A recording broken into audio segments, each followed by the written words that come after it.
Доброе утро. Good morning. The aroma of the barbecue is still there out in the street after your nighttime suppers. But we shall still not be in any way indulgent to you. We shall continue with fortitude along the lines of our program. Today is the day of independence of Russia.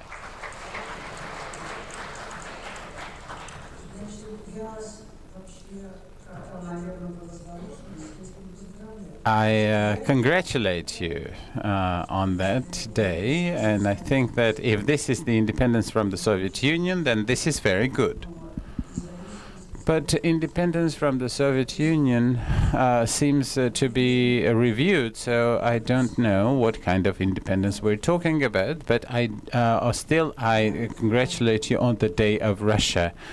The second thing I would like to say, many of us, including the great Russian poet Alexander Blok, Russia is a female country. Its poetical image is female. And why am I talking about this? Because today is the two wonderful ladies, cultural thinkers, who are in the school today, Natalia Zubarevich and Tatiana Vorozhekina, whom I very much liked to come here.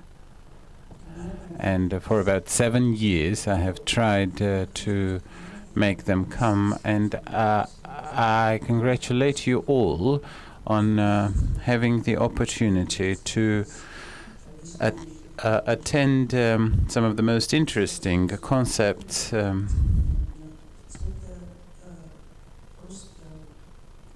related to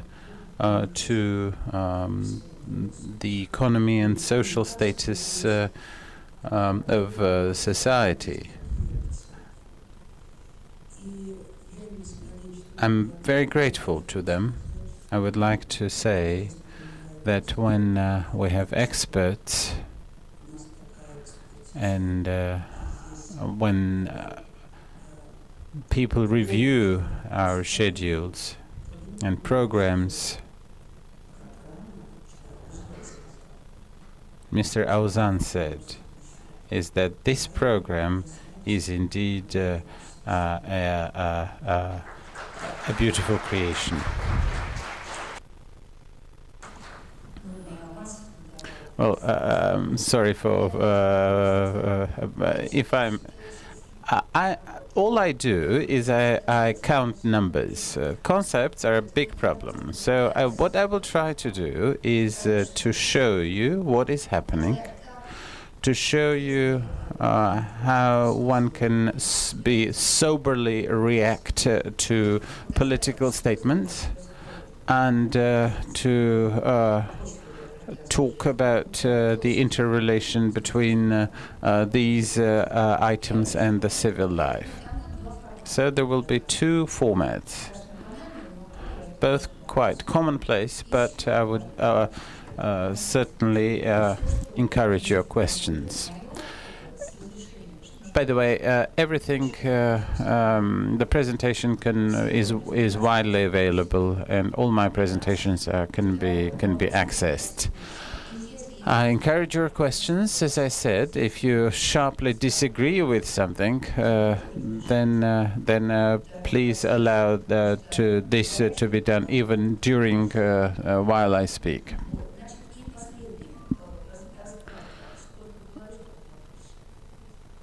How long shall I have? All right, 25 to 30 minutes. If there's something unclear, please raise your hand. the basis for civic life. No, it is understood that this is the basis for society. But I'm not a cultural expert. I'm not an expert on political science. So as I said, I only count numbers. So I will be presenting to you some numerical values. This format, as in the PhD thesis, you have to say that this is what I will talk about and this is what I will not talk about. So let us move along the plan.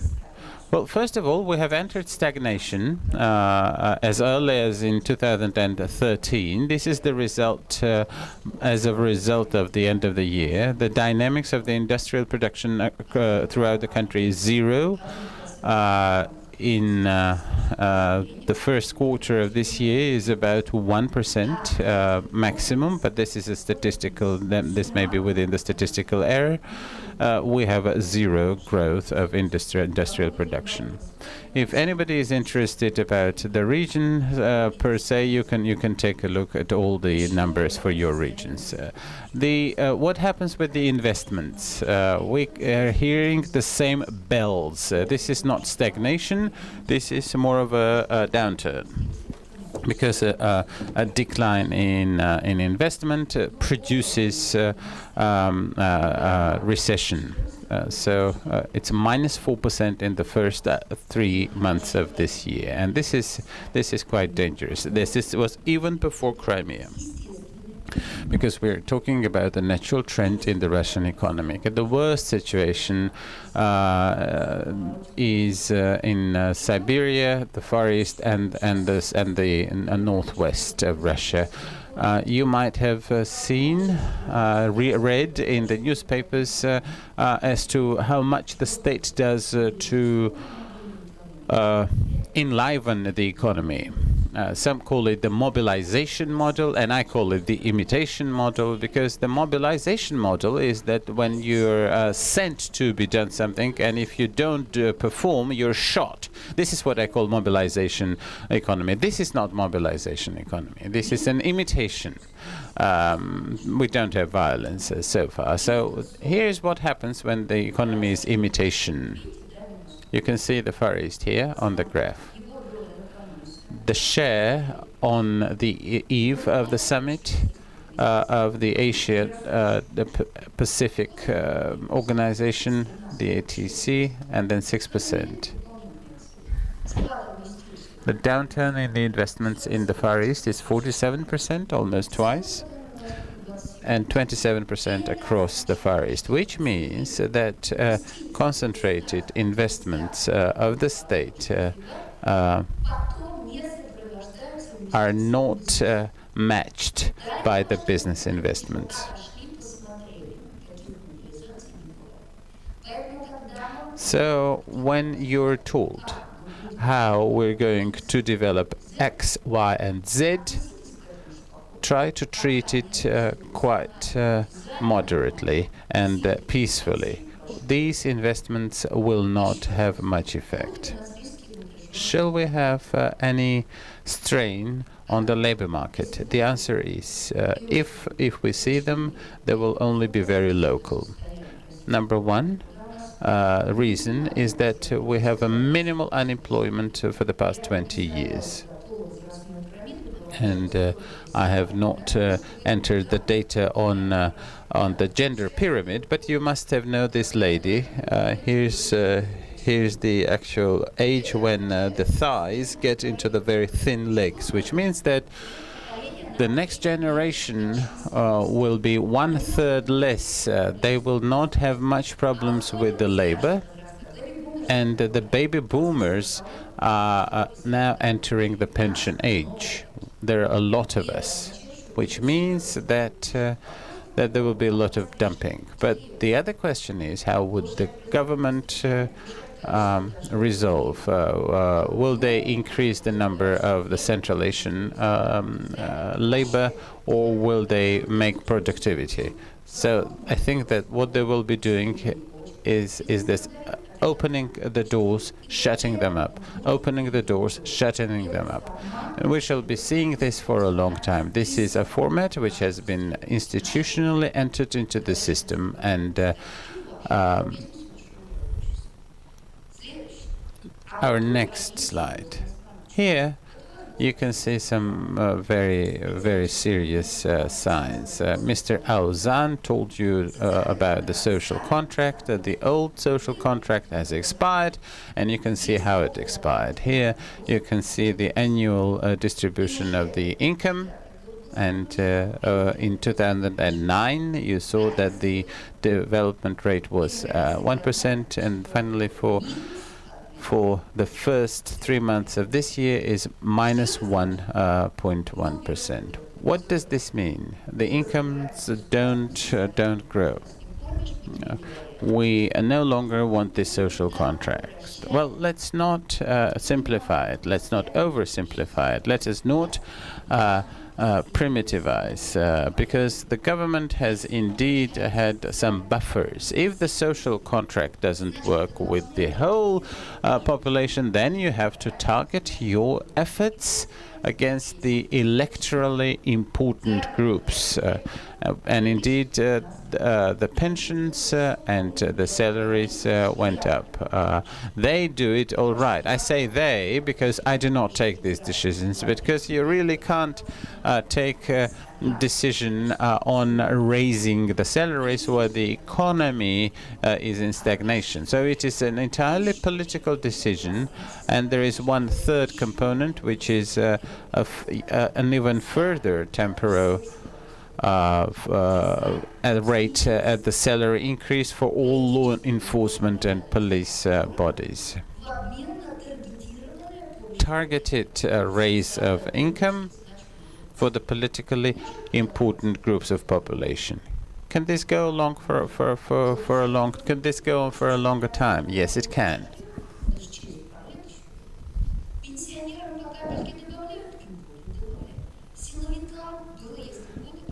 So we shall be seeing this new format. So the government is indeed adapting, accommodating itself to the changing conditions. But then the question is, what are we to do? It's up to you.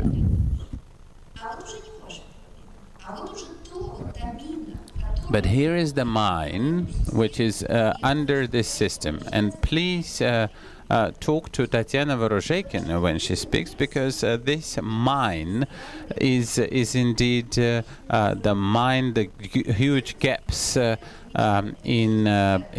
income. This graph has been calculated by Tatiana Bocharova, one of the best Russian experts on the social differences. If you take up these 20% groups, you can take a look how it was going down. Then the first 20% went up, then they all went up, and now you can take a look at where we arrived. So it was the flatland, and all the changes took place during the economic growth. The fifth part has 2.6 times higher than in the Soviet times. The fourth has about 1.4 times higher than the Soviet times. But the lower two still have income under the Soviet salaries. 40% of the country live poorer than they did under the Soviet times. What do we want from them? Economically motivated behavior, rational solutions? Yes, indeed, we are quitting the model of the survival economy, but the income for these people is not such for them to become independent actors prepared for political action. And the third part, which is the middle, just went up and over the Soviet times. So the crisis, on the one hand, is a good source of sobriety, but on the other hand, the decrease in income conserves and tends to conserve the old style. The old lifestyle, and the inequality is tremendous. It is huge. How will this work? Will it transform into the social protests as it did in Latin America? Or else we shall see how the wealth seeps down into the society, and the middle is between the two. Can this system survive for a long time? We don't know.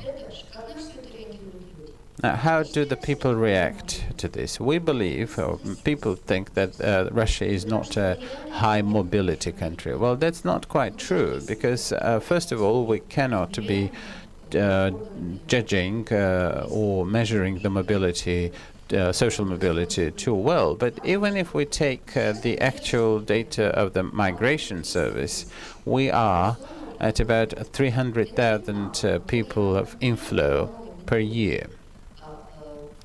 But according to the new methods, we are using and we are taking into account all the migrants which live here for longer than 11 months.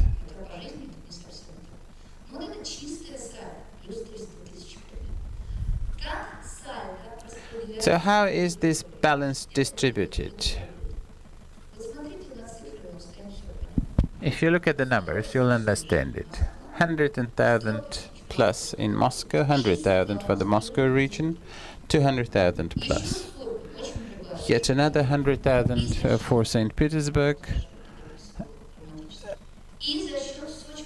and Sochi and Krasnodar region. So this is where the Russians go, which means that this is an almost dust-sucking and the brain-sucking energy of the capitals. Will the labor market accommodate these people? So far, yes, while the stagnation has not evolved into a true crisis. Now, what will happen if this continues to happen like that? And I have a big question, because the social strain goes up. How will this change? Will this change through the xenophobic things or through integration of people with the new understanding? It is not clear.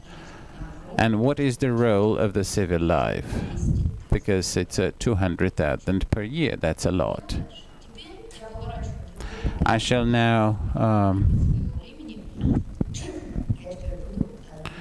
I will now be talking about the parrying the political statements of the authorities by the economic data. So let us turn east. We shall be trading with the East. We shall be talking with the East. We shall be orienting ourselves towards the East. 50% of the Russian export is Europe. 50% of Russian export.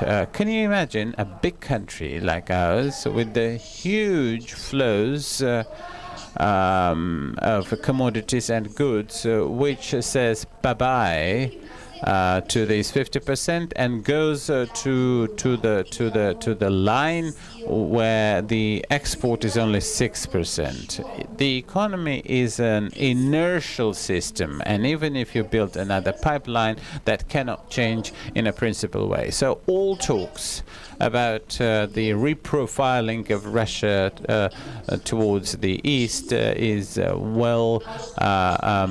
politically motivated. But what may really happen, this is the import from China. And here I can say that if there are restrictions, that the Chinese import, which is about will move forward, and we're reading Sorokin about the red Mercedes, which was assembled in China. So try to treat this with greater ease. So let's take a look at this export. You can see this downturn in here. The export, the import, and here is China, 7.5 times difference. So I think that some shifts will take place, but I do not expect any serious. And clearly, we shall be seeing these very important changes, and they will not be administered, at least in the mineral sphere, in the sphere of the mineral resources, whereas in the financial sectors, one would expect that without an interest increase or raise, one would see that there will be some repercussions. So let's take China as an example of an investor party. Can you see this little caption? The share of China is 1.3%. Over the past several years, if you take this as an example, this was 22.9%, and the share of Cyprus and the Netherlands is 54%. Should I comment on Cyprus? Well, the Netherlands would be pretty much like Cyprus, except that it's not a classical offshore, but a balancing system. Half of what has been invested into this country is Russian money coming from abroad. Now, question number one to be asked. But if China adds up, that's fine, that's perfectly snug. But if China goes on investing into the fields which where the room has already been taken by the Russian business or the Russian money, we would see quite a bit of a collision, and I'm not quite sure as to who wins. So both on the investment plane and on the financial plane, and one would say, "Oh, look how fine and grand it is." But if you really distill this cap, then you'd see the transaction that has been channeled through the offshores and then come back into Russia. This is not investment. When you're buying 25% plus one share of a company, this may well be shaped as an investment, but in turn we're seeing the resiphoning of the Russian money that was taken abroad and then coming back into these fields. So that we can see this situation being quite complex with the investment. So the more repressive is the system, the further Cyprus and the Netherlands will move from Russia. And when the brook runs dry for the Russian investment, the Chinese share may go up to 20%, and then I will be told, look, your expert opinion has proven wrong. But in essence, they're quite right. If you calculate it on the pie chart, you can see this. Here, the federal budget of the Russian Federation. There was a one-third distribution, 3/3. Here's the VAT, mainly collected in Moscow region, St. Petersburg, and it is not a particularly changed. And here are the customs fees, and if we subtract what we pay for cars and for garments imported from abroad, then a good part of these customs tariffs are the export tariffs that we pay, that are paid by the extraction companies. So if we reduce the export of oil and gas and mineral rent, then this third of the Russian federal budget will continue shrinking, and there will be no money not only to militarize the economy, but indeed this will curtail the help to the Russian regions. This is another graph. This is the purely oil and gas tax on extracted subsoil deposits. 50% it's taken from all is the federal budget. It means it's extremely vulnerable, and you don't need to have really strong sanctions. It would be enough is to slow down export-import without even growing oil and gas prices and then will begin to sink. So the question is, we already have begun to do it. This is in revenue of the constituent entities. As you can see, they're slowing their growth. This discounts inflation. Once we put inflation in, then this income doesn't grow.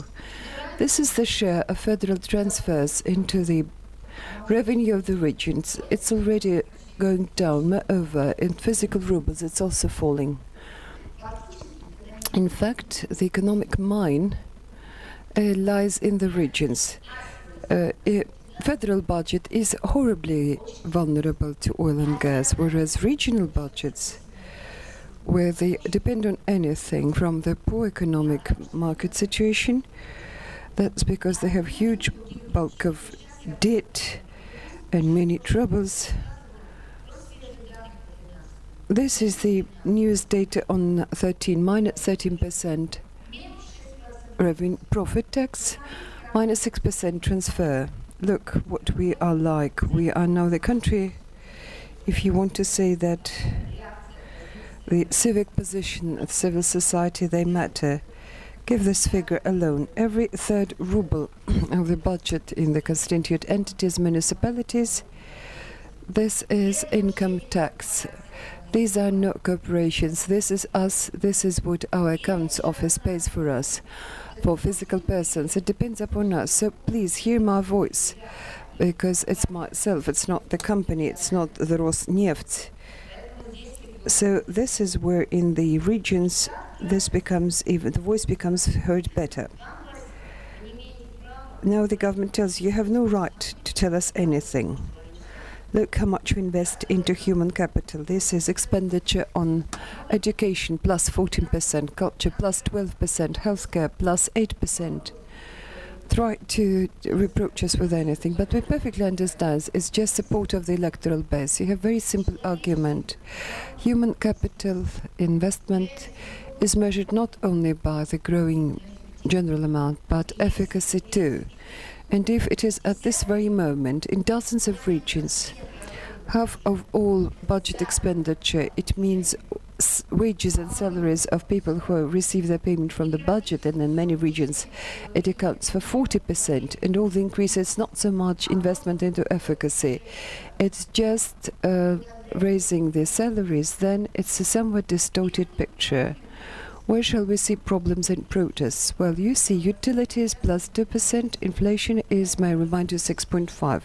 In real terms, it means a cost. Protests would be about social policy, by 1%. Welfare benefits are paid, but if we take into consideration inflation, it will be minus 5. This is where the mines are accumulating. Now look what the government will be proud of. You should know how to debate with it. Every fourth ruble in the ruble is now spent on education. Don't tell me that we are a country that develops human capital. They would never claim that. Look at this dynamics. This is an argument. Qualitative measurement. Would graduates leave school? Money certainly matters, but money alone cannot address this issue. And it seems to me that we should understand that on the both sides of the debating civil society, if it can do it, and in decision makers, they have their own arguments. So mottos and slogans alone do not work. It doesn't. This is where we need to have clear-cut argument about what are we unhappy about. Very briefly, the results. Last year I was telling you about the shortage, budget shortage. Remember what it was like last year, and look what it is in 2013. Now look what it's like. The situation has been aggravated everywhere. The problems of deficit and further problem of debts is the central problem, which is the only thing that is now being discussed, and in the regions these problems have to be raised. Otherwise they will be decided and resolved behind the curtains, and we will do what we did again. Somebody has just got these debts, over 2 trillion rubles, huge amounts of money. Somebody, just because they invested into the infrastructure, hoping that industrial growth would continue, whereas others just because they don't know how to manage budget finances, because they had to pay salaries and wages, they got loans and facilities from the banks. They're different debt problems. We need and you must raise them, because otherwise this problem will be addressed, I'm sorry to say, very much behind the curtains. Then Tatarstan and Krasnodarsky Krai will address it, and those who are saving the Altai region will remain with nothing behind it. The last point I wish to make is about the Crimea. Do we need to intimidate people, to frighten people who are very happy with Krimnash, that the costs would be huge? Well, it seems to me that there is an old adage. You have shouted out, "Here is the wolf," you shouted once again, "Here is the wolf," but they won't hear you when the wolf really comes. Let's agree that economically, annexation or reunification with the Crimea, it's another Sochi project. It's a matter of philosophy. Bolivar, can he carry us away with yet another Sochi? Well, it seems like perception, yes, we can do it. Yes, we can do it, because there is still maneuver about resources. Now we can lower the exchange rate of ruble and make another trillion and use it. For this reason, I was saying, count the money in your own pocket, but I repeated it many times. It will not happen overnight, and it will not happen the day after tomorrow. This is the last drop effect, because the Crimea will enhance the wrong trend of the very inefficient spending. Let me put it very bluntly. This can turn out to be like what Ligachev anti-alcohol campaign. You are young people here, but this is actually was cut short, the Russian budget. Yes, they could survive it, but what happens next, I do not really know. This is in rubles. As you plan, I gave you in percentage of expenditure so that you should understand. 1%, 1.5% if we look at the federal budget. If you take year-on-year expenses, including the infrastructure, this will be something like 2% of the regions and 1.5% of the federal budget. Of course they can withstand it. But the thing is that the speed raises the price, and stealing will make it worse and longer. So when I've just done this, let's now talk about civic life. Since I'm not a sociologist or culturologist, I understand it very simply economically. One format of the civil life is protests, because we see accumulation of what happens, and then I can tell you what will be the risk zones. It's absolutely obvious that they will be industrial cities mostly, where they will cut jobs in some business. We can have an approximate list. May I assure you, it's perfectly known to the government. And this is where I'm going to tell you serious risks. I do not really see them. Do you know why? Because we have had an example that worked of interaction between government and business as they cut employment. Classical example is what Rusal does in North Ural, in very much problematic situation. The people who live there are not happy, but there is no open, because the system is very flexible. Some people get other jobs, some get to the next sort of facility, next works if they can. Other people can, with a good compensation package, get an early retirement, and it's done step by step, not on months lookouts. This is a forbidden option. The conclusion is simple. The government, together with business, already have learned to counter these risks. And while risks are about 10 or at most 20 cities, this system works.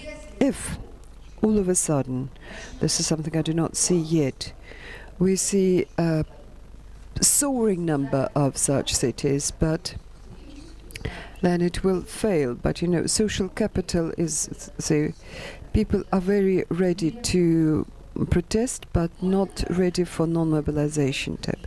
So growing tension, yes, certainly, but do let us immediately understand. I tried to show you this new social contract.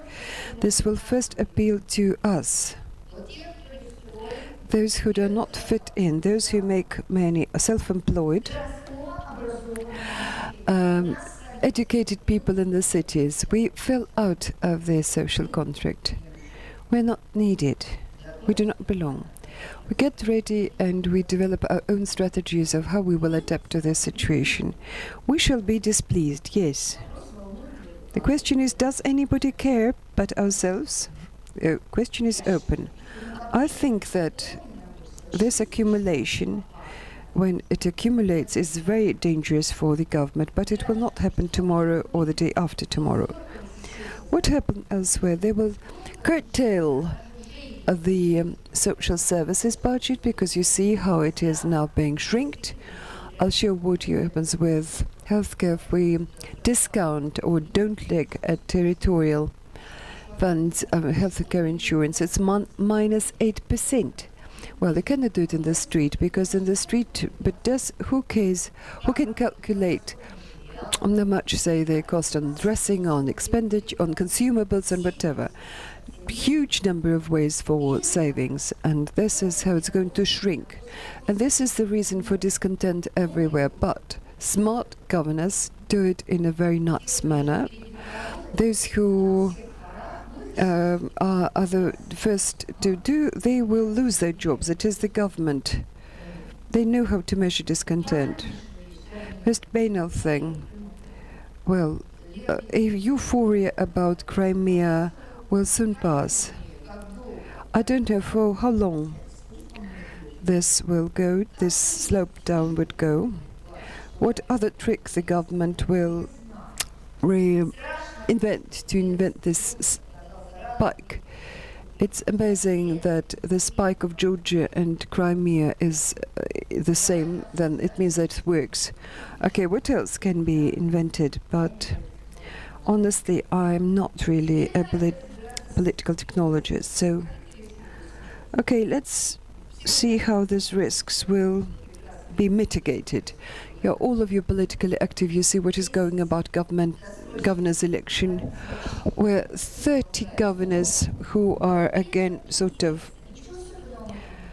We will not say nothing new. Political technologists will work, but when this series passes, I would be very interesting to measure the temperature in society, as they refuse a direct election of the mayors. It has not yet over. Kuivashov, or one of the most silliest, who want to be ahead of the trend. Many are not just looking around. If they put pressure on them, everybody will run away, but everybody can make it. And it's not about the victory of the civil society. It's just that the regional government says, please don't trouble. We may see things that would be much worse. This is common sense works. Well, okay, we're all here, NGO suppression, we're all here. I would say that young people feel intimidated. Well, I remember talks in the kitchen. It was a university for me, sort of years. Okay, we'll do it again. Now we have the possibility to do it in a different manner and use it. It's ugly, it's disgusting, but you can't shut it up, for sure. So, if we understand it, how shall we understand work in the future, or a sort of another or second civil life, based upon territorial differences, accumulated Can we continue as a society non-government investment into real human capital? So educational formats, well, let me see what Kudrin is doing right now. I'm not quite sure that there is high efficiency, right, because sometimes the audience is just accidental. The project cannot just be underway when there is no control or feedback. This is something that is missing, but this is something that needs to be done. Let's see if Khodorkovsky can do something. The speaker says, God help him, to which interpreter begs to differ dramatically. So we try to do something in our universities, we're trying to expand it, certainly in a disunited and weak manner, but I have this impression that unless they cannot overwhelm them all, and they cannot, for example, people do not immigrate, I certainly am not going to immigrate. That means the drop, as it drops, it will make a hole in a stone. This is a Russian saying. Well, social initiative from the grassroots level. After Bolotny, it seems there is nothing there, but may I repeat what I know? In communities that were formed from the bottom in terms of interaction and helping children with special needs. Life goes on. Life goes on. Any structural unions and associations, grassroots level from the young people, that works. This is where it is not my sort of sphere responsibility. This is where I put a question mark. How can we support this formation of new social capital through election? Well, I'm not sure. Well, and think where we will look for them, and we will surely find them. To be honest, I have this impression that in the cities a certain driver could be anything about developing the urban environment. Politically they are neutral. They're very sensitive for the people who live in cities, for whom environment around them matters. And at that time they're very much politically oriented, because then you begin to promote your candidates. And I suppose this is the this is a bypass which we can use. What happens next? Independent evaluation and assessment of the state policy.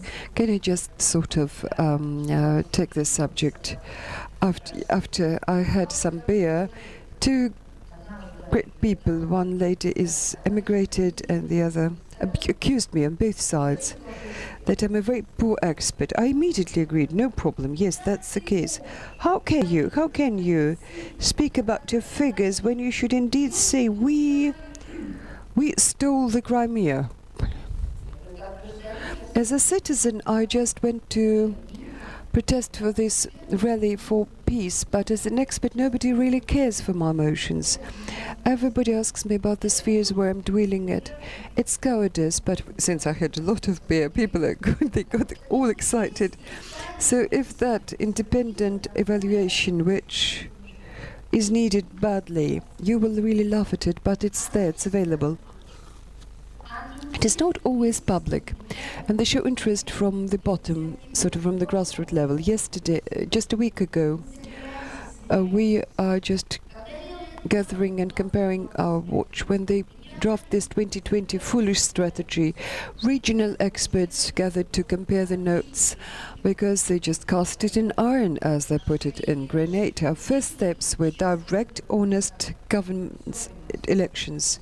We all understand the events, but there is no way. Is the expertise available? Yes. Next week I'm delivering a lecture to very serious guys, and I'll put you using academic format, and I'll show them exactly the pictures I'm showing to you. This is certainly needed. This is something that needs to be done at every front. And it seems to me that expert community, at least part of it, so far keeps repeating, yes, we're ready, and we'll do it as long as possible.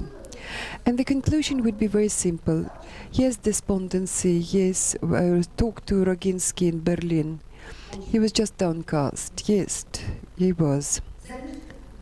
But there is an entity and structure behind him that is now being destroyed, and behind you too. But what is simpler for us, for those who are lonely wolves, there is no structure entity standing behind us. So it's not easy to tackle us.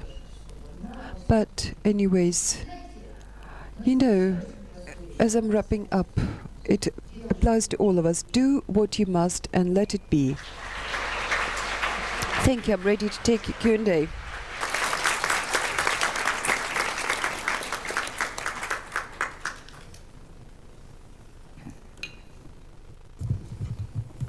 Коллеги, доброе утро. Очень приятно, что, несмотря на естественную для 4-го или уже 5-го дня семинара. It's very good that even on day 4 or actually day 5 even of the seminar, despite I see your black sort of eyes and you don't get enough sleep, but I'm very pleased to see you're all here and active. Somebody told me that we are opening the day with a pessimistic presentation. I flatly disagree. I absolutely disagree because I know that I've known Natalia Zubarevich for some 10 years, maybe more, and it seems to me that I haven't seen a bigger optimist than our distinguished experts. You've heard what she said and the calls that she urged us to do. In my view, this is an excellent beginning for this day. Milady, you now have the floor. Добрый день. Good day, Anna Martynova from Sochi, Krasnodar region. I have a comment about the Crimea and the economy and social tension.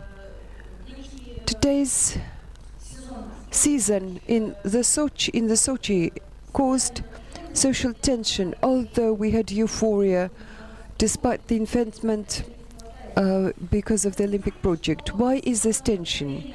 Because as we have in the Russian Federation Crimea, this Krasnodar Krai region lost the monopoly on the Black Sea as a result. So there is a certain tension that a number of tourists that used to travel to Krasnodar region will go away to another shore. But my question is not about this, about the economic aspect. For the first time in 2008, Dmitry Anatolyevich Medvedev suggested for Krasnodar region another investment project. He suggested that we should set up the casino, a gambling zone. The economic crisis of the 2008 sort of postponed all this question. Again, they're now raising the issue about gambling zone to move it from Anapa to Sochi.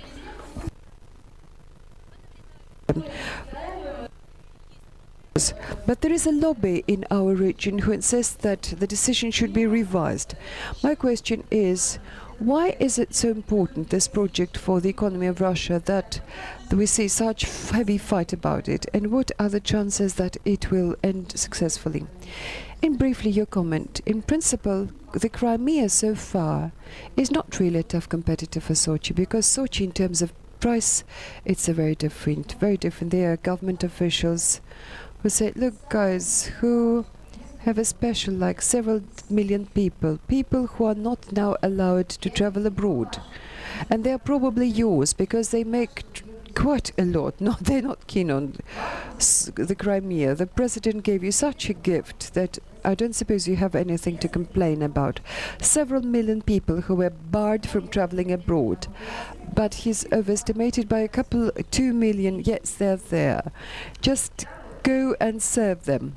That's why gambling zone is not on the cards for you. They've given a nod for you. Anapa works very poorly. The company was it was your former governor who absolutely liquidated that company. This format will first work in the Crimea, and this is where the gambling zone, there is a very high probability, together with a special economic zone, because in difficult conditions, whatever could it be, but is there any progress in developing the country from the state? You know where it is? Federal government knows how to calculate the money. The times of Ligachev, Gorbachev, who didn't understand where the money comes from. At that now they can calculate the money and the budget, and this sort of security they will certainly set up the format of a special zone, what it's going to be like, but probably they will set it up. First they have just feel this market and see where there are holes in your coat, because grey economy dominates in Crimea. With Kaliningrad, yes, they did do it. Yes, when they changed the format of the zone, certainly. Gambling, this is risks, but we'll see. But Crimea, yes, you will look at it. What happens? Are you competitors? I don't suppose, no. I don't suppose, because you will see different price niches. But several years after that, a couple of symbolic investment when they redistribute land on the shore. Once our people come to the shore, everybody knows how it happens. A number of just emblematic construction sites, and this is we shall have real competition of business groups who will cut each other's throat, and then the answer will be very simple: the price of the ticket, the fare. So far, well, Vladimir Vladimirovich is an honest man. He made a gift to everybody, to Crimea. This subsidize the fare, and you now get government officials who will have to travel to Crimea since they are barred from traveling abroad nowadays. A colleague from Dagestan sitting opposite me. Adelshinov Ildar from Dagestan. I have a question. You are saying that the state learned how to work with the working electorate. Do you not feel that the electorate also has adapted to that, and this process is they're happy about? If there is a need and the state satisfies this need, then things are fine. And another point, in your spreadsheet you said by March decrease of revenue was -1.2 because of my process. Don't you think that by the end of the year we'll see this +2, +3%? Thank you. Do I understand you correctly that you just at the beginning of the year it all stops a decree and then it's done, but they put it on the books as if it were done in November, December? Yes, but usually the revenue didn't grow, and it didn't grow last year either. I don't know. I'm not really don't want to apply the quarter trend over a whole year, spread it, but in terms of small business and private business, there is no revenue growth. In the grey zone, no income grows. Free professions in the professional market, there no revenue growth. And then we'll see. What about the workers now? To be honest, I have no answer to your question, because discontent is there and it is accumulating. We can see it by many public opinion surveys. The situation is getting worse, that is also seen. Are people ready for other formats, for more manifestation of their discontent? In the coming 6 months after the Crimea, no, but next winter, let's measure it again. A very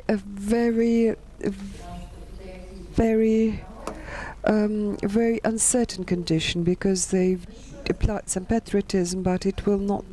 Vaccination will not last forever. We've had these illusions. Yes, second industrial Russia, it is accumulating in discontent, whatever. It will now, together, it will join this Korolev and Begim. They will fly together. They won't. This message is very simple. No, they won't fly.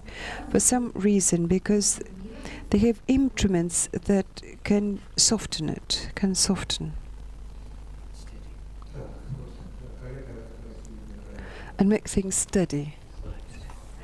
Your colleague, please. Stanislav Avramenko from Rostov-on-the-Don. I'm RPR Parnas.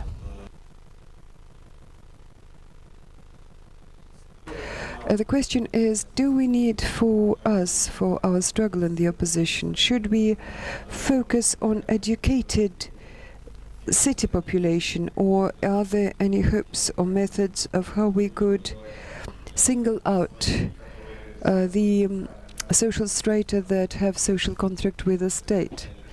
They are both people who read budget, Cossacks. Maybe we can work with them too. Or should we focus our efforts on this narrow area, and this is where we focus our efforts? First, I'm not a political technologist. Secondly, I'm a sociologist. I'm just telling you about this country. What language you use to talk to Cossacks, but you should talk to everybody. Sectarianism is a is a disease of any political party. You should talk to everybody in a language they understand. But grassroots level work is not something typical where our parties are good. Natural allies, yes, there are certain educated groups of population. But even among them, as the Crimea has shown, the domineering Value is a strong state which is capable to demonstrate its power in any way it can and its strength. We're now having a very difficult situation. I've been thinking long, what can you counteract it? People have the right to think that this was done in the right manner. This is their right. No possibility to tell them that I'm smart and you're silly. I'm thinking, right, it is really a senseless position. You thus shut communication canal. You should look for some arguments. First, I try to find economic arguments that, look, we will have to pay a very high price for this. Once I've worked, I am telling you honestly that the budget, yes, can't make it, but risks lie in external relations to Russia. Will you tell Cossacks that we shall have financial sectoral measures? Will they understand you? Will they care for the matter? No.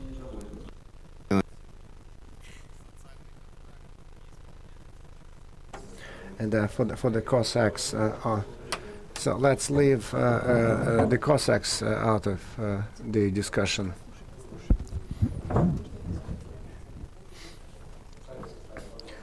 So your turn, please. Timken, Moskovska Oblast. First, to thank you for this wonderful, bright, spirited intervention. My question has to do with, in your lecture, you were saying that every fourth ruble in the regional budget is from the welfare fund, and so much depends. And so this model of budget federalism, that's the model that exists now. To what extent it may depend on the regional authorities and the citizens? And that's the first question. And the second question, can you briefly describe so this budget federalism, which will be more compatible with the civil life in the regional in the regional level? So this, I would like to refer you to my lectures, last year lectures, that it shows how the distribution of taxes is organized.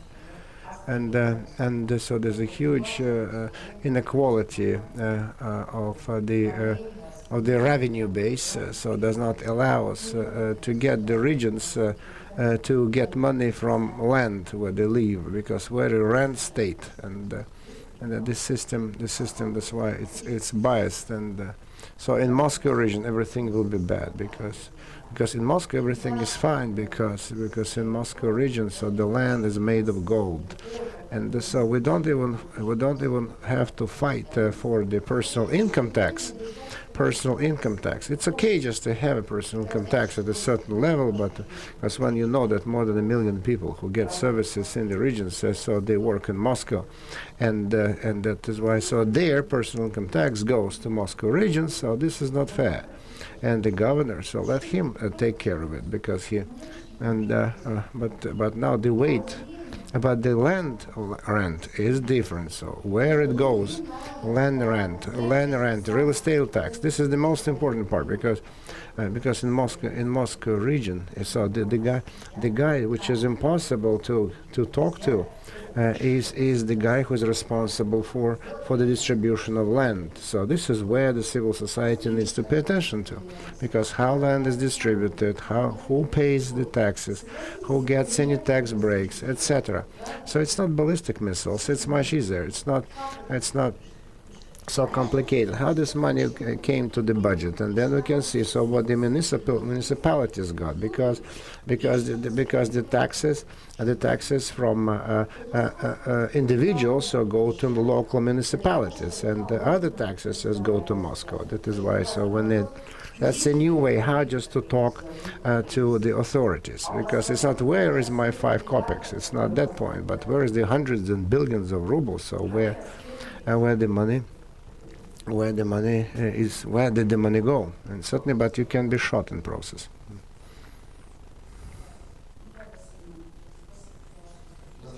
Thank you. Identify yourself, please. Thank you for your presentation. So very interesting, very broadening. So you spoke about the Chinese investments. So then the Far East. So why? So the Far East does not want the Chinese businessmen to come to Russia. So about 80% of Chinese investments in the Amur region. So 80% of all investments came from China. The Chinese were not allowed because they were interested only in raw materials projects, only commodity projects. So now they're ready to invest in infrastructure, and so then there is certain grounds for mutual understanding.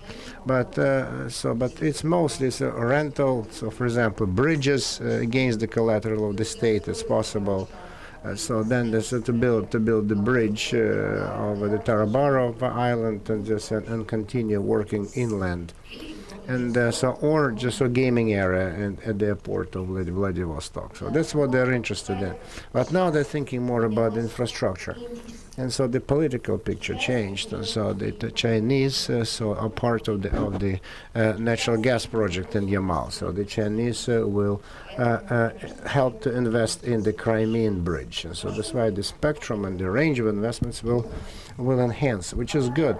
But to understand this very specific format of investments, in all sincerity, so I thought about it. So what can we just take a stand and say? So we're not going to let anyone. That's not good. That's not good for the national conscience. So because once. So the Russians understand these people can join this gas project and these people cannot join this gas project. So I think that this balance of interest should be obtained somehow, and so the Chinese should be allowed, and this is good. So, but I'm not afraid of investments in commodities. That's okay too, because if a country has a competitive edge and if it plays by the rules, and it knows exactly how much it's going just to get. Then certainly, so commodities market is not a hurdle in the way of development, because it's a good competitive advantage and should be capitalized upon.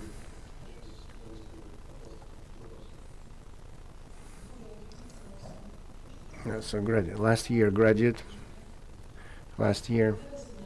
I would like to get your thinking on this newly formed ministry on the affairs of the Northern Caucasus, because we get some kind of tumors, unexpected system of management appears. So because there's Ministry of Regional Development, there is one, then there is another one, then there's plenipotentiary representative of Moscow, and then there are millions of other guys.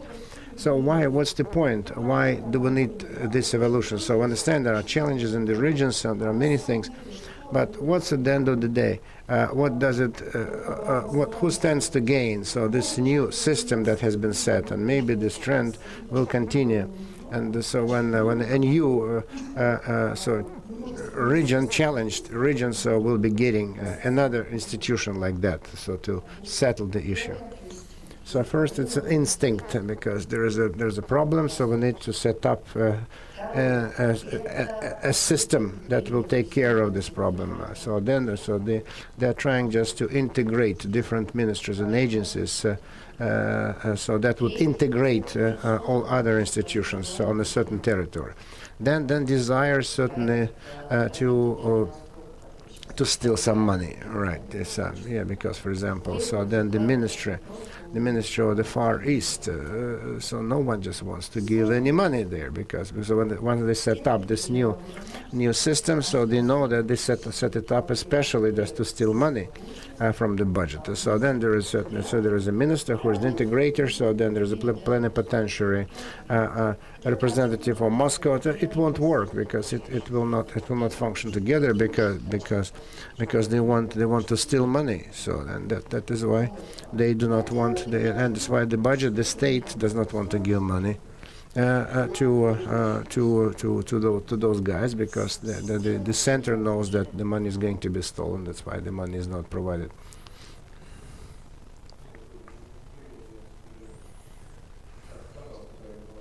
Okay. Next. Altaysky Krai. And so we got nothing, and others are getting something when they're getting nothing. So you spoke about different civil initiatives as one of the factors that might impact the situation. But I get the impression that the civil initiatives they are closely related to the status of economy, because the volunteers so they work for free, but they get some money, and they even just give their own money just for the cause. And I get the impression that as the economic situation worsens, and so the situation with civil initiatives are going to go down too, for a simple reason that the people who could pay attention to this would be busy with something else. And so could you comment on that very briefly? So there are two types, initiatives, protest initiatives and development initiatives, as I was trying just to identify them, certainly in difficult times. So the trend migrates to the protest format, and the format of development. So for example, in the eastern Ukraine, so these formats of development, you understand that they can't exist there. And so then the economic base, when it shrinks, so then it forces people to survive and leave the development activity of the civil society and move to another one. And so we fully realize that what we got in the urban environment at the end of the 2000s, so this is the result of the economic growth, because when there is a new stratum, so that takes care of itself, can make money, and I know that there will be certainly a certain interim. And that's because some people certainly will go away, they will stop doing, and so everyone realized, because not everyone is ready to suffer just within the stretch of their lives, and there's another turn of history in Russia that will take it to another trend of development, because life is short, and people certainly will stop working in this area, and this, or something extraordinary, or if anything goes to extreme, so there will be less quiet times, and people may stay if they see that things have gone to extremes. Timofey Grigoriuk, Yaroslavl, you were talking about the general crisis in the regions, and but before that you mentioned several times in your articles, presentations, about the growth of debt of the regions. So I know Yaroslavl region, so 24 billion rubles of indebtedness of Yaroslavl region to the central budget, and so there is more and more talk about defaults, payment defaults, because the authorities will it default the regions or not? Will it go as far as defaulting the regions? So maybe they strengthen the transfers, and so they will just pour this gap with more money, or they will default the regions. And if they let the regions default, so what is going to be? No, there will be no defaults. So the regional default is impossible. So we're not the United States. When Detroit declares itself insolvent, it's not possible in Russia.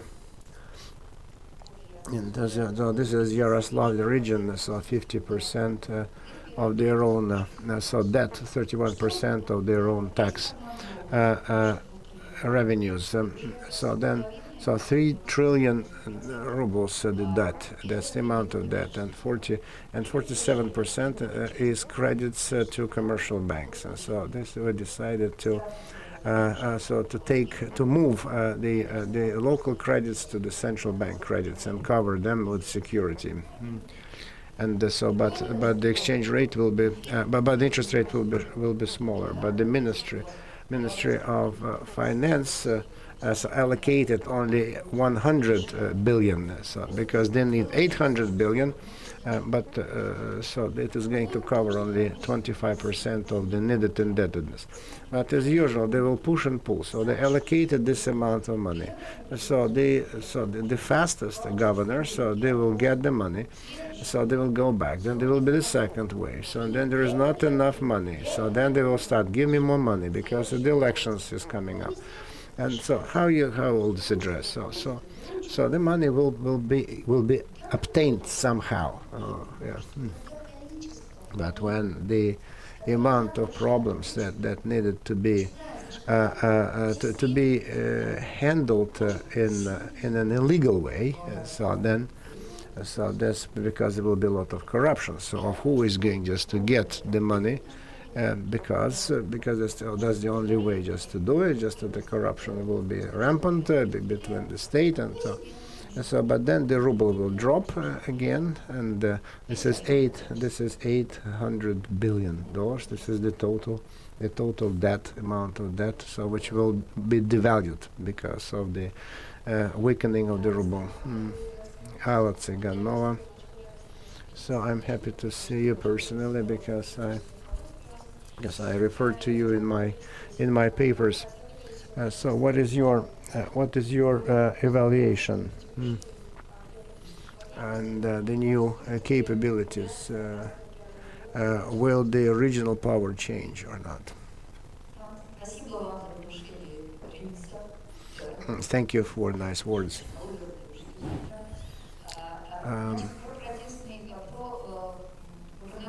Then about governors' elections. I'm not a politologist, and the system is built in a way that now we cannot expect any unexpected things because the incumbents so they get elected.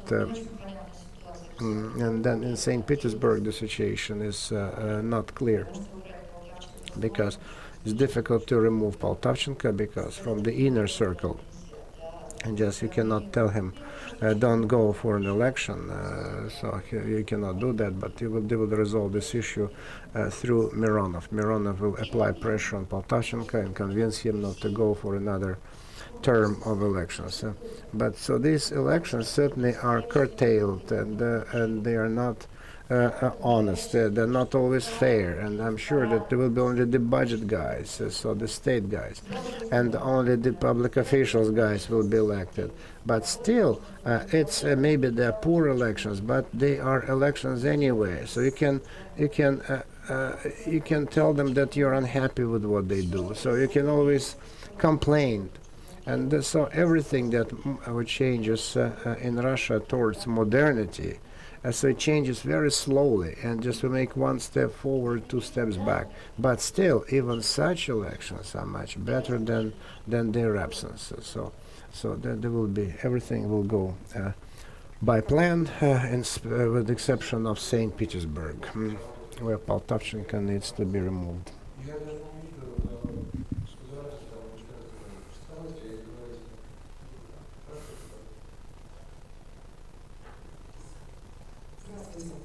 Elena Kozlovtseva. So raising taxes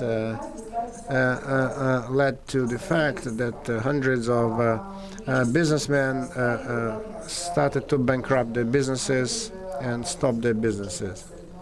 Yes, and legal entities could not pay. And so the budget started getting less money in tax revenues than before. So is this raising of taxes sufficient or not? Because people stop paying. And what will be the fate of small, medium businesses? So the business will go into the gray zone, and so they will stop paying. So those who control you, so you'll have to pay them. So there will not be any sharp rise of taxes, so they made one stupid thing, but then they went back. But the municipalities certainly will try to do that because the imputed tax is their own tax, and so the small medium businesses is only 3-4% of all budget incomes of Russian Federation, but municipality. But for municipalities, it's more money in taxes from small medium businesses. How the mayor, because he is in the vice of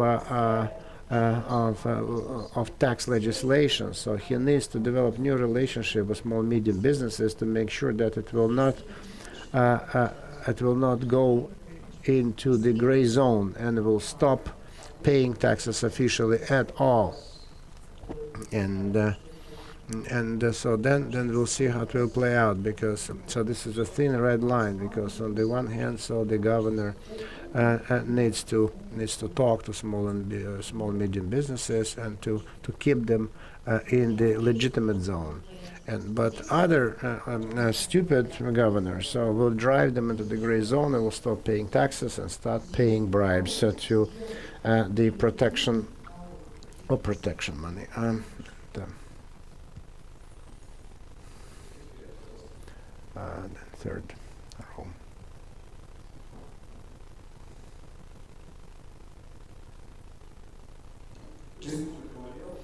Mariel, Republic. So this is very telling table on debts. Many regions, so the state debt is more than 100% of the budget, regional budget. And how are we going just to evaluate the work of the governors by the way their economy, the economy of their region is evolving? So because some governors just are buying expensive cars and building castles for themselves, but will their efficiency be correlated with the efficiency of their economic activity, their economic involvement, how well the region is doing economically, or everything will be valid only by the elections? Yeah. So I don't know this. So then, okay, what we are going to do with regional authorities? So from the top, they will be asking two completely different things. So political quiet in the region. So normal procedures, no outbreaks, then reduction of costs. So because the budget does not want to give much money to the regions, and so very contradictory, because when you cut costs, so you lose the support of the local population, but when you organize elections you need support of the local populations. Two contradiction things.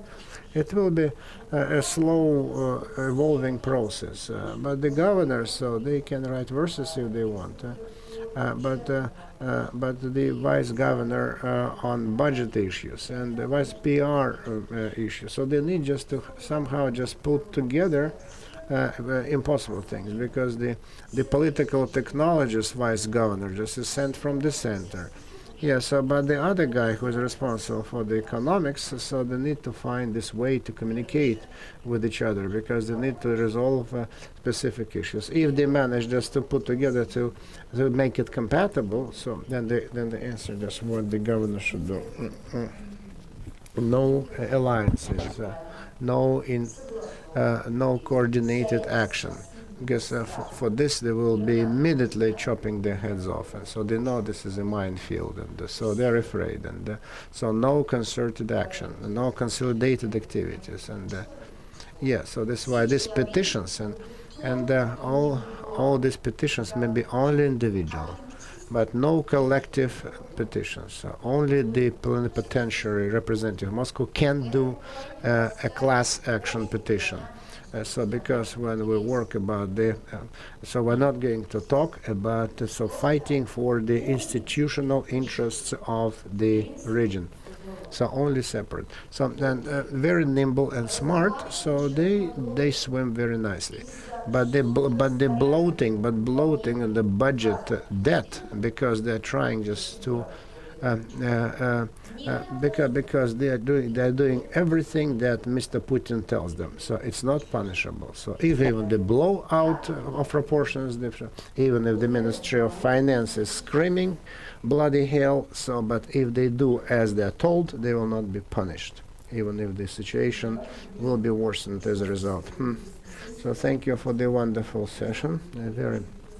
You raised a very important issue about migration. So this I work at the Moscow office of Pricewaterhouse. So average age is 27, PricewaterhouseCoopers, and we have problems related to the qualified labor force. So I don't want just to hurt Uzbek and Tajiks' feelings, but certainly then unqualified labor force, so they can do it. But where can we get qualified personnel, professionals, if we just disregard Uzbek and Tajik workers? So that depends on the sphere of economics. Service economy. So the first product is generated by the higher school of economics, and then work polishes them. And so if they can do it, so then they get a foreign manager that does this system. So then industrial economics. So then you hit the nail on the head. So because the working class is getting old, so the demand for such no one wants to work on a conveyor line or the garbage collector. Nobody wants to. So there's no problem with jobs in oil and gas because the salaries are very high. But in other places, so the cost is very high, and that is why so very difficult. Salaries are low. So the young people from the little towns, so just inviting people from the rural areas, and so then the vocational training at factories, manufacturing facilities. So in some corporations, this format works. So inviting them and getting them to live in hostels, etc. But it's not always working because there are not very many young, able people left in the country. But in the south it works because the country is still alive. In the Urals doesn't work. In the Volga region it works because there are still some young people in the rural area. And then industrial cities, smaller cities, so a new production manufacturing just is set up, and so on. People flock there. And so that's why the next format will be so people will be attracted and trained. So foreign labor force will be invited and trained. So they will be certainly filter them. So then the professionals with the knowledge of Russian and large companies are thinking about it. So with families or without families. And this because the first filtration, how they train. So they will start working on the conveyor, because they will just follow the way of Germany, where BMW and Mercedes car manufacturing facilities. So 33% of the assembly line is Turks, Poles, and Ukrainians, and we'll have the same thing eventually. Ushkova, St. Petersburg. So before Russia's accession to the WTO, many businessmen were concerned, and although the taxes will be, the duties will be going down slowly, but there are some disturbing signals. So where there is the highest risk of the accession to WTO, so how the import-export structure will change, and how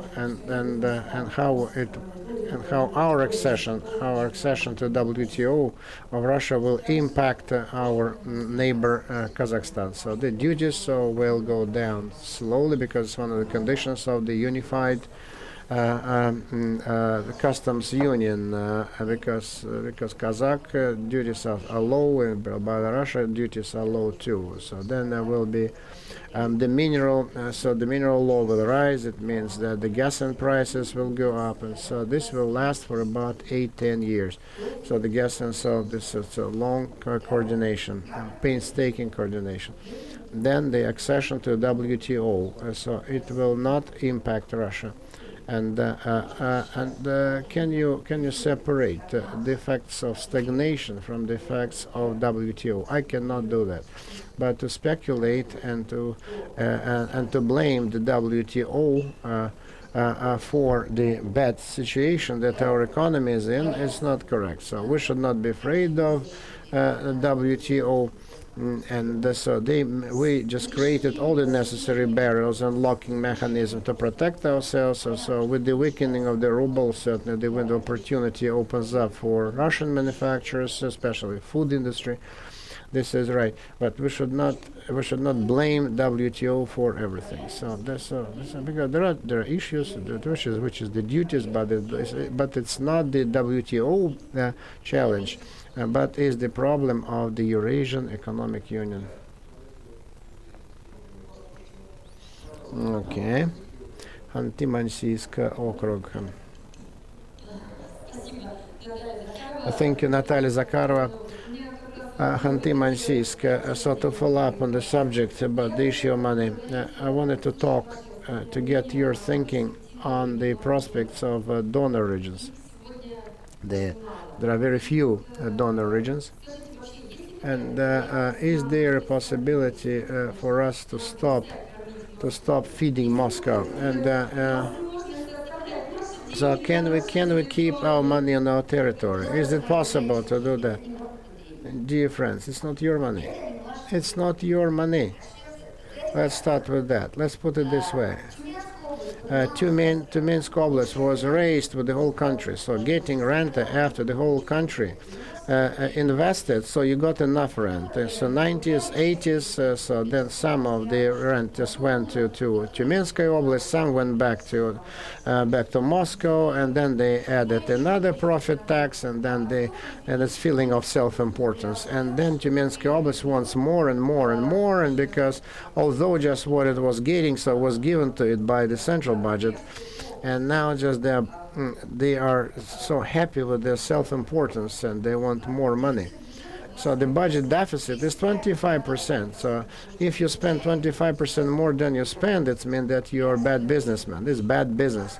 It means that you're hung over after rent. Yeah, because this rent was not made, and you are getting money that has not been made by you. That's why, because you're bad business. Because rent is what you're not using. Yes, you put in the ground. And what is a donor? A donor. Let's agree about the term. So the notion of a donor. So what is it's highly contrived, because formally Minister of Finance calls a donor a region that is not getting only one type of central. So for leveling off of the budget sufficiency. That's it. So the share of this allocation is no higher than 26% of all transfers. 25%, and the rest so can come in flood. And Tyumensk Oblast was not getting so only this one for leveling of the budget. They're getting huge allocations, huge investments for the balancing of the budget money. So 30% Tyumensk Oblast, the total transfer amount. So although in Russia it's 1920, they get 30%, and Tatarstan is a donor. So then in some years before the share of transfer was 38%, but for the budget leveling they were not. So be very careful to play with the word donor, because we cannot realistically say how much went up to the top and how much came back through the ministerial programs, through the Ministry of Finance programs, for agency programs. So more was returned than was what the center got. So if you look at this presentation, and so how much taxes stays and how much goes back to the central budget. So in the majority of the regions, 70-80% of all taxes stays in their territories. It's just not enough. That's it. They are not enough. Yeah, because you are paying. So the main share is the mineral tax, 27%. Hantima says 27% is your share of paying into the center budget, and you say, and you'll be right that you depend on them. But if you try to ask this money back, so this will be not fair, because the distribution of taxes of the rent type has been unequal, and it should be centralized. This is the rule of any budget system, even the federal system, because this tax has been made not by you. Yeah. So how many people just come for 1 month and then go back? So it has nothing to do with you. Okay, dear colleagues, there will be no more questions.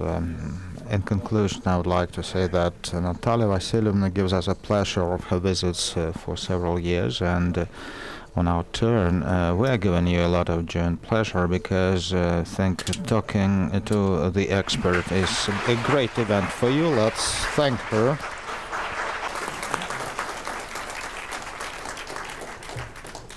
Перерыв полчаса.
Так, я попрошу.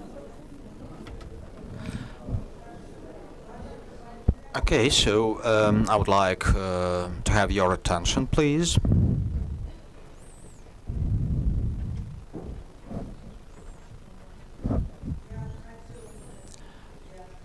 And I would like to open the session and introduce to you that wonderful, our long-term expert, who is Marek Dąbrowski.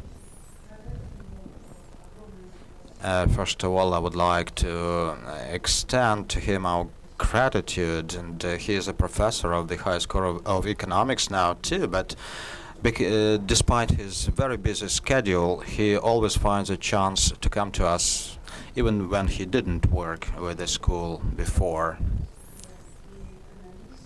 For non-economists, but for those people who are interested in economics, those who are interested to learn about the transition, that long transition, and Natalia Zubarevich before gave us some hints of how long it may last.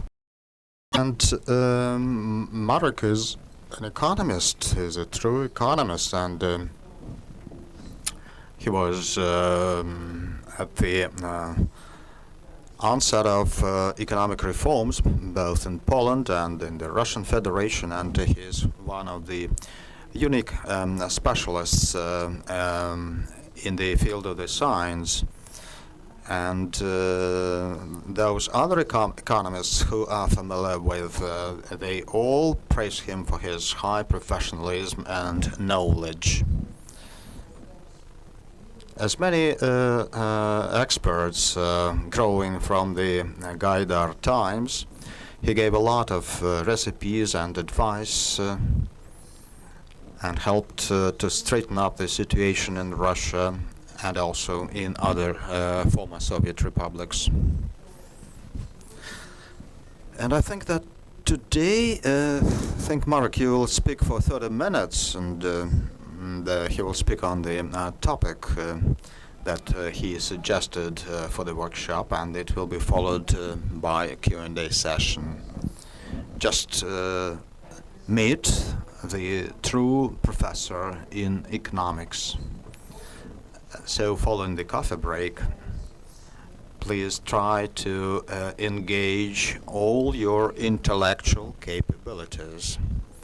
And once again, I would like to stress that we have the pleasure of the company of Polish experts, and who has a very deep knowledge in Russian economy. Sometimes his knowledge is better than those of Russian economists.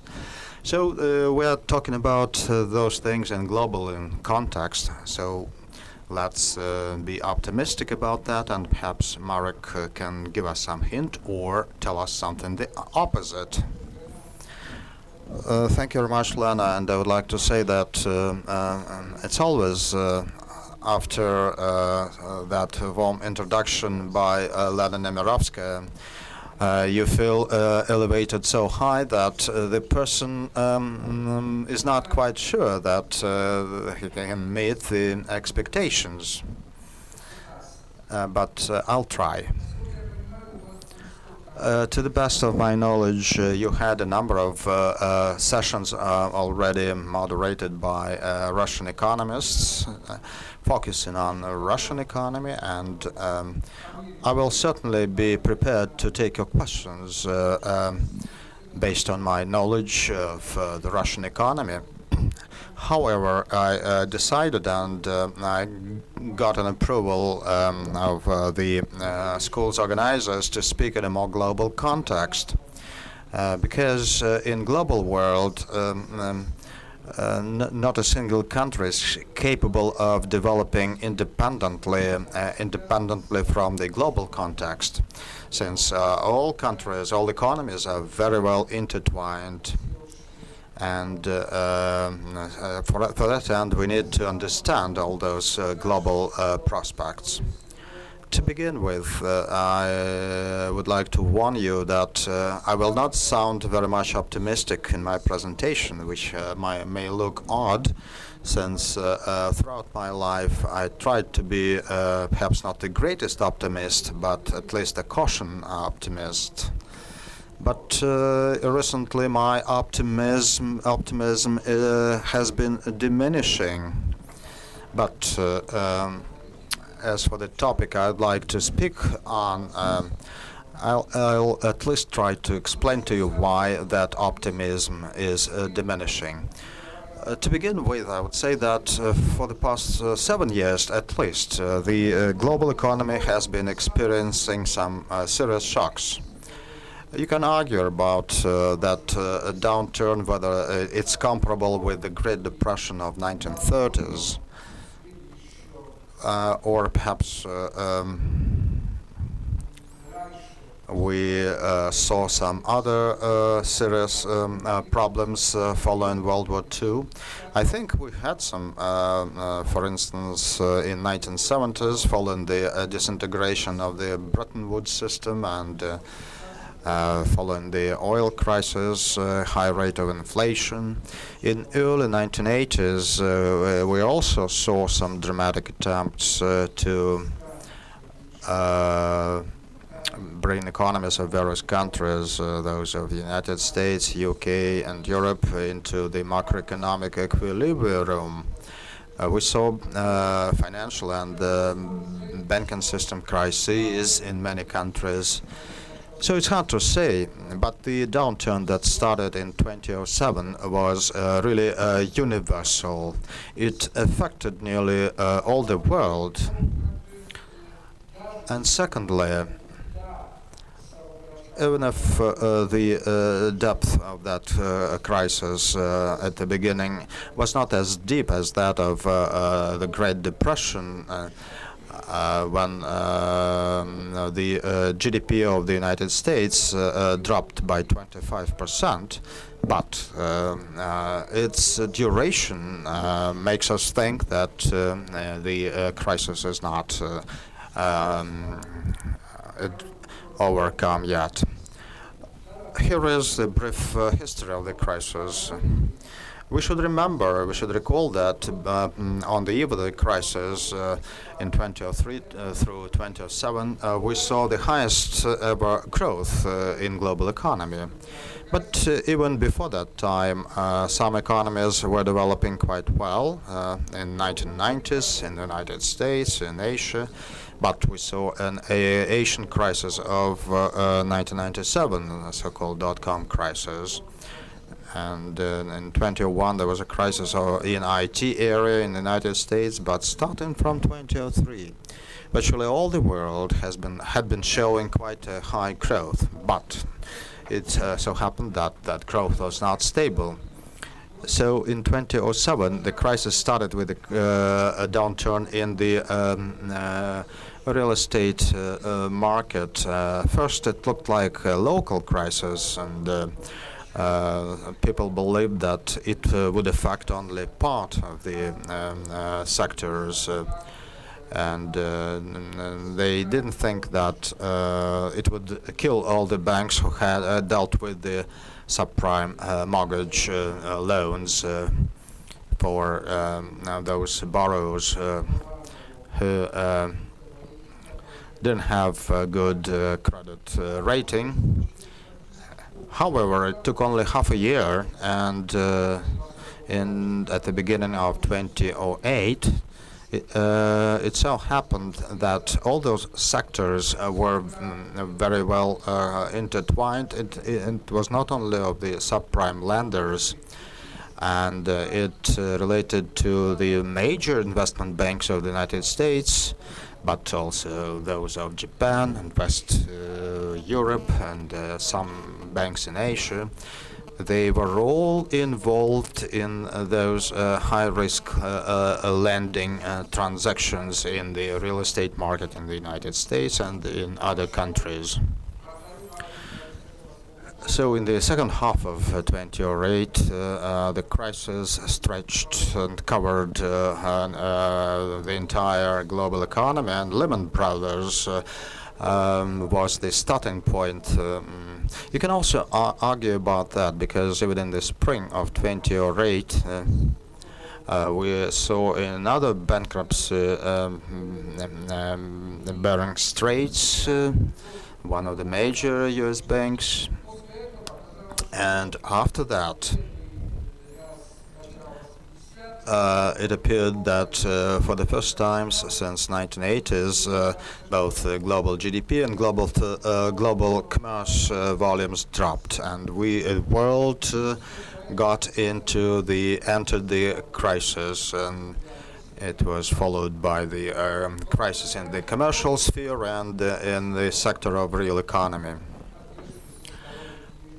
The U.S. authorities rendered a massive financial bailout, and joined by other Western banks, it made it possible to overcome that crisis. And starting from the second half of 2009, the U.S. economy and those of other countries showed some rally. So in 2010, looked not bad first, based on figures and numbers, but we saw another stage of the crisis. That's the sovereign debt in Europe, and in literature, in discussions, it is perceived as a crisis of the peripheral countries of the Eurozone, although I don't agree with that. Euro is strong, and it never lost its value. On the opposite, there were times, and even in the recent months, there was the rise of euro against US dollar. I think by and large, it was the crisis of the state policies of sovereign debts, and which was growing before the crisis, and in the times of crisis, the shrinking of GDP, social expenditures posed quite a problem in such countries, in some countries such as Ireland and Spain, UK, United States, the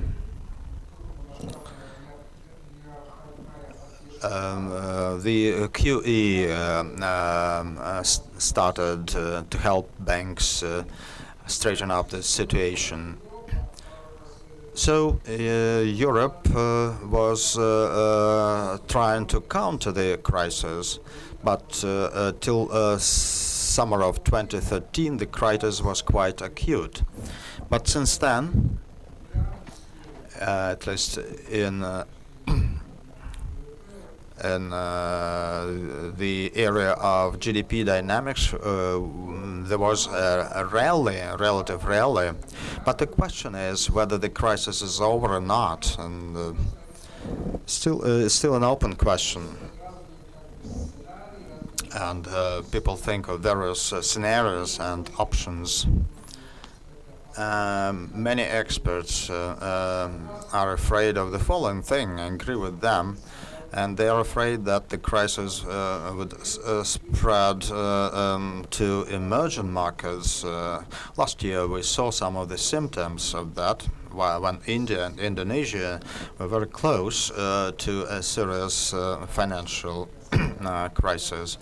They managed to stop that, but still many countries, under various reasons, they are viewed as countries in the zone of risk. It's Turkey, it's India, it's Russia, it's Brazil, South Africa, the Middle East countries, Ukraine, in the European Union, it's Hungary.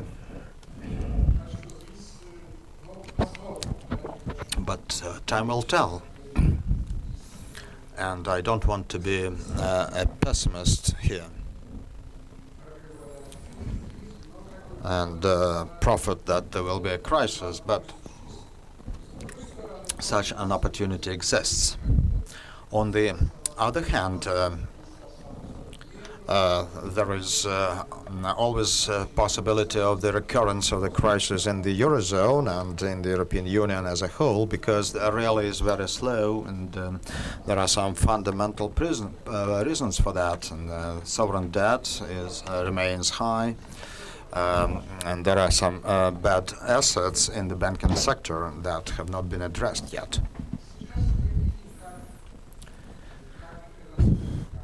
Here is the dynamics of the global GDP.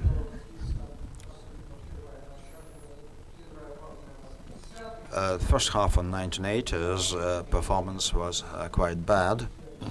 It was the period after oil shocks, oil crisis, and high interest rate in the United States and in the Western world. In their attempt to combat high inflation rate. It was the time when crisis struck Latin American markets and other emerging markets. However, in the second half of 1980s, we saw some growth, and then we saw another recession, and growth rates became lower. And it resulted in a recession in the United States and the stagnation that started in Japan. Then global economic growth was in the range of 3 to 4 percentage points. But in the second half of 1990s, the growth in emerging countries was overtaken that in developed countries, and the situation remains to be the same till now. Specifically, it was obvious in the crisis years in 2008, 2009, 2010. But the global crisis affected also the emerging markets and developed countries, but much less than the developed countries. If we look at the latest forecast of the International Monetary Fund of April this year, you can see here that the gap will continue to grow, meaning that emerging markets and developing countries will grow faster than advanced economies.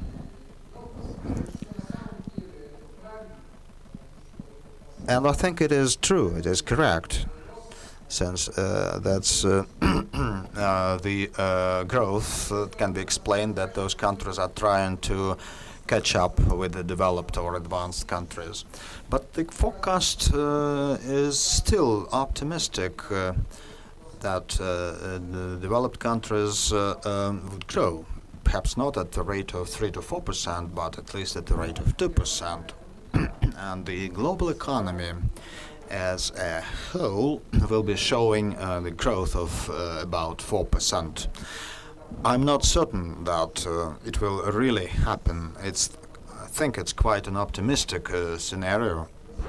And in the later remarks, I'll try to substantiate my skepticism about that.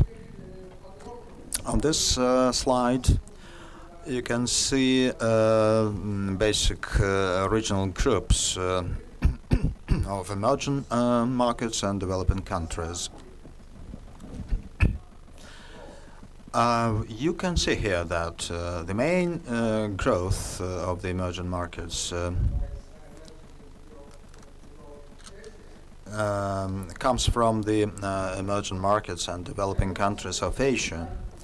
Mostly it's about China and India and Indonesia, probably, Vietnam and some other countries. That's shows us that there is the dominating role of Asia in global economy, and it's not something that is new. It started back in 1990s. But the second group of countries showing highest growth rate is Sub-Saharan Africa. And it means that Africa is getting out of the dozens of years of stagnations. I would add here that in Africa a lot depends on political factors. Political factors really slow down growth in some countries such as the Democratic Republic of Congo and Sudan.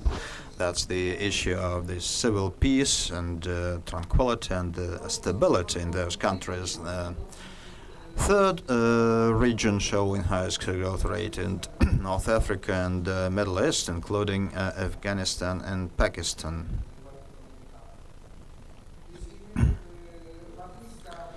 In Latin America, growth rates are much lower, a little bit more than 3%.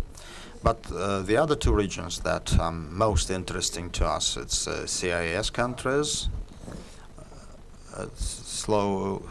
slowest rate, and in emerging and developing Europe, growth rate is a little bit higher. I can explain that the World Economic Outlook refers to emerging and developing Europe. They include some new members of the European Union, except for those who are already members of the Eurozone, and the Czech Republic, that in the classification is believed to be a developed advanced country. So Hungary, Poland, Lithuania are included. There is also Bulgaria, and there are some candidates for EU membership, such as Turkey, Poland, and Romania. They really have the bulk of the weight in this aggregate number. So if we look at this regional aggregation, the things are not that optimistic.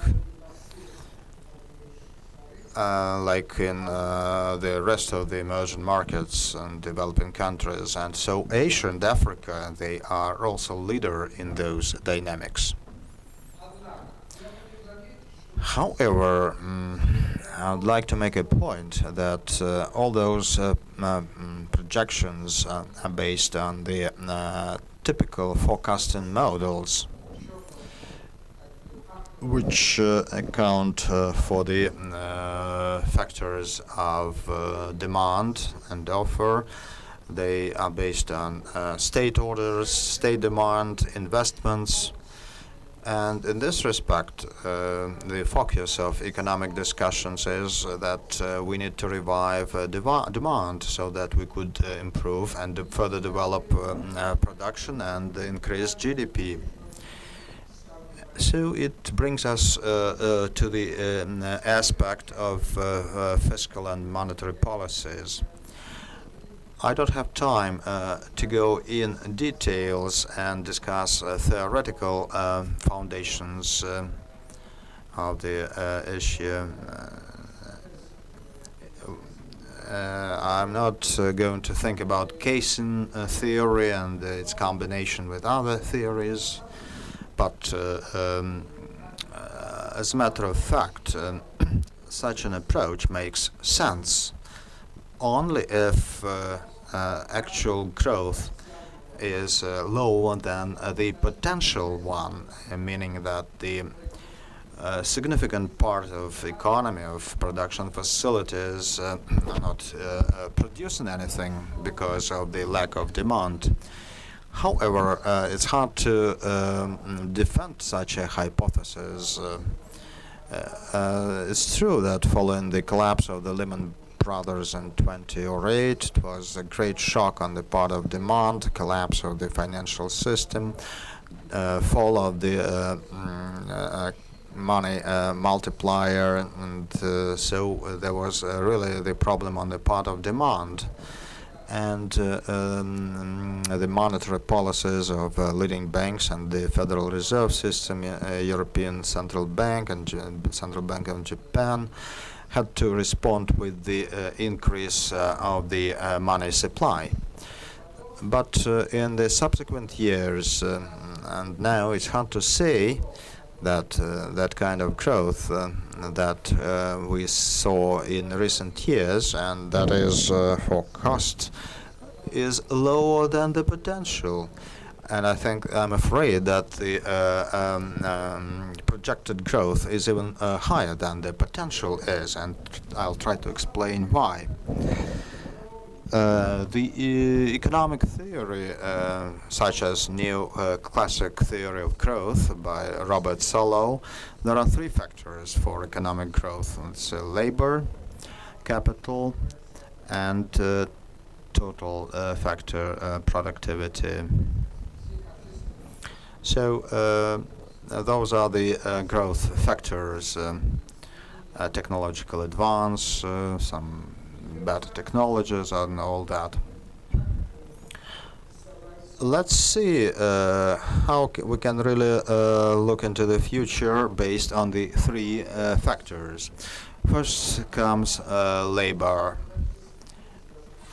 In developed countries, we see demographic crisis, as well as in the countries with an average per capita income. Those are all European countries, and one generation later, Turkey may join that category as well. What is interesting to mention is that China, starting from 2017, and here is the UN forecast on the population growth, starting from 2012. So that forecast and green line indicates Europe.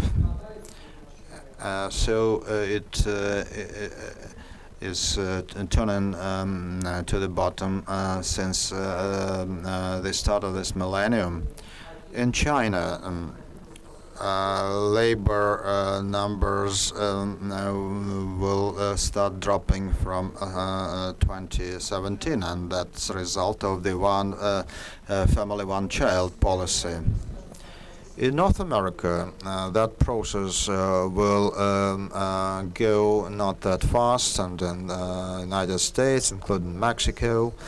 In the United States, thanks to migration, population growth continues. But the reproduction factor in that country is higher than 2. So, more or less, it's on the level of conventional reproduction. But fast population growth will continue in South and Central Asia, and it's mostly India and Pakistan. It will also continue in Africa and in the Middle East. And the Middle East and North Africa.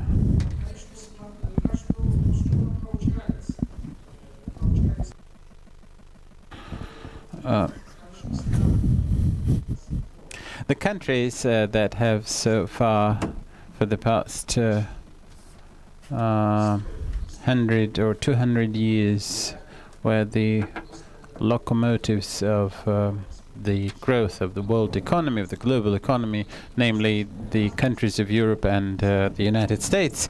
And then the Asiatic tigers of the past several decades will encounter the very sharp shortage of labor, qualified labor, which can partially be resolved through migration flow, but there are, of course, different problems associated with this high rates of immigration for that, including the cultural, social, and socio-economic conditions. There are some internal sources, such as an increase in the pension age and the coefficient of employment, especially for the women. And this is a problem which is being considered very seriously in different countries, including in Southern Europe, in Asia and the Middle East. However, even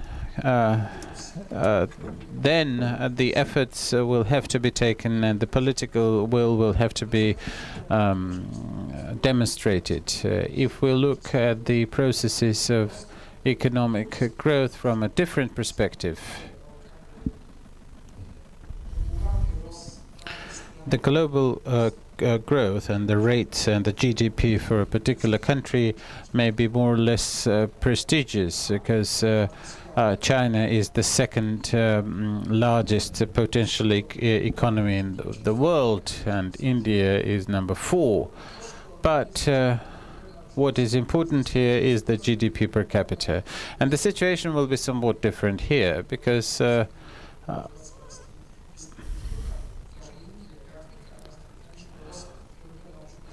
growth of the GDP will be lower. But on the other hand,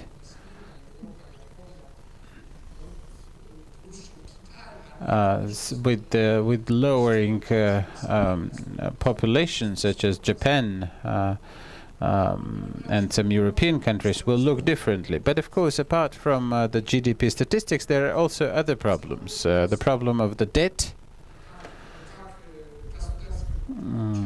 both public debt and private debt growing.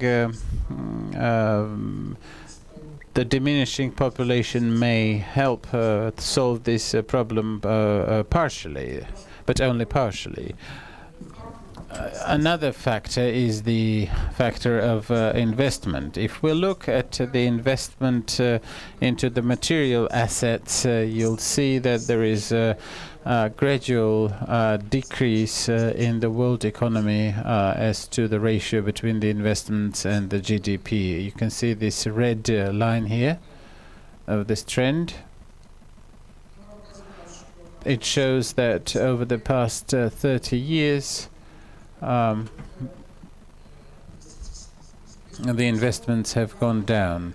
But if you look at the major regions, you'll see that in the developed countries, in the advanced economies, the pink line, it goes down. But it is growing in the emerging markets.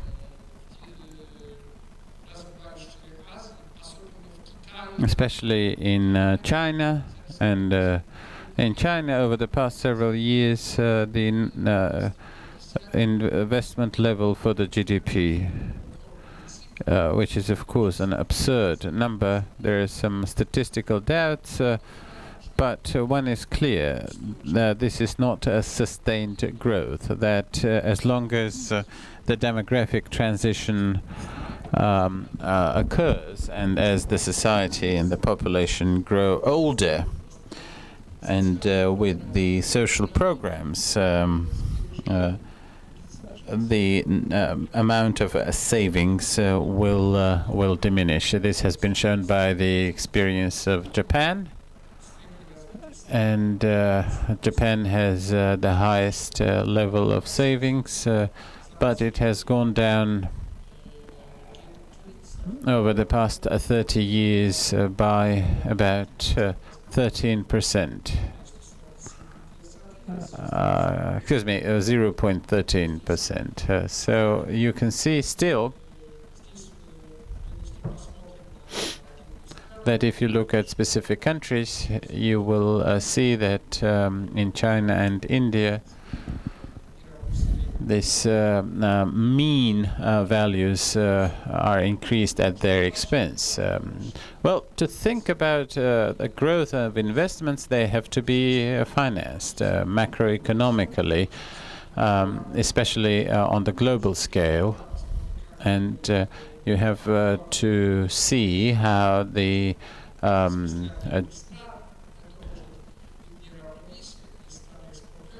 gross savings look like.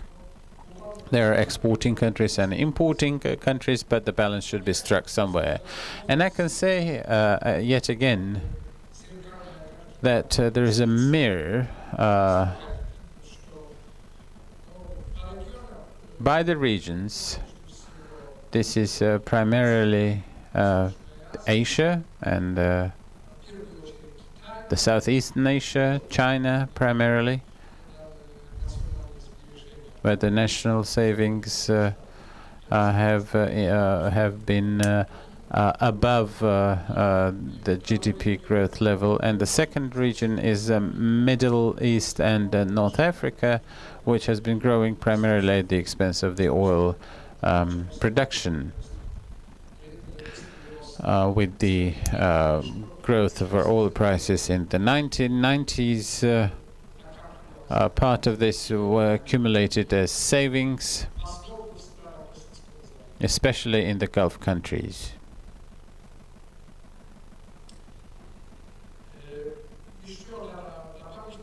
One other thing.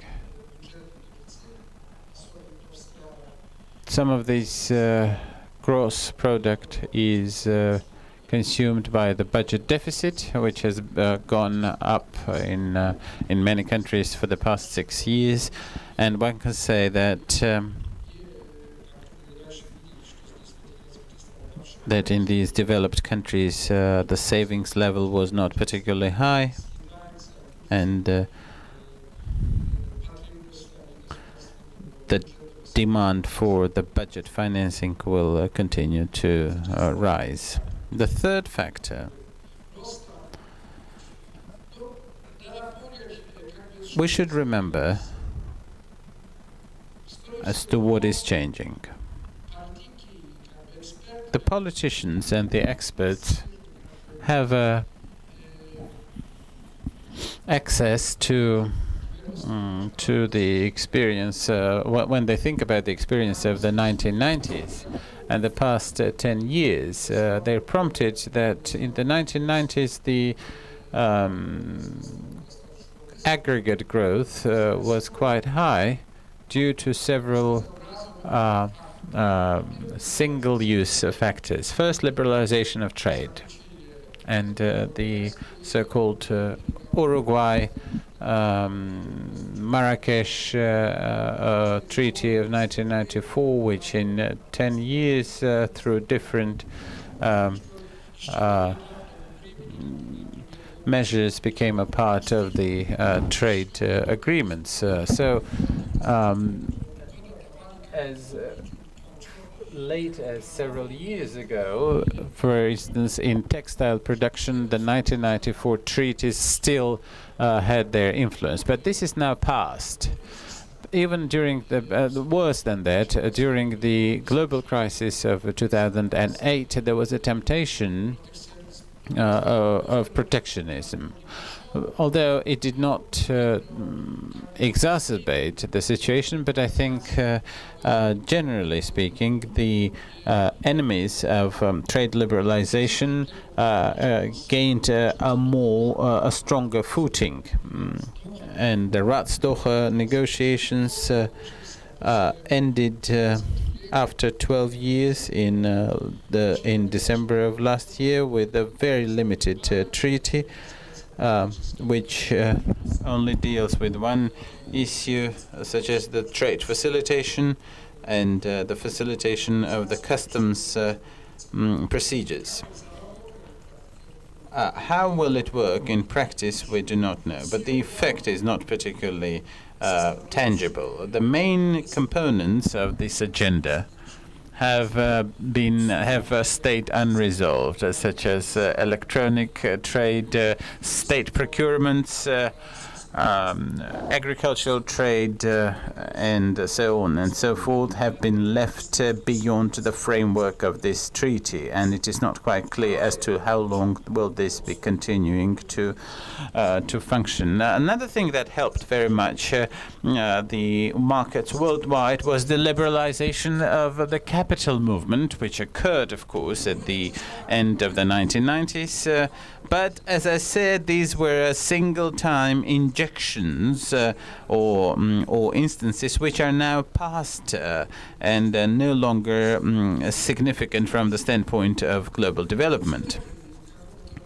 So, but however, we are not to expect any revolutionary influence, and there is even a temptation in several countries to return to capital controls and for macroeconomic or other political reasons. So it is to be expected that the achieved progress should be sustained, and that's probably the only thing that one can hope for at the moment, rather than any revolutionary steps forward. Well, as we understand, many regions in the world, including Eastern Europe and the former Soviet space, and of course China, India, Latin America, partially Africa, partially Middle East, have conducted economic reforms, of which some were quite radical in the 1990s and the end of 1980s. This wave has also been left behind us. This factor has already been used. The technological revolution, the so-called network or IT revolution related to the communication businesses and the information technologies. I'm not an expert in this, but according to different analysis,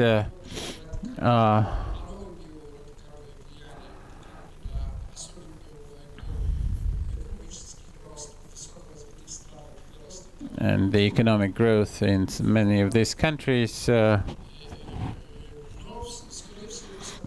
But one can expect that this is also behind us. The significance of this factor ended around 2003 and 2004. Now, of course, we're seeing different kinds of innovations, smartphones, the touchpads, but these are more incremental changes rather than any fundamental changes in the consumption sphere, rather than revolutionary changes in the modes of production. So I do not foresee any specific changes to occur in the immediate perspective. Many historians argue that usually technological revolution can only be understood or exposed through time. These revolutions that have taken place starting from the first industrial revolution in England, they have never been prognosed or foreseen before. But when you look at the perspective of, say, 5 years and not 50 years, then you do not expect anything radically new to come up. In the 1990s, there was another momentous event, which was, of course, the peace dividend resulting from the end of the Cold War. But starting from this new century, starting from the war on terror, and starting from especially the past times, this factor is most probably working in the opposite direction.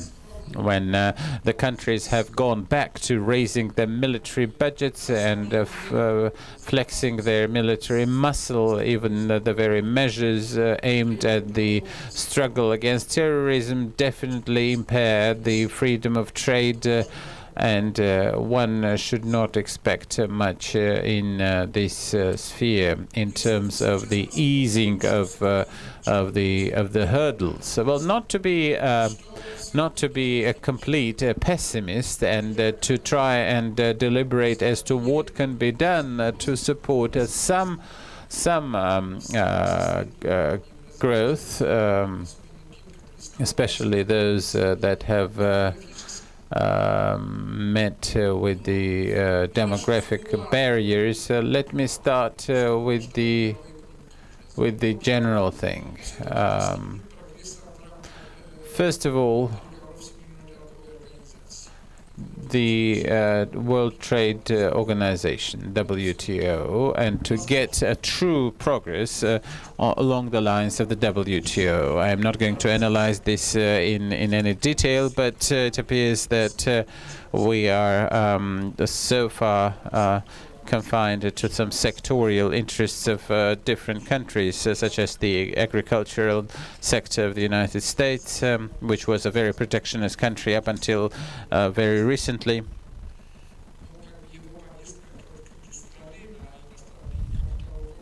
And this might change a little bit, or Japan, which has been defending its market, especially the rice market.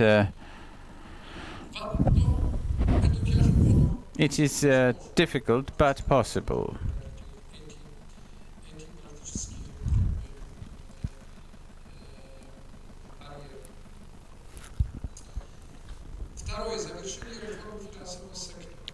After we have finished the financial sector reforms,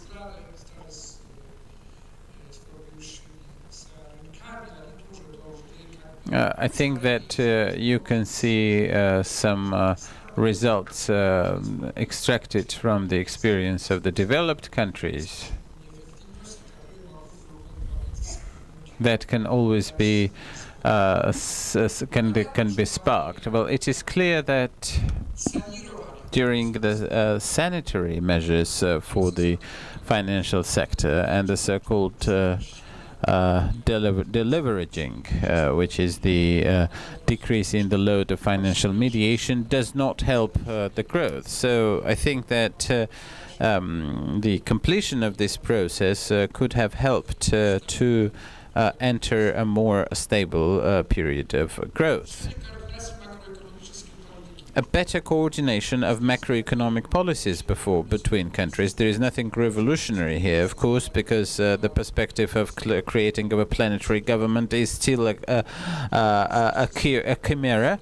It is unrealistic. However, within the bonds of the existing institutions, blocks, the IMF, the G20, there can be certain agreements and better coordination. For instance, to prevent and to avoid the hard currency wars for the purposes of getting some short-term profit for one of the actors.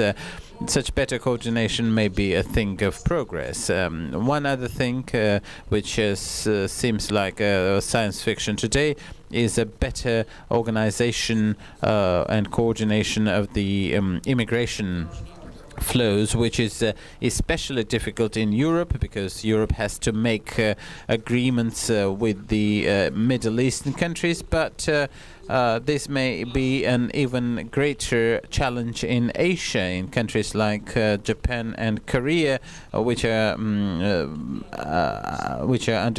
a demographic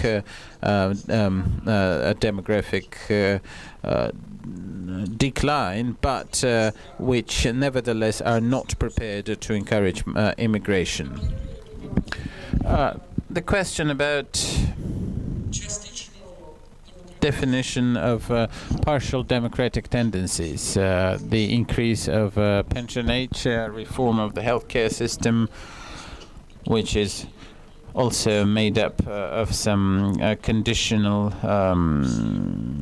responsibilities, and clearly all those who work pay into the healthcare foundations, but of course the pensioners are the major consumers of the medical services, and as the societies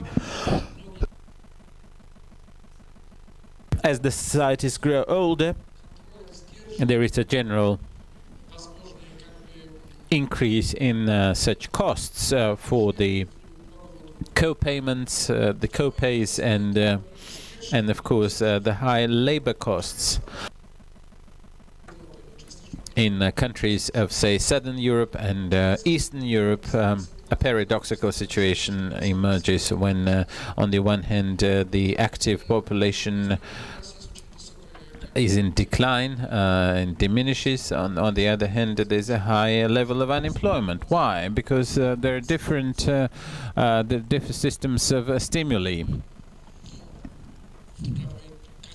The labor code, the labor legislation, and the different social benefits and payments, which decrease the stimulation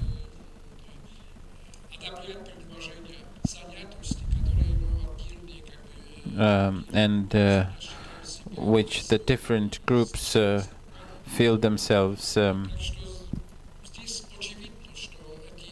not particularly high. So these markets appear to be over-regulated. The social burden will continue to grow because this burden may become unbearable. The reform of the financial sector I've already mentioned, and the re-regulation in some sectors such as the agriculture and food industries, pharmaceutical industry, where there are too many barriers which theoretically should serve the consumers, but in essence protect the producers from extra competition. However, in countries with the developing markets,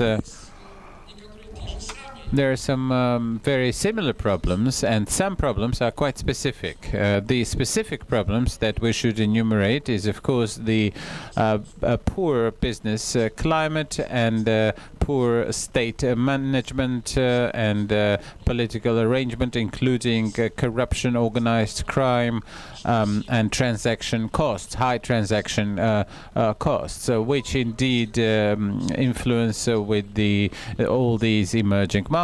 The trade protectionism, which is a part of the policies in Brazil, Russia, but also elsewhere.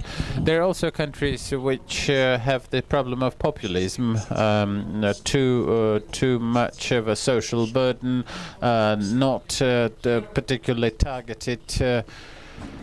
And Venezuela is one of the most conspicuous examples over the past decades. Being a rich oil-producing country, it is almost defaulting, just like Argentina, because of this populist politics. The Ukraine is one of such a vivid example. Over the past years, where it seemed several years ago that the macroeconomic stability in Ukraine, in many countries has been resolved, but the global crisis and its consequences have shown us otherwise. Our next point here are the shortages and the drawbacks of infrastructure, including the inability of the existing technologies and the existing infrastructure to cope with the burden. There's also the problem of capital,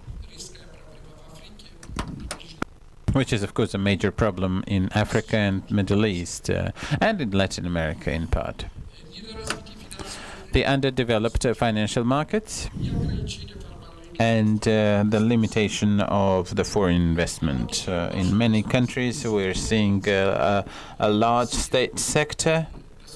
I'm specifically talking about the state property sector, such as in Russia and elsewhere, where the state's property sector is expanding rather than getting narrower. And finally, the regional conflicts. Today's conflict in Ukraine is not by far the only conflict. There's a whole number of cases that one should mention, among others, the crisis in Georgia and the unresolved territorial disputes in Georgia, in Nagorno-Karabakh, in Cyprus and elsewhere, which definitely have their adverse economic effects. Thank you very much.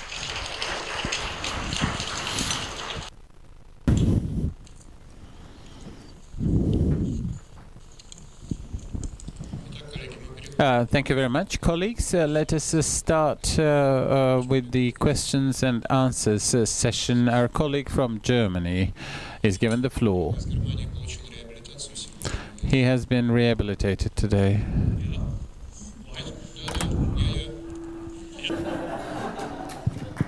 Yeah, I very much like to conversate all with you. So I'm enjoying the time with all with you. So it's a great meeting here. So and I really like the Russian hospitality, Russian culture.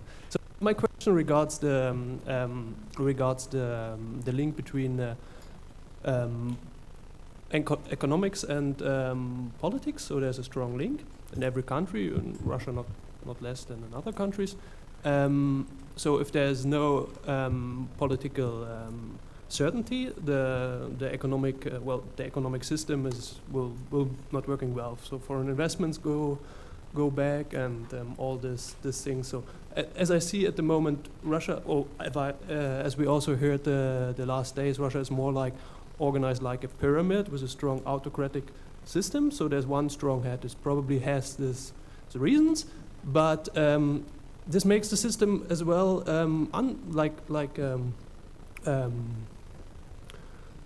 sick towards shocks. So what's happened when the main head goes once away? So do you see this link between the current political system and economics, and how do you see or how do you would predict it for the next future for Russia? Would there be any problem, or?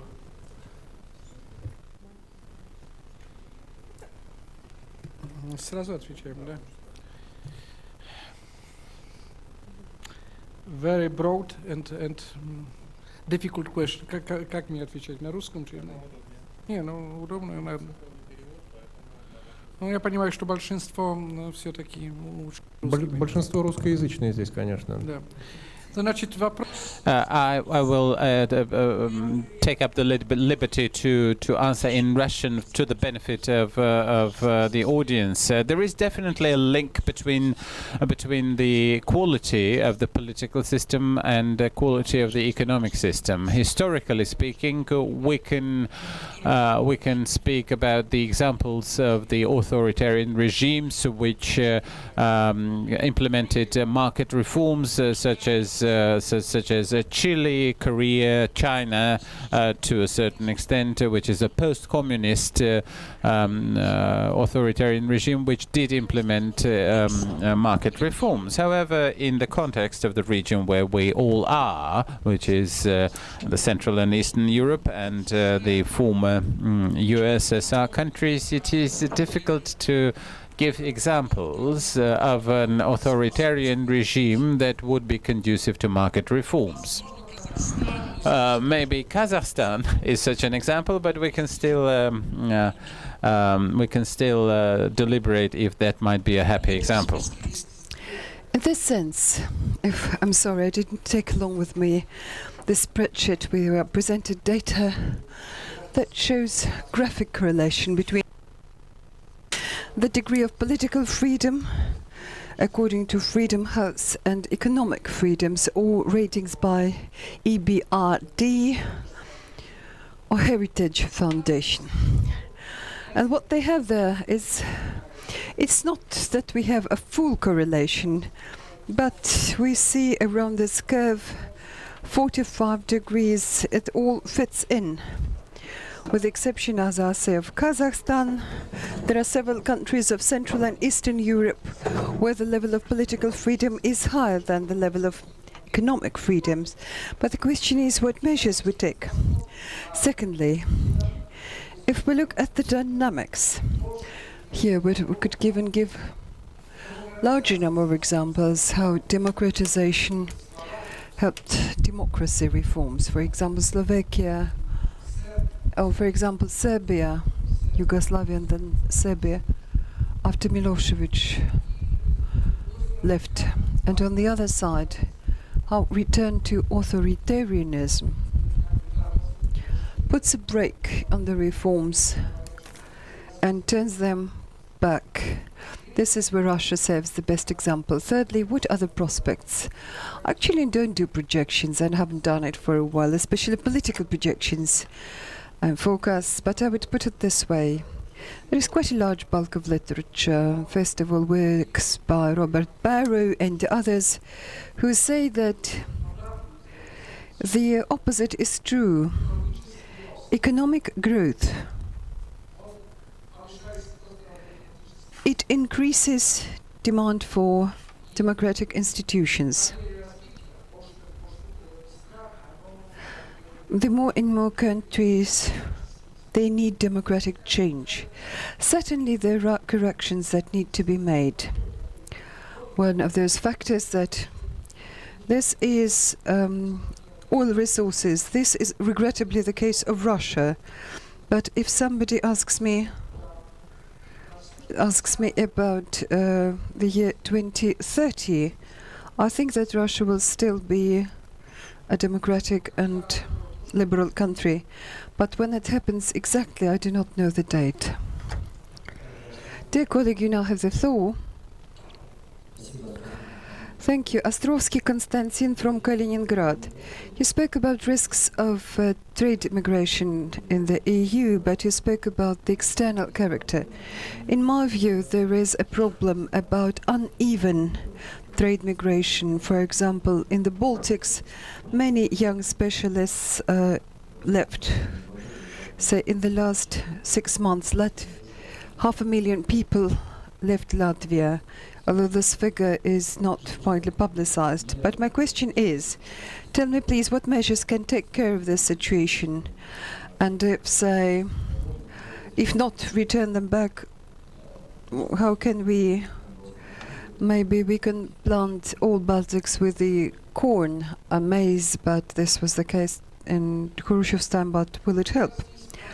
Well, this is where I showed you how EU as an aggregate, it's just Europe and Russia as an as a tool, aggregated data. Within the EU, one of the principles is when people, since we see difference in the level of income and this explains internal migration. So here I'm not really a great specialist in migration, so I would find it hard to discuss figures and proportions and dynamics. But this process is certainly underway, and it certainly will be there, but it will be just as we see processes happening like convergence within. Again, 2 weeks ago I took a part in a conference in Florence that discussed to which extent countries in Eastern and Western Europe, how they could do it in the last 10 years. Opinions here differ, but convergence certainly did take place in terms of, especially in terms of the level of personal income calculated per euro or other currency. So I suppose because of that, these internal forces, that identify external flows of migration, they will certainly change. New countries will enter EU and they will first supply new labor, which does not address the strategic problem, because if all of Europe will sees decline in population, including former Soviet republics, and very soon this will be something that Turkey will see. So surely they will have some inner migration like what we see in individual countries. This is something that we see, but Europe will need internal migration, and the only realistic source of this external migration is Arabic world and Africa. Because from East Asia, I don't suppose anybody will be traveling. Latin America, it's pretty far away. Gravitation is towards the United States, to Canada, and thus this is where it's a natural like movement, and it's there, despite all the measures when they seek to forbid it or put in place fences and try to isolate it and patrol from the Mediterranean. But this is something that is coming closer and closer and stronger. Aidevik Markaryan now has the floor. Professor, thank you very much for this very informative and exciting presentation. My question is as follows. If I go back to your slide number 1, we can see that the economy is in a global and non-interrupted crisis beginning with the year 2003. And as far as I understand, there is certain structural need for this. But at the same time, if you look at the graphs of global economy growth, we can... This uninterrupted crisis that they promote health and growth of China, that is now economy number 2. And from 2010, India and Brazil have been growing steadily too. Tell me, please, since we're is being number 6 or 7, how would you comment on this situation? And under this situation, Russia and its potential, could they be interesting for BRICS countries or not? In my understanding, rapid development of China and India is not something that follows from the crisis. Yes, we must say, short-term effect would be seen like this, like in the year 2009, that saw the fall in in market growth in developed countries, whereas growth rates in China, although they remained positive and strongly positive, still they declined. And the process somewhat of the convergence will be seen and it accelerated for 2 years, but it started much sooner.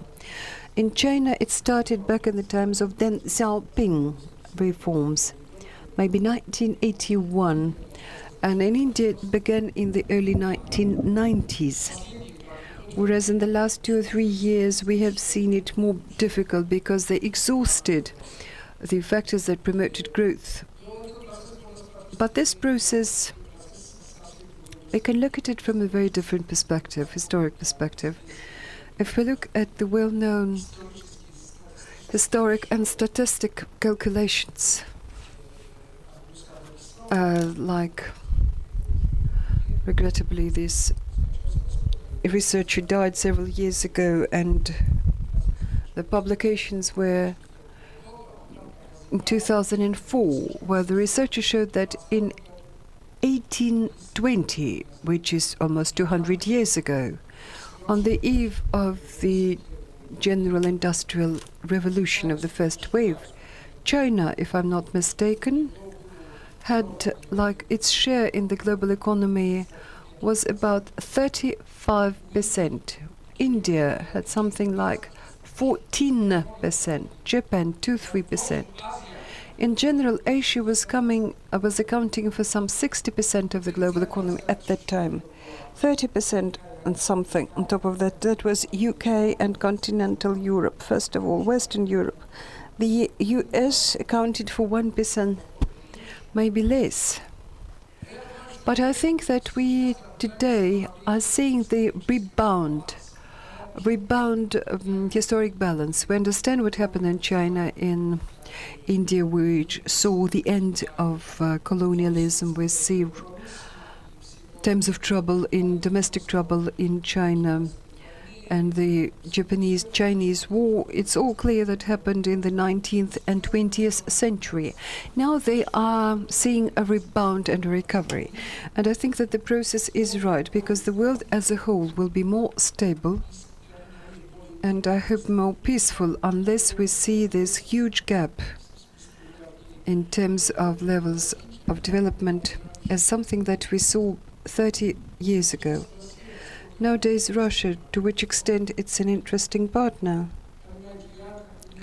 Well, you know, I'm not really an expert on external economic relations of Russia, but if you look at the statistics, the chief trade partner of Russia is EU. Second is CIS. China, I think, is number 3.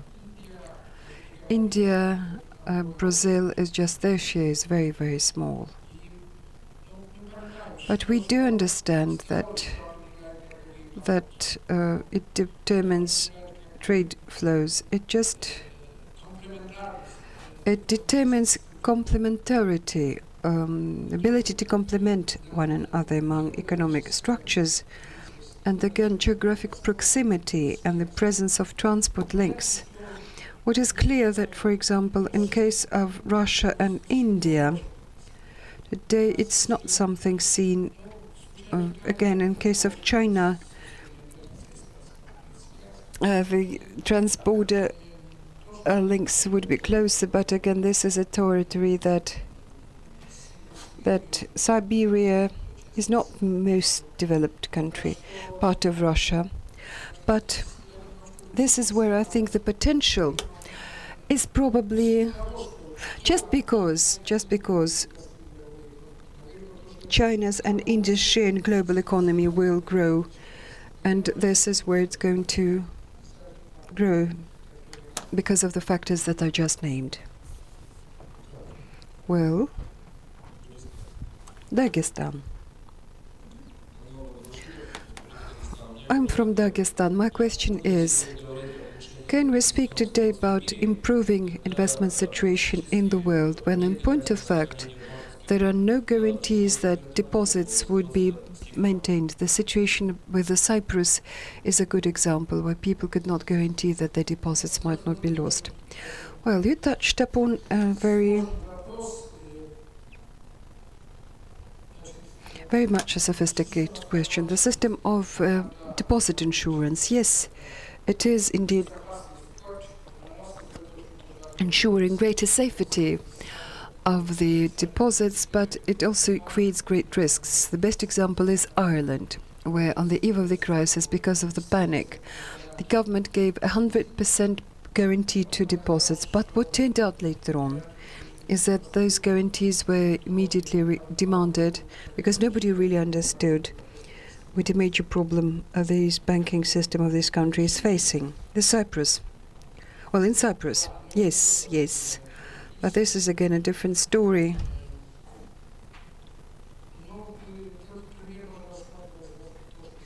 This could be viewed from a different perspective. Those who say that the conditions that were put forward to Cyprus, the conditions for financial support were different from what was in Greece, Portugal, or say Ireland. But on the other side, we can say that this long-term perspective, the program just to address and resolve the Cypriot banking crisis, it opened up a new approach with which I place great hopes. This is where they, for the first time, introduced the principle of correspondence to major creditors, bank creditors. I suppose it is right. Otherwise, we will never see major financial institutions, major banks and other financial institutions. They will just, the syndrome which we call too big to fail. In principle, the government and the budgets of different countries become hostages. And in principle, this is something that is now actively discussed in the EU, within the EU, the principle of co-participation of creditor banks in resolving their possible bankruptcy. It decreases the risks. This is what we call moral hazard.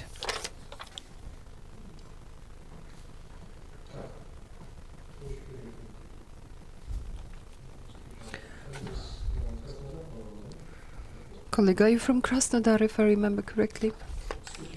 Sergei Burtsev from Krasnodar. Are you also from Krasnodar? Yes? Amazing, surprising. Okay. Sergei, please.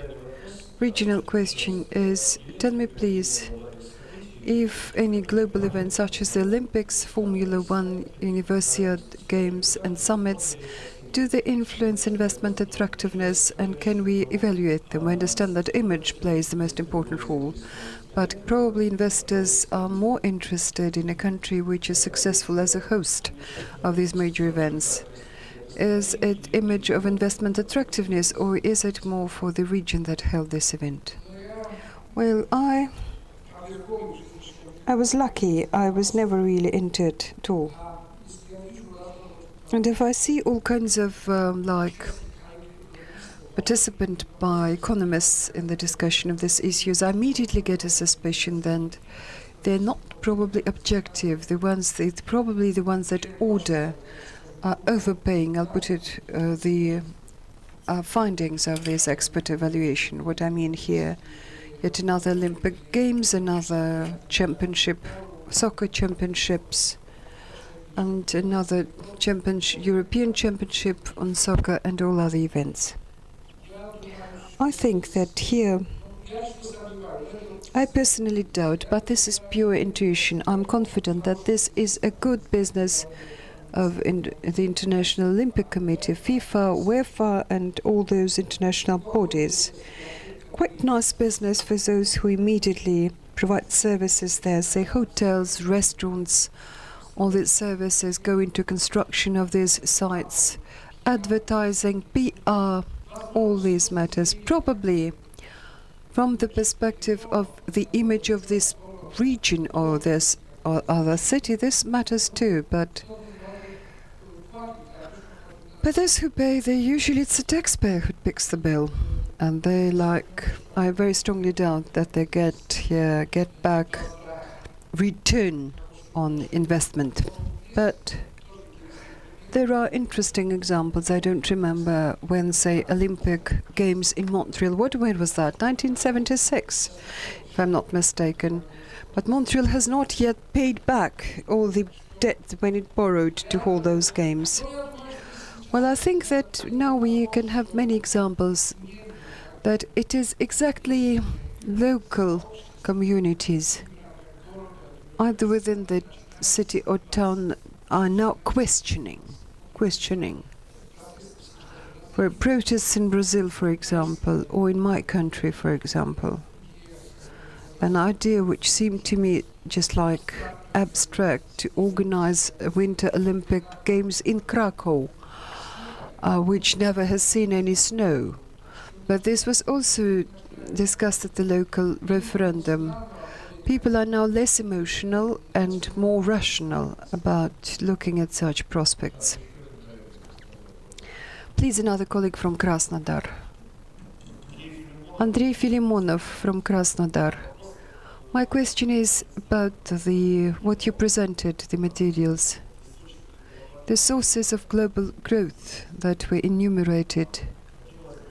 I would like to hear the correlation of these sources between themselves, just for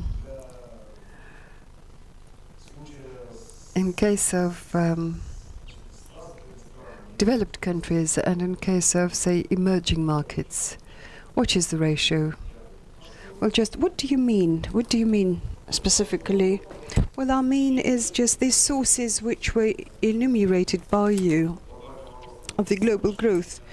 What is the breakdown, say, between what is the share of the developed market and the emerging markets? Then can I go back to this? When I showed you that has to do with labor resources, then here the main, in global economy scale, the main supplier of labor resources would be Africa, South and Central Asia, and the Middle East. As to investment, so far, while the main investor here is the main burden falls on in China and India, but here sooner it's mostly a matter of statistics that is obsolete. What will come next, it's not clear. But I still think that countries of East and Southeast Asia and Africa, they will take over in the very near prospects the main burden of investment. And this is something that probably will help address this question of employment, of the labor resources that are to spare, that are not yet engaged. Well, colleague in the second row sitting next to the interpreters both, please, you now have the floor. Chukaev Alexander from Tula. Mr. Dombrovsky, thank you very much for your presentation. Tell me, please, recently we have heard this informal group of countries that is known as MINT, Mexico, Indonesia, Nigeria and Turkey, which show nice economic growth factors. these countries, can they in the long run become something like one of the economic global growth engines? Well, you know, this is all inventions, and I would put this way, by financial analysts. BRICS from the very start was like this, and BRIC then BRICS, and nowadays they've come up with this mint. In case of BRICS, you can say that still gradually they set up certain infrastructure. There are some intergovernmental meetings and like this, but it's clear that the equation of development of, say, China, India, Russia, Brazil and South Africa, they're all different, they face different problems, but in case of the countries that you named, meant they have even more diverse and group, and homogeneous group, and as far as I understand, there is nothing in terms of political links, economic problems, again, that they face are different. Turkey faces different problems, something very different as compared to Nigeria, but has nothing in common. But again, it would be interesting for the readers, for the listeners, this analytical approach matters most. Dear colleague, you now have the floor. Andrei Berezhnoy from Mineralные Vody in the Caucasus. I would like to hear your comments about the prospects to reform the International Monetary Fund, IMF. What do you mean? Including quotas? Well, as to quotas, well, this process is underway. But it's they're now reconsidering the quotas, but certainly it meets resistance, especially from Europe, that because its share in the global economy is going down, more in favor of Asia, Africa, it should return some quotas, but it's not very keen. But the latest contract and agreement that was achieved in 2010-2009, so far it is yet they froze it, sort of, because the US Congress has not ratified this agreement, this treaty, and the United States maintain majority package. They need it to be ratified by the countries which have over 80% of quota and has like 15%, and the main problem there is this internal conflicts between the Republicans and Democrats in the US Congress. And I would put it this way, historical distrust, especially of the right wing of the Republican Party in the IMF. They're not happy with the IMF and the World Bank. Maria Guleva. Thank you very much. Maria Guleva from St. Petersburg. I have a short question. I wanted to find out, in your slide you have seen investment into Chinese economy. As far as I know, quite a significant role of the so-called Huaqiao. It means the Chinese who live abroad. In the Chinese economy, we could include Taiwan and Chinese who live in Australia, America and other regions of the world. Well, could you comment on this? How important is this role of return investment from their compatriots? Well, I've never analyzed the structure of investment into China from who is an investor. It seems to me that probably from the perspective of technological progress and governance and management methods, this matters a lot. And as far as I understand, the role will be even greater, say 15, 20 years ago, when in practice the first external investors were investors who were of Chinese origin, but not formally in China. Now they have more global companies who come to China. But from the perspective of macroeconomics, we should remember that China still maintains pretty high surplus of the current payment balance. It means that investment is smaller than, is less than savings, it means that China exports goods. It's a pure exporter of capital, and this capital export happens through its channels of the Bank of China, which tries to prevent the strengthening of yuan and wants to have large-scale interventions in the market, but the exchange rate is fixed. Not at all times, but it's still fixed. So it increases. We can look up any statistics, and they're growing very rapidly. Currency reserves of the Bank of China. And these reserves are placed in the international markets first and foremost in the treasury bonds, T-bonds of the United States. So this is how they export part of savings and of capital from China. But if we look at the flow of investment, now this is where I don't really remember the exact figures, but this is where foreign investment do play a role in China. Yes, this is the case. Dear colleagues, our time is up, given that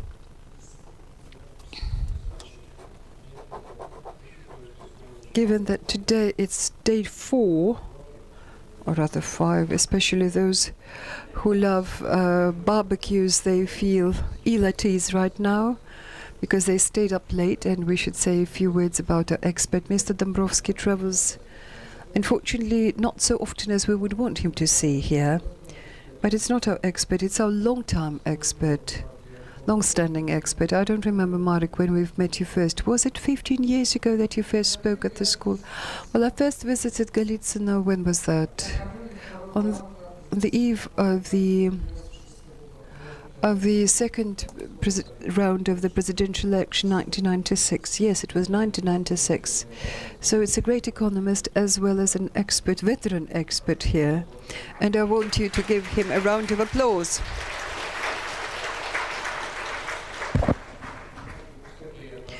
Enjoy your meal. We have 1 hour lunch break. Thank you.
Можем начинать, да, Маришка?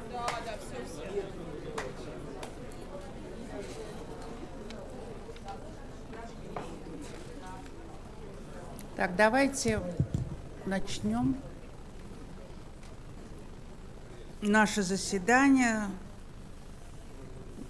Очень трудно, послеобеденное. Но перед And so the expert, and so we continue our deliberations. So he's the expert, just whose presentation will be so exciting and interesting, and no one will be bored, and no one will want to fall asleep. And I'm happy to open this session. And the name of the session is difficult to understand, so I will be listening very carefully to what he has to say about the name. Is Emil Abramovich Pine will be our speaker. He's got many different positions, and so I would say that he was the aide of the President Yeltsin, who was giving good advice to Mr. Yeltsin. Later we'll ask how many pieces of advice Mr. Yeltsin took in point, and he's a professor, and he's head of three different departments, chairs, not chairs, so of Higher School of Economics. What demography, sociology departments in the Higher School of Economics. This is the quintessence of all this knowledge, because he is the head of three different departments. And so then this reflection, this holistic attitude to life, just covering different subjects. And so he's trying just to attempt rationally evaluate the reality, and this is what we'll be happy to listen to. Thank you. And he's the person who believes in our school. He believes in our school and its future. So let me congratulate you on the public holiday.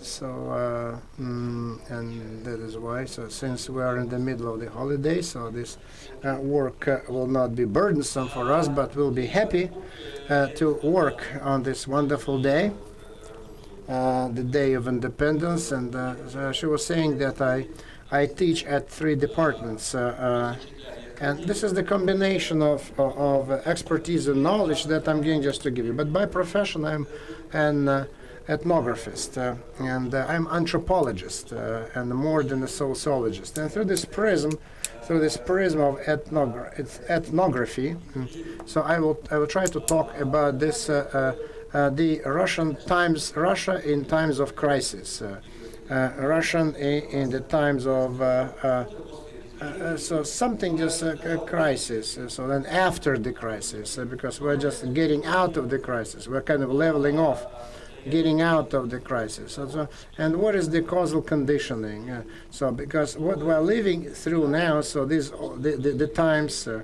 So when the absence, as in Russian we say, the absence of times, it means that this kind of the transitional period, interim period, the period of a lull, the period of uncertainty, the period of murky, unknown, undetermined situations. So this is a complicated Russian word, which is very difficult to translate into English. And so it could be the difficult times, uncertain times, the times of the troubles, the times of confusion. So when the future looks murky, looks uncertain, looks vague. And so one of our famous poets, so he was saying that the future is murky, uncertain, and vague, and kind of amorphous. And so this is the kind of times that we're living through now. And the representatives of different schools, classes, political groups, teams, they say the same thing. And so Yuri Shevtsova's book that I received, it's referred to We and the Epoch of Uncertainty. And then at the beginning of 2014, Valery Fedorov, general director of CO, So this is the service whose responsibility is a state service, is a state agency that it ensures it guarantees the interests of the establishment. And so he speaks about this vague, uncertain, amorphous, murky times, and that certainly explains a lot. So this transitional interim period that explains the why we are what we are now. And so Fyodorov was saying that now we are marking time. We're marking time, and so then. Uncertainty, unpredictability. People are trying to survive, so we're going back to the old archaic values, and we oppose ourselves to the values of modernization. And so, actually, this is the state organization head said that, and this is very telling, because if the public official said that, it means that even he recognizes the uncertainty in our times. Not only the liberals are concerned with that, but even the people in the administration realize that. And in this connection, in absence of the absence of times. So then there are some consolidation mechanisms, are very peculiar to this society in transit. So we speak about propaganda. So before we came here, I spoke with Lena. So propaganda is the propaganda. It's there, and because the propaganda is very efficient, and but what I want to say, so the propaganda works only when there are circumstances,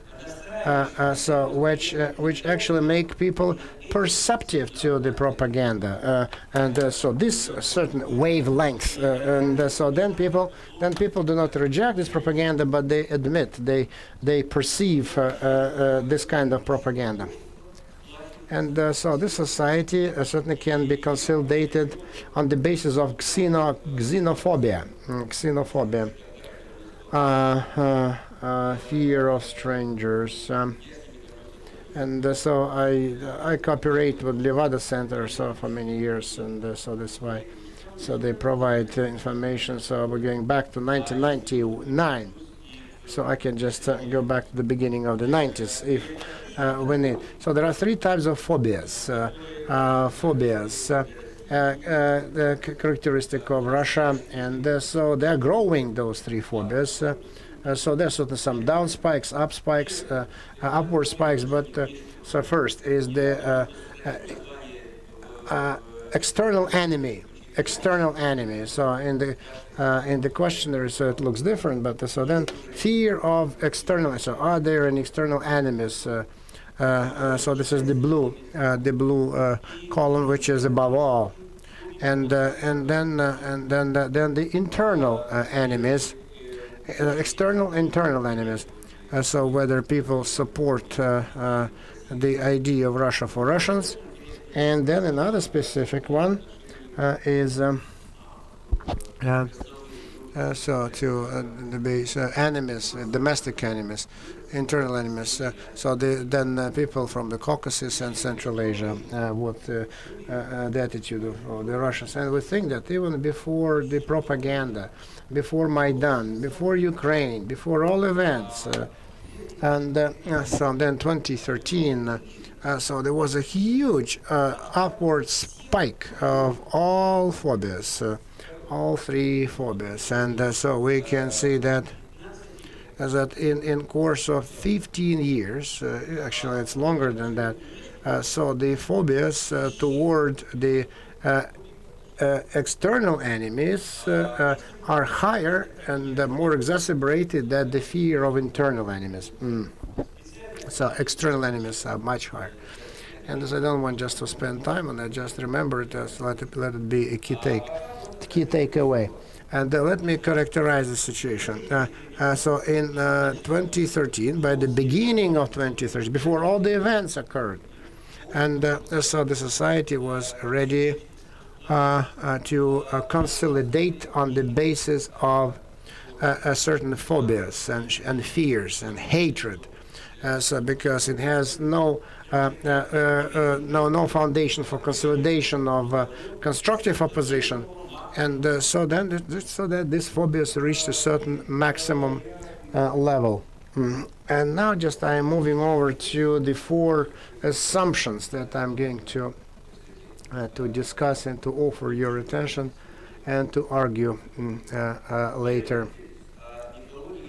Then that's a myth of stability, because they impose this myth on us. So the media keep talking about stability, and this type of propaganda doesn't work, by the way, because the main idea is that there is no stability. There is a certain semblance of the energy conservation law. So then there is a lot of protest, a lot of discontent. They just change form. So that it could manifest itself as political movements, or can turn into some religious or ethnic activity, both inside and outside the country.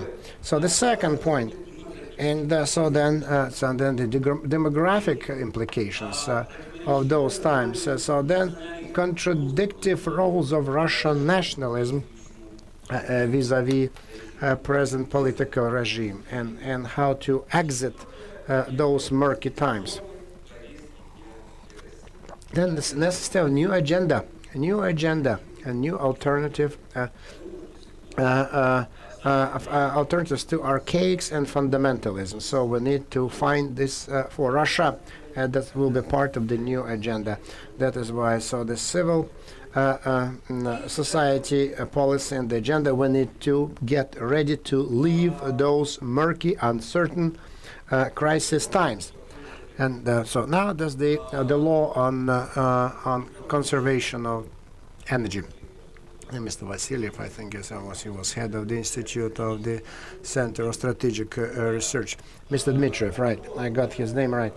So before he stopped being the head of this center, so he published a report. That was the last report on this of this agency, that after May events 2012, the political activity in Russia collapsed. So they managed to squash it quickly.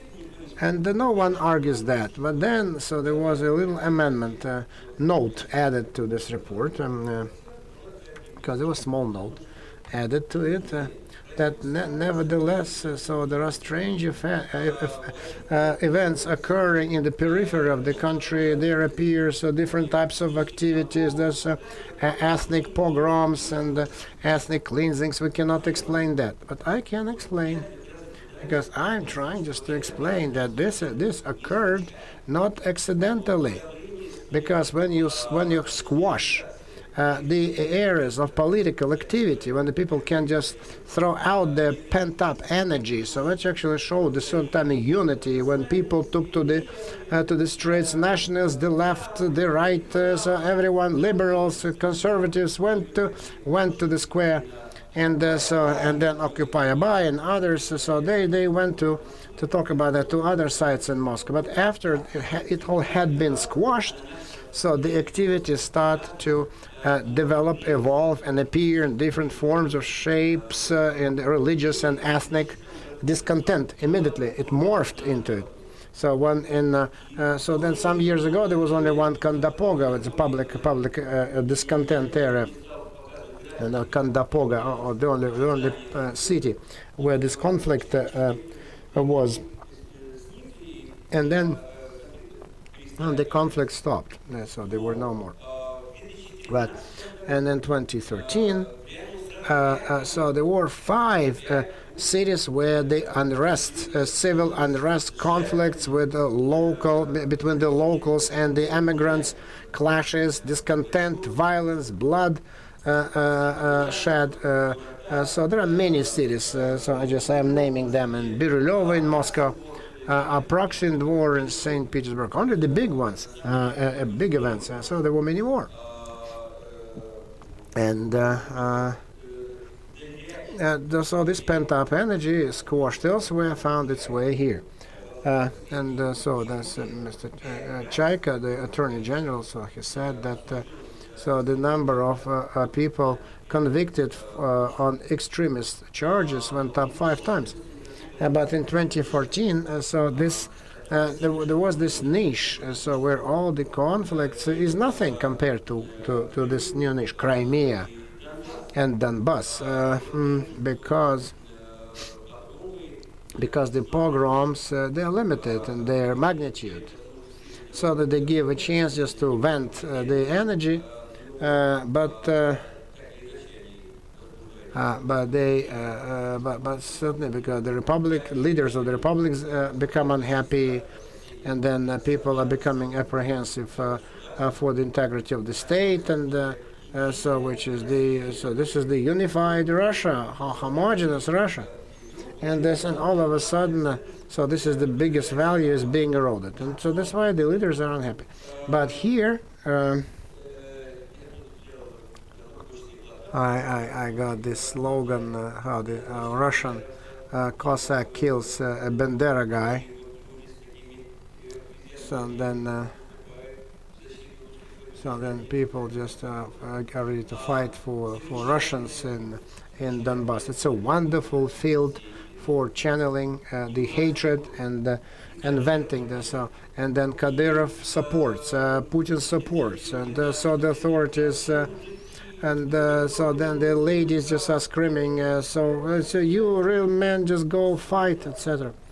And but what happens? So then a certain image appears that might help Russia to get out of this epoch of murky, undetermined times. Even in Georgia, there was the Project Russia.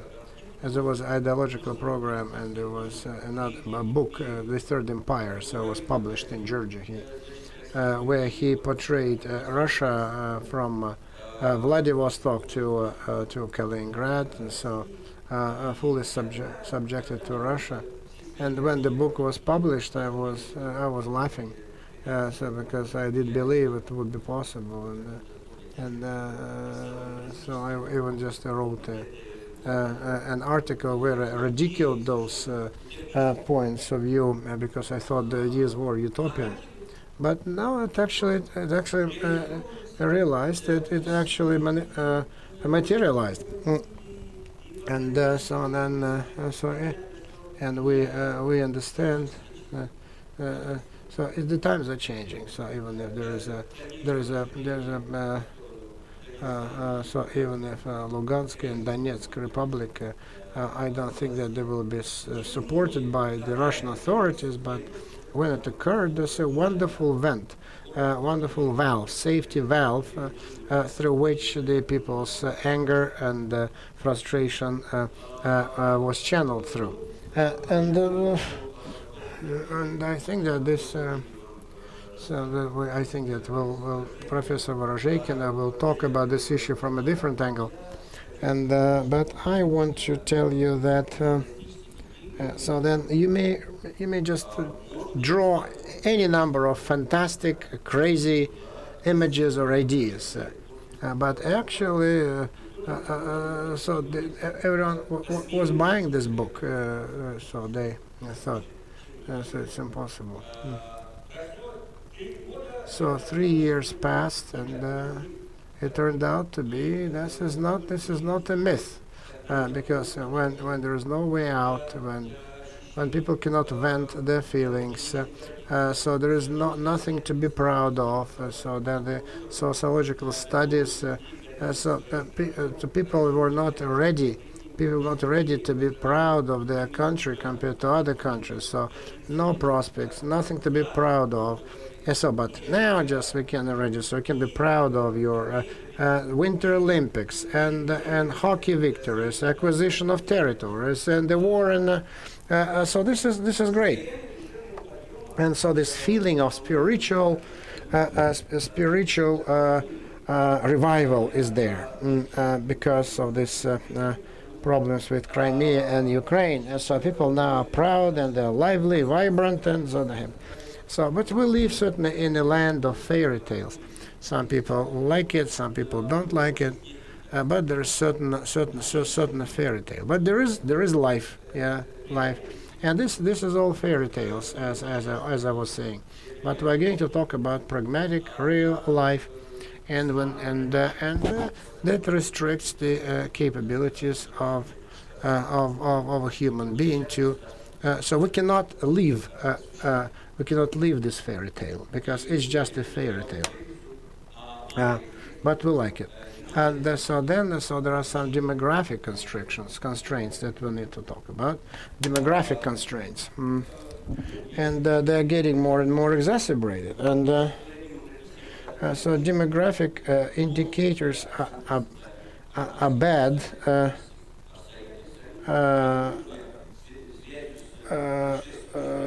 Because they overlap, and so to make any demographics, so just to say that, for example, this regime gives a higher birth rate, and this political regime gives lower birth rate, and the times the troubles diminish birth rate, and this one increases the mortality rate. It's impossible to say that. To apply one on the other, very difficult. But the infant mortality works very well only for the evaluation of the rock bottom decline, and so this indicator, so the high mortality rate in babies, is very telling characteristic that describes the situation very well. So, for example, where it's worse in Africa, and so where you can compare it, and then you can always say. So if you compare it to Africa, so you certainly saw our situation is much better, but then so there are some indicators that show the success of the country, which is the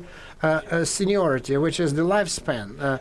So lifespan, and that certainly bespeaks the quality of human life, and so this lifespan is definitely the characteristic. So because all the countries are ranged from the viewpoint of lifespan of their citizens, and our country, from Vladivostok to as they plan to go to Lisbon, it occupies 129th place. So this even just the lifespan. So out of all socialist countries and the former republics, so the lifespan is lowest. Only the Middle Asian republics have a lower lifespan than in Russia. So we occupy the 129th place from the viewpoint of lifespan. This is an independent characteristic. And so then about the age of the population.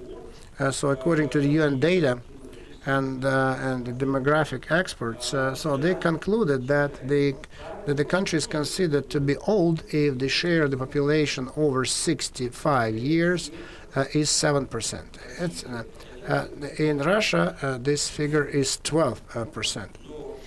Twice as much. But even worse, the demographic situation in Russia, if you look at it from the viewpoint of expected lifespan.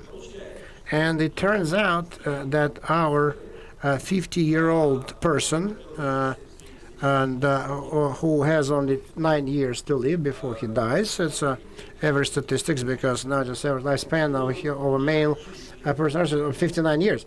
So I'm talking about men, okay, not women. Men. I'm talking. Really, it's very important because I'm talking about men, and men are important for our discussion.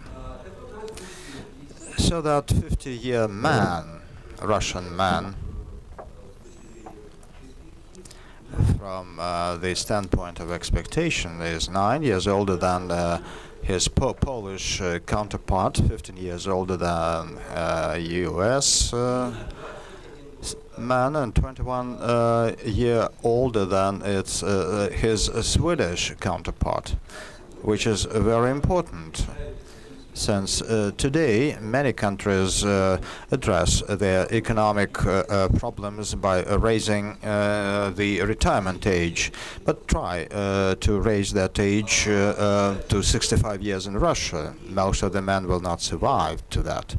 What is changing the retirement age? That's the fundamental change of the principle of living that has already occurred in the planet.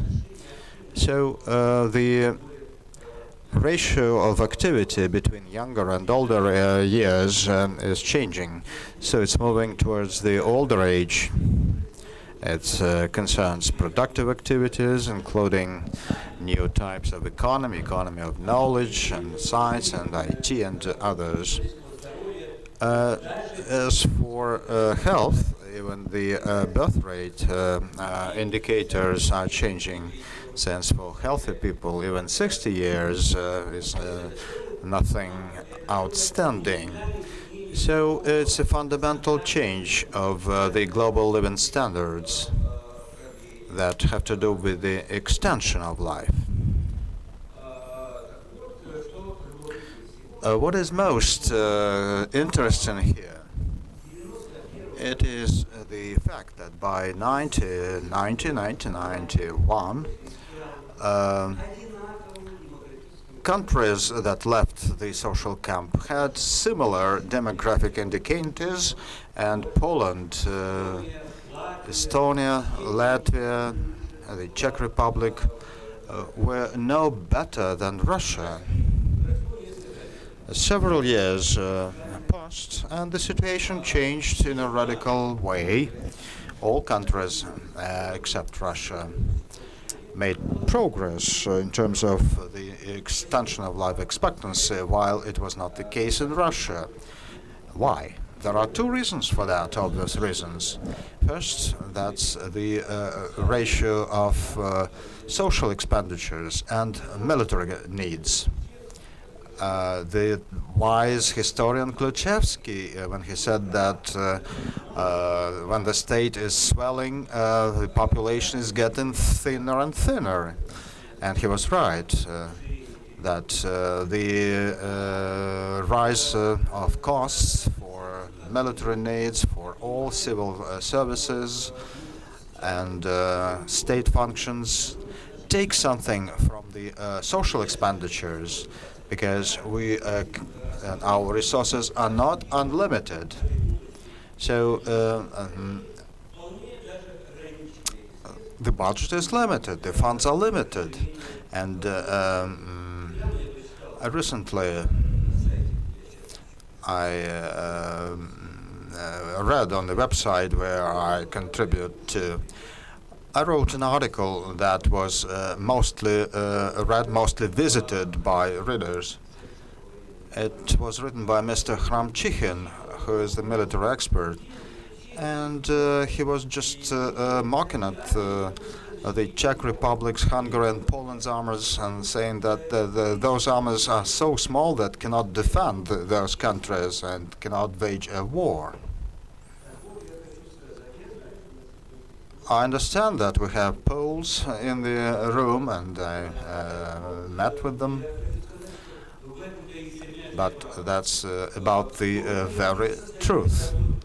That's something that's special, that the countries that have capabilities to spend much less for the armed forces, which in case of an invasion from Mars may not defend Hungary from the aliens, but today they have a chance to increase the share of healthcare costs up to the European standards of 8% of the budget, while in Russia we cannot reach even 5%. And that is an important factor by itself. And there is another important factor that has to do with those hard, troubled times I was talking about. When you have a feeling of a stampede and in the cultures that are associated with drinking, that particular feelings are addressed through drinking, and that's not accidental why I began talking about men. Just trying to identify those problems. And it so happens that with all those bright plans to build Russia from Vladivostok to Lisbon, it's not that bright, and people still feel bad, and they address their concerns through drinking. I should say that vodka was invented in Poland. So Poland is also a vodka drinking country. I have separate stories about Finland and Sweden, and they were used to be also vodka drinking countries, and the cultural standards were changed. But the fact that troubled times, hard times, had taken up lives of the Russians is an undoubtable fact. And I'm moving to some other implications of those circumstances. Here is the gender and age structure of one of the regions. It's the Kurchelayev municipality in Dagestan. It looks like a fir tree. It's not Dagestan, I'm corrected. It's Chechnya. Okay. But anyway, that's the Kurchelaevsky municipality. But should we take Dagestan example, nothing would change, because that's the traditional gender and age structures, and that's like a fir tree. So in the territory of Russia, we have only one zone, one area, with that phenomenon. It's Dagestan, it's Chechnya, in a lesser degree it's North Ossetia. So the republics of North Caucasus are the only keepers of that type of demographic development. And if you look outside that region, the picture changes entirely. It's kind of an oak tree. Great number of people in labor age with very few children. And the question arises, where do all that labor come from to Russian cities when children are very few? The answer is quite obvious. Those are migrants. They came from the places where children are not a few. And this kind of redistribution results in the following picture. That's the map of the Kostroma Oblast, Kostroma region, and the colors indicate the density of population. Some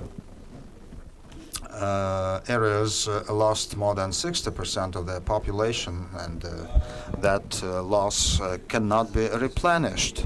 Those territories were developed in 15th and 16th centuries, and the dynasty of Romanov came from that area. So we watched on television the history of the Romanovs family, but they say nothing about the tragedy of that territory. So 1/3 of the territory is dead. It cannot be restored.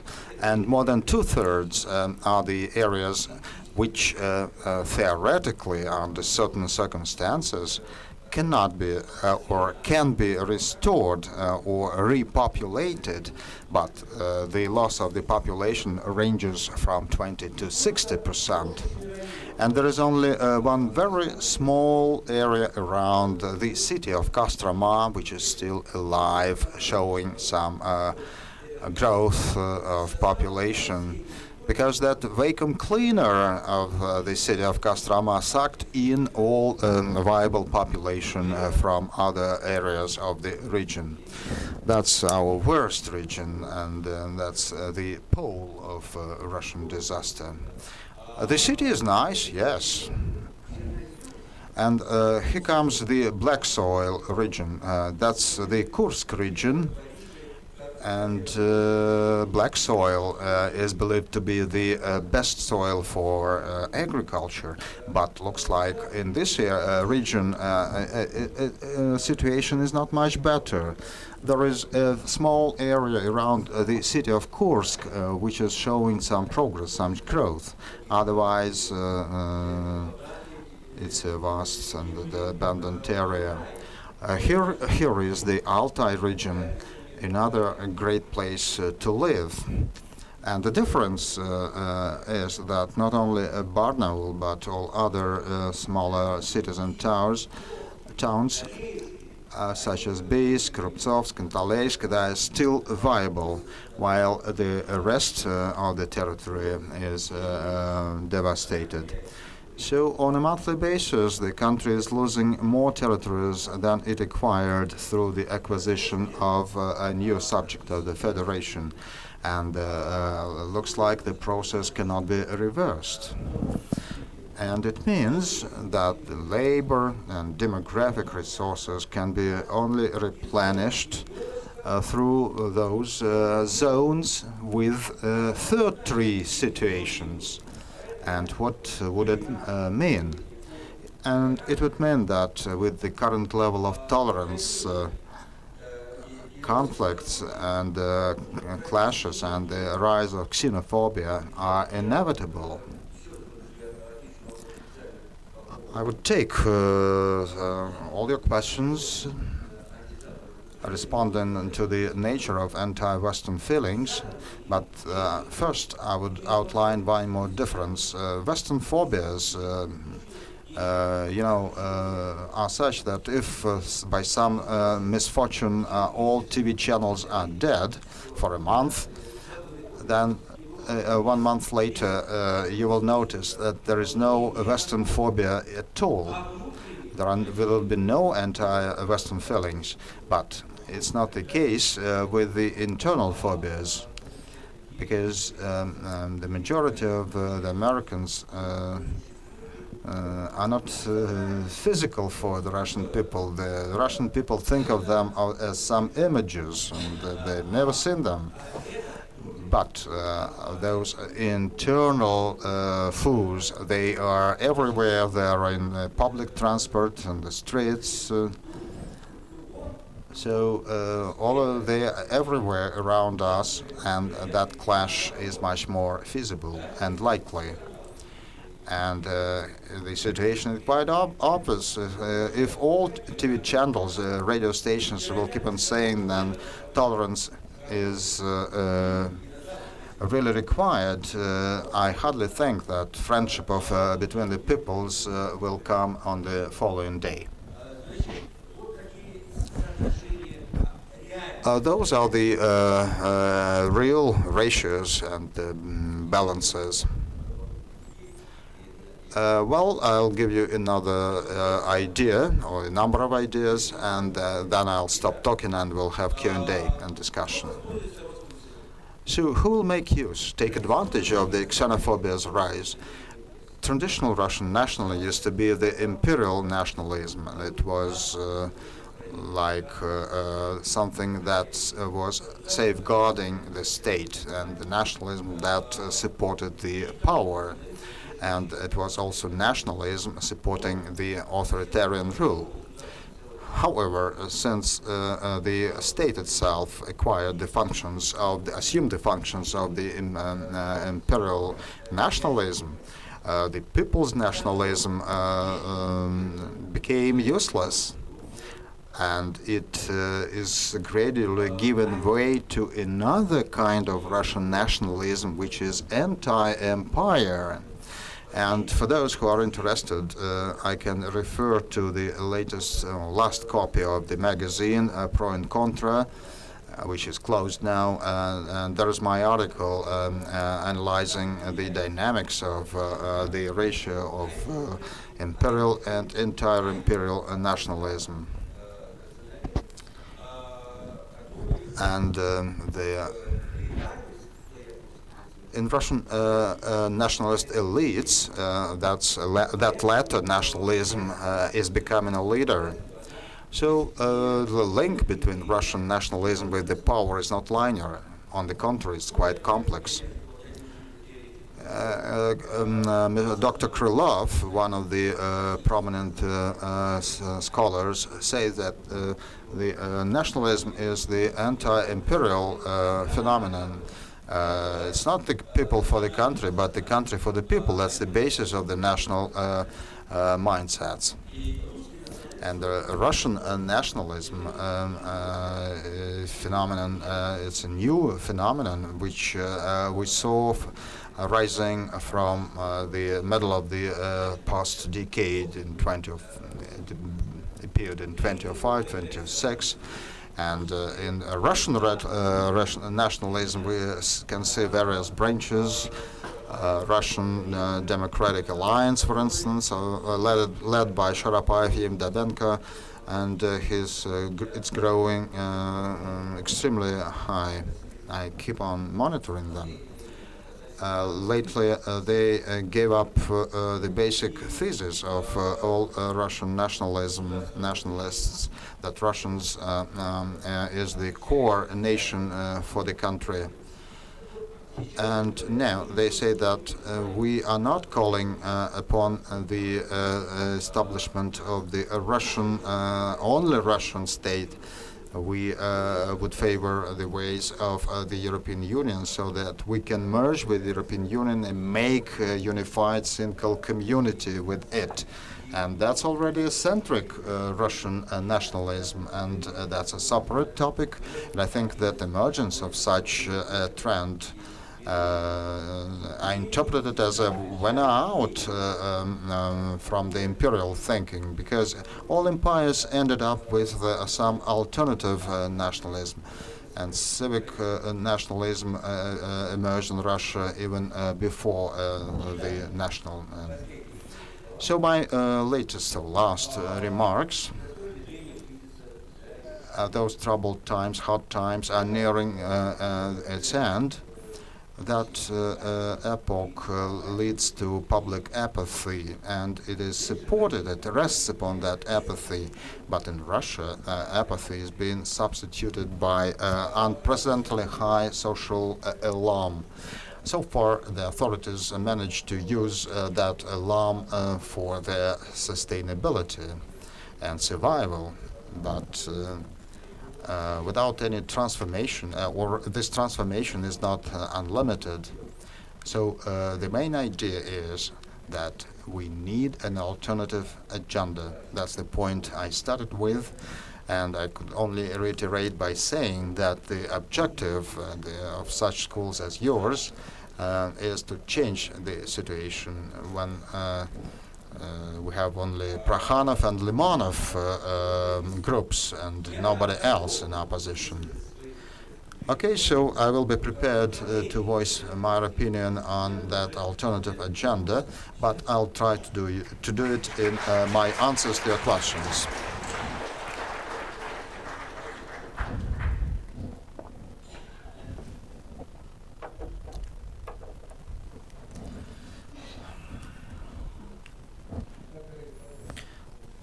Colleagues, discussion is open.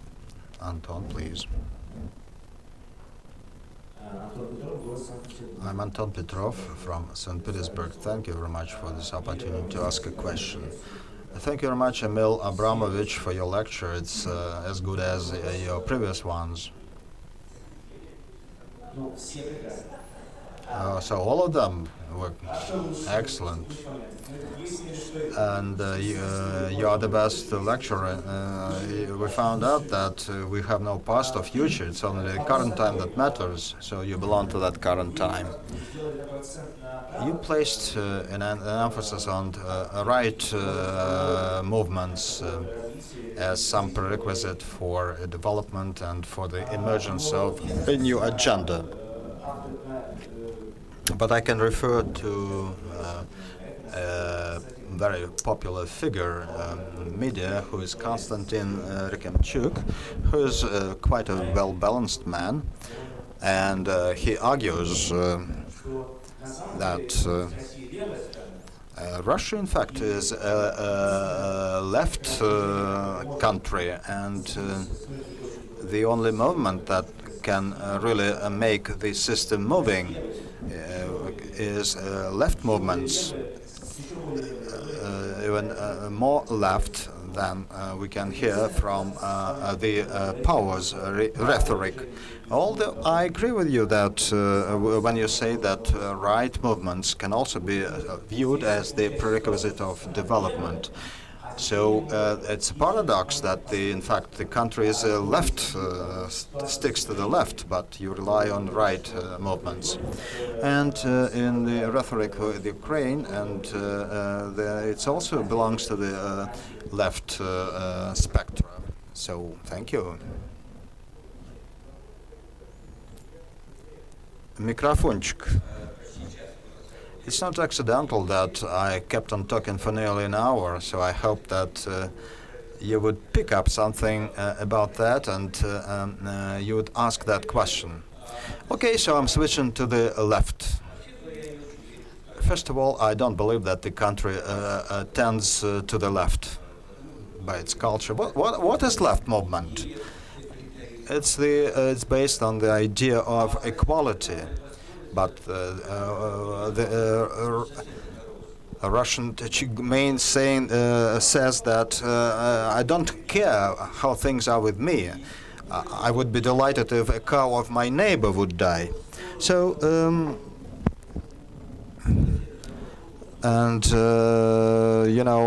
the idea of having neighbor's cow die is even prevailing in the conditions of xenophobia. But what I refer to as imperial nationalism is gaining very clear traces of national and socialist movement, not in the German sense, but in terms of merging the idea of socialism and the idea of a great nation. I published an article called The Revival of the Empire in Manual Mode, and tried to indicate that the revival of the empire, and the empire is revived already. In early 1990s, there were no ideas of the revival of empire. There were no signs of something that would resemble the situations in Romania, Hungary, or Serbia. There were no cry and nostalgia about the Soviet Union. There was zero interest to the Soviet Union in the early 1990s. And it was restored phase by phase. And first, the Soviet past was revived. After that came the empire idea. So the revival of the socialist times, something that people are more customary to, has happened. And the national and socialist nationalism is now in the inventory of one side, that's the power. And therefore the opposition and the nationalist opposition not to get lost in this world in order to be significant and meaningful. That kind of opposition is getting more and more anti-socialist and anti-authoritarian. And you can read some theses, some papers of those that are published by those movements. And I think both Khodorkovsky and Renchikov's visions are borrowed visions. What they say, it's a template. Nobody measured the degree of leftist sentiments in this country. None of them measured the level of imperial mindsets, mentality. And you didn't ask me that question, but I'll answer that immediately. The reason why the entire Western feelings are so strong in this country, and 80% of the population live in Europe by geography, and in 18th, 19th century the country played an important role in Europe. And the Western sentiments in the country used to be quite high. Why those anti-Western phobias are stronger than even phobias against minorities. It's because it's in the Soviet time that the West was not only a geopolitical enemy, it was also the class enemy, and no compromise was possible. Marxist theory referred to that as antagonistic relations. That's exactly 100% Soviet template. So in 1991 through 1993, according to the Central Statistics Agency, 2/3 of the Russian population said that West is our model for the future. And then out of a sudden, West has become our main enemy. So in 1991, only 12% of the population believed that the West was the enemy. In 1995, 45%. In 1998, 65%. And in 1999, I showed it already to you. So gradually, as the Soviet aspirations were restored, the anti-Western feelings came back to their place. And in Donetsk, in Transnistria, the consolidation is taking place not around the Russian ideals, but about the Soviet ideals. And those are the people who are raised on the ideals promoted by the Zavtra daily or weekly. And Baradai, who is the Prime Minister of Donetsk, self-proclaimed Donetsk Republic, he used to be on the editorial board of the Zavtra weekly. So I think now it's more relevant to speak not on the leftist movements, but on the revival of Soviet ideals, which bring to life more stereotypes. Sorry for that long answer, but I just combined a couple of questions that were not asked really. I'm turning the floor to Tatiana Vorozhekina, who is our expert. Sorry for intervention, but I would like to ask one question. First of all, I would like to put your first assumption under doubt. You said that protest movements are changing shape, like the law of preserving energy.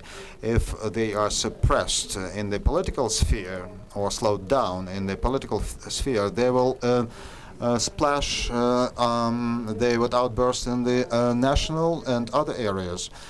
Well, just geographically, we saw political protests in Moscow, in St. Petersburg, but Kanda, Pogar and other ethnic conflicts, they take place in entirely different places and locations, except for the Berilova case. And the approximate, 2 out of 5, it's not an exception. It's not a full coincidence, I understand. My second argument, I was participating in one of the Levada Center polls, asking protesters our questions, and I really carried out that poll, and there was a question: which ideological movement you think you belong to? And the overwhelming majority, from 60 to 80%, said they were liberals or Democrats. And despite the dozens of black and yellow flags, those who associated themselves with nationalists never increased 5 to 7%. And I think that makes your assumption quite doubtful. How can you explain that? Are those two different energies? No, it's the same energy, but you should see really country-wise. Dr. Dmitriev said that political rallies were held in Moscow, and others, ethnic conflicts, were in the periphery, in the remote regions. I wrote a book about the ethnic and political pendulums, and I tried to show that geographies and forces keep on changing on the time scale. At some point, it's Moscow that becomes the center of all those events, and in Moscow it's gaining a more political character, although ethnic extremism is also very strong in Moscow. It's the strongest than in any other place. Moscow has the most number of ethnic radicals, Moscow and St. Petersburg. But country-wise, the ratio between various groups is changing, and the groups that become visible. Sometimes there is the demand in political rhetoric, and while some groups come to the forefront, then there is a shift to some other areas, and then it's some other forces become proactive in the regions. But that critical mass of opposition is floating. I'm not saying that Garry Kasparov carried a slogan for calling for fair elections, and then he would carry something like beat them and save Russia. What I'm trying to say, however, is that the composition of this activity does change. And the interrelated forces and the actors work in a manner of an unbalanced pendulum. Some new people come to the fore, some concede their place, some would go to the square and then could have supported the mobsters in Birylyova. And this is something that I might have told you about when I was talking about the changes in the profile of social activities of the masses.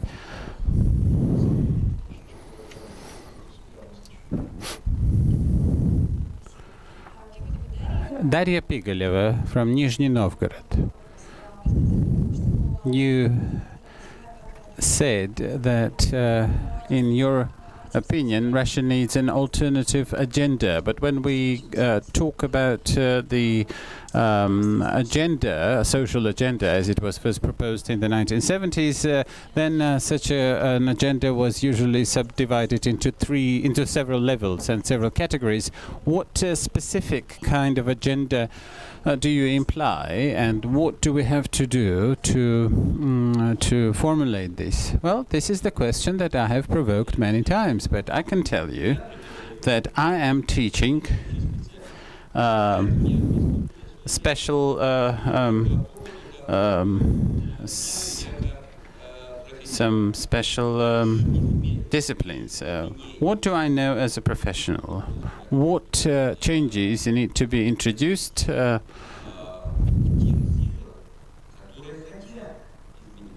with respect to the changing agenda?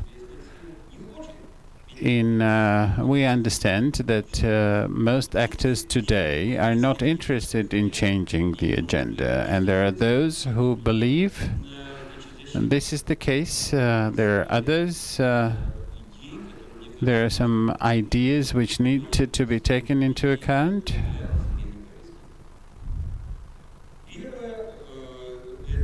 The first thing is that our society and that stratum of the society which is proposing such agenda should indeed abandon the way of thinking whereby Russia has no alternative future, or in other words, that Russia's future is predetermined. Such people must abolish the thinking whereby the Russians and then you can start with a long series of stereotypes, and these stereotypes are very pervasive, and they in many ways paralyze free thinking. While I read Facebook and can see what some of my friends say, I'm sometimes startled how close they are to the people in the opposite camp. And some say that it is good that Russia has its own path, and the opponents say, well, it's a pity that Russia has its special path, and this idea of a special path is quite standard. It has been used by thousands of years in hundreds of countries in the same way. This is a classical way of the conservatives not to change anything, but to show that some changes or something new is against the traditional, conventional, customary way of thinking of the particular nation or conglomerate of nations. Such thinking must be abandoned, and we should be talking about this at all forums. And trying to communicate this to those around us. That's the first thing. Another thing is, and also very important, is the trust towards one's people. And here, the best example for me is the example of Ukraine and the example of Maidan. The people who are defending Maidan and people who go to Maidan in Kiev perceive their peoples very differently. The people in Ukraine go to Maidan saying that the people is invincible and that the people will support us. And these go out with the idea that we are not understood. And they only work for a very narrow stratum in somewhat sects or the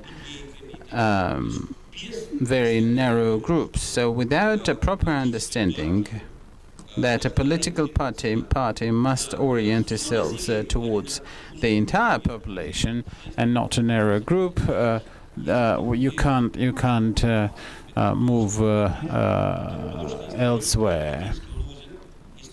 And if you believe that people will not support you, that means you're a political loser. You should do something else in your life. So I think that these are the very important psychological observations. And 3, finally, we have to be building the opposition liberal program, not imitating the program that was indeed in the basis of political fundamentalists.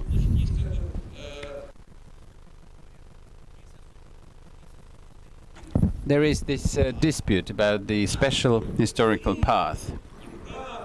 And some say that there is no special historical path.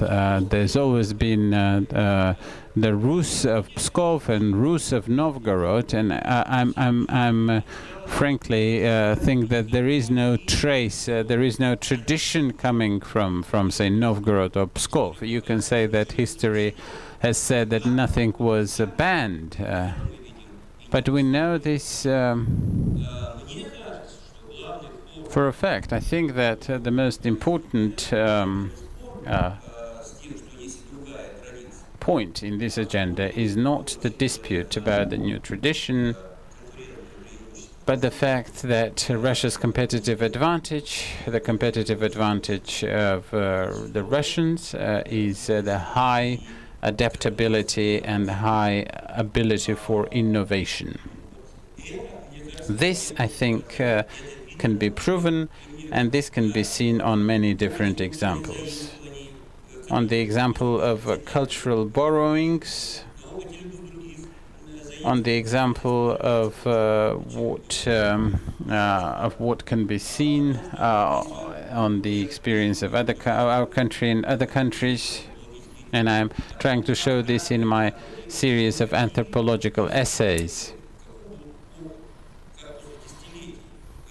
I'm trying to show how, after the experience of living under totalitarian regimes, people use their cultural heritage. The Spanish and the Portuguese used the so-called communality junta principle.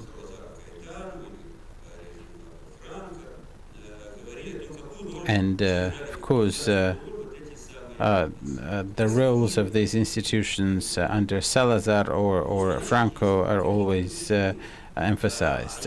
Well, Russia doesn't have such institutions, but what Russia has, for instance, is that Russia has a unique place in the world by the level of the social networks and their distribution. And I know, not only on the example of your school, but on the example of other schools, of other institutions, is that it is amazing how interested, involved, and concerned people can be. So one should be looking for niches.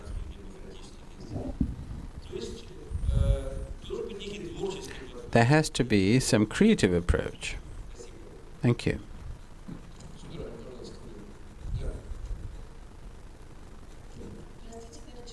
Daria Chernysheва.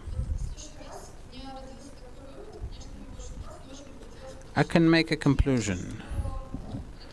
It turns out that this wish for survival and the turning to the traditional values is more artificial than spontaneous.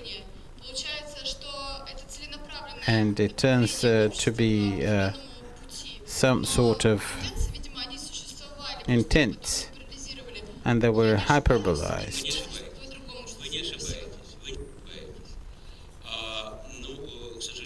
Well, unfortunately, lectures cannot substitute with the whole course. And there is not much knowledge in anthropology, and not many people understand what is tradition, what is their mechanism, and what are the invented traditions.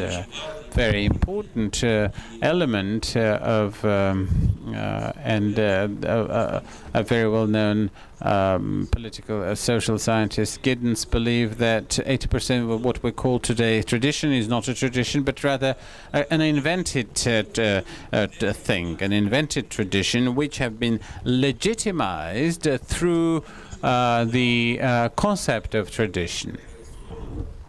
Now, many of the traditions have just been invented, and I would certainly recommend you reading Hobsbawm's Innovation and Tradition, and you will see many examples as to how so-called traditions were not traditional or customary, but were rather devised or invented by the authors, by specific people. Today, I can say that many people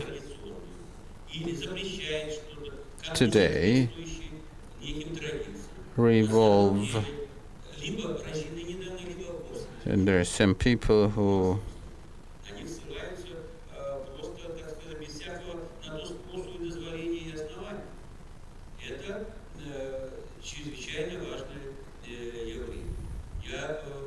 I can tell you in this article, and it says that the return of the empire in the manual regime.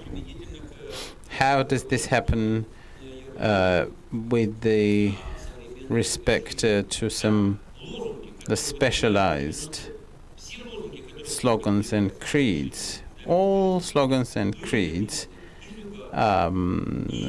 proposed with respect to the so-called Donetsk Republic were written by Mr. Zyuganov and other nationalists back to 1992 and 1993. There are books published, articles published, papers published, but for 5 years nobody cared about these except for very few persons. Time has passed, and they're now being used.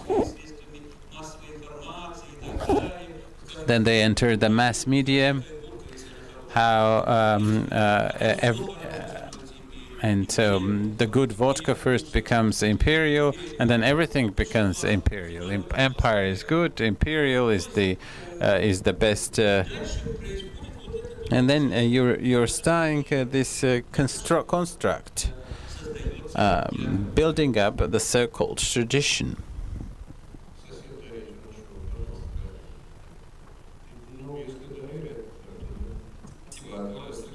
Sergei Kovalyov from Volgograd. Several years ago, I heard a term about eterna nullis.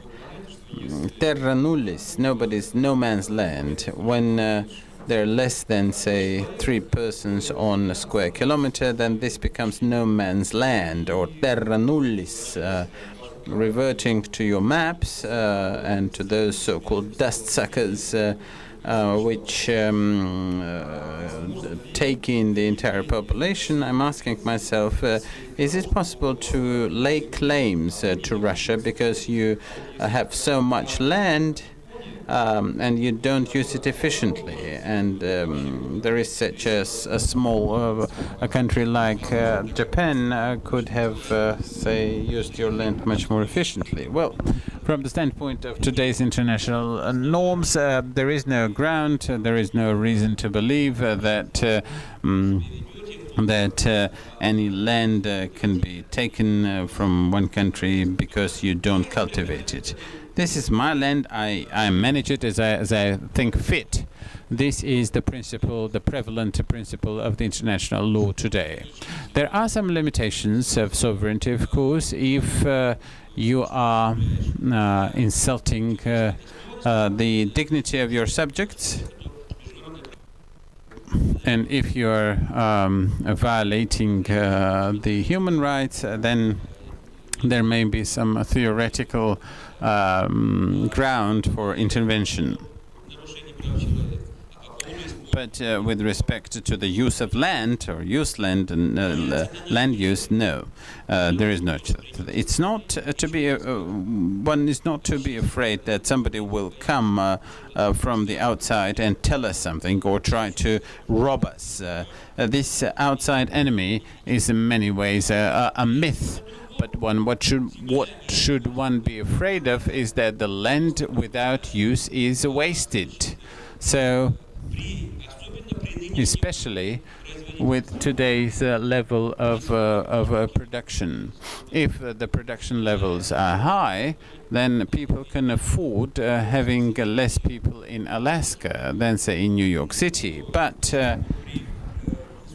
with the high rates, these can compensate for the underload. But in other cases, there are some simple consequences.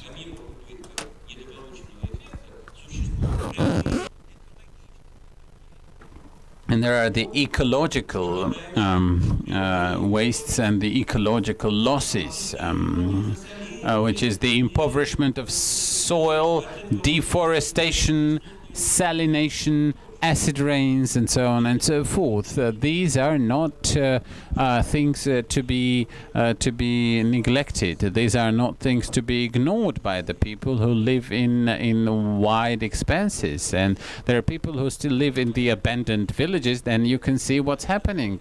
These places are dying out. Either you have to supply them by aviation, or what do you do? What do you do with these distant localities when the country is not just it is becoming like the skeleton of a herring, and you can immediately get to the transaction costs increase, the transportation costs increase, the social rifts, and a host of problems which derive from such inefficient land use. Elżbieta from Poland.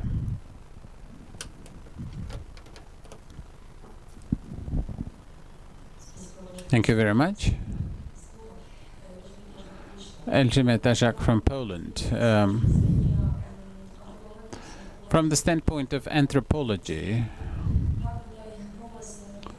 how does this new Soviet mythology, Soviet mythology revisited? How sustainable are they?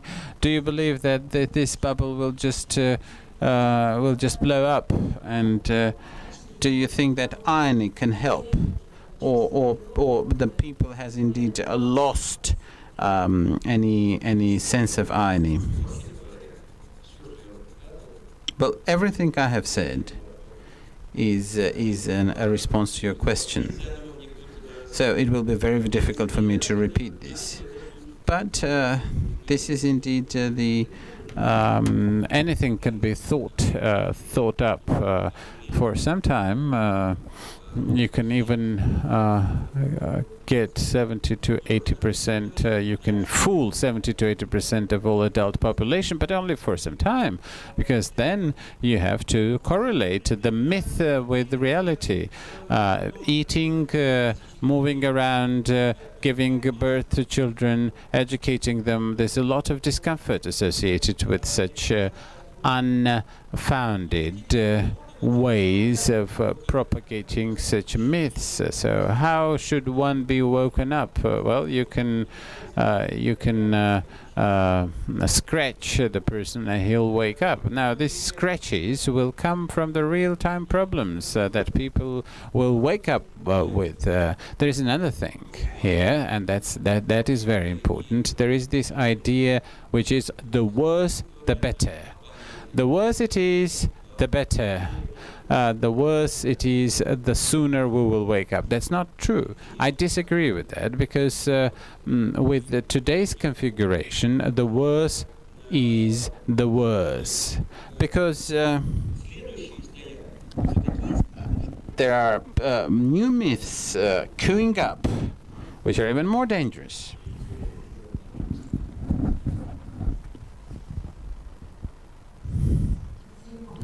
Ekaterina Kupriyanova from Perm. In the framework of, in the search of an alternative agenda for Russia, what is your view of the need for an nationwide idea for Russia that could unite such different ethnicities and cultural arrangements that coexist in Russia? People speak Russian on this land, it is true, but what is it? Is it, say, the 19th century, the Russian music or the Russian literature, which may be such a unifying force? Well, let me try to answer this question in a somewhat expanded or extended way. What is my perception of a nation? It is a community which is has a commonality not just of passports but also of culture and ideology. So it is quite close to Dankwart Ruster, who believes that the only preliminary condition for democracy is a nation state or a nation. An empire is not in a position to build a democracy, and I agree with this entirely. Let me quote another expert, Jenkins, who said that the people may decide if we decide on what is the people. So the very first thing to be defined is that who are we, what are the borders, our borders, what is our relation to other communities.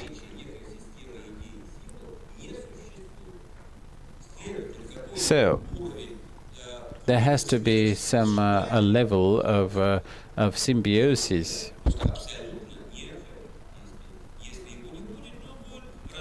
And unless it exists, the communities will be very disjoined or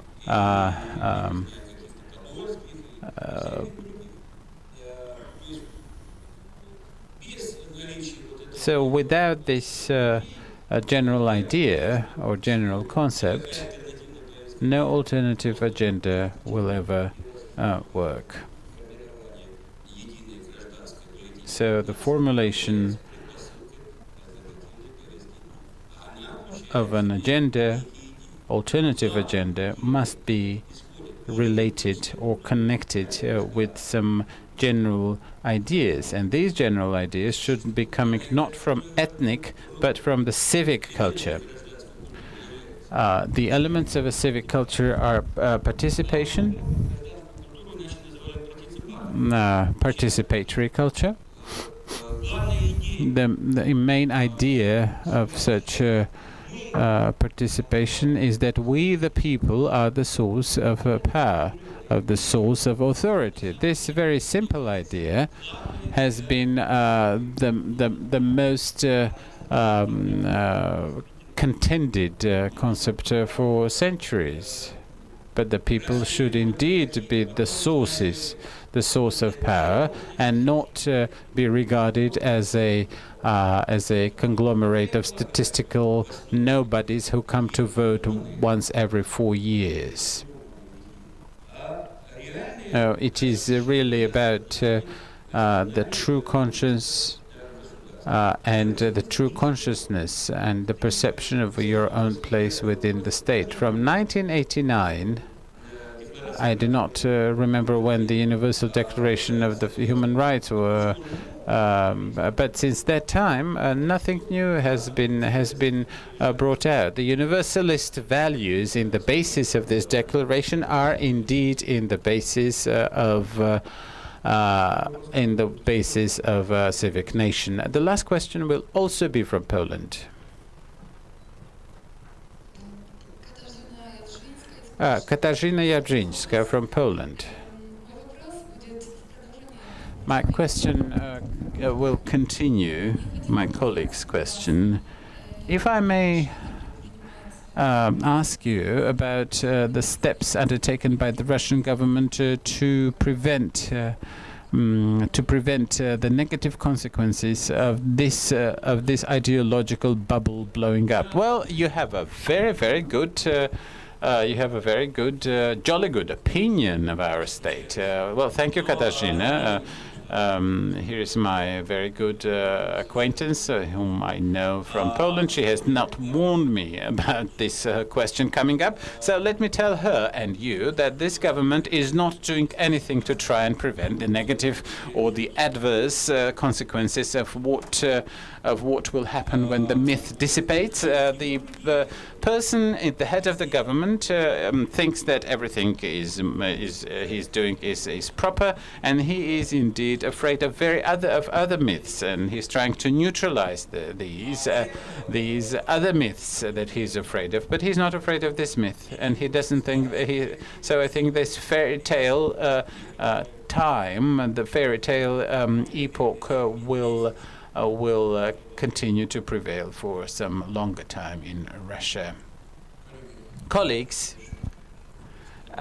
no questions will be asked during this session, which is up as our time is up for this session.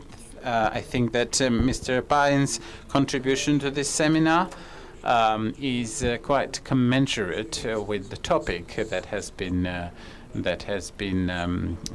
defined. You are fortunate to have met Mr. Payen alongside with other experts of this week, and we thank Emil Abramovich for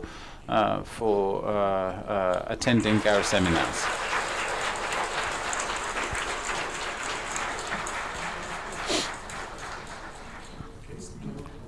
A 30-minute break.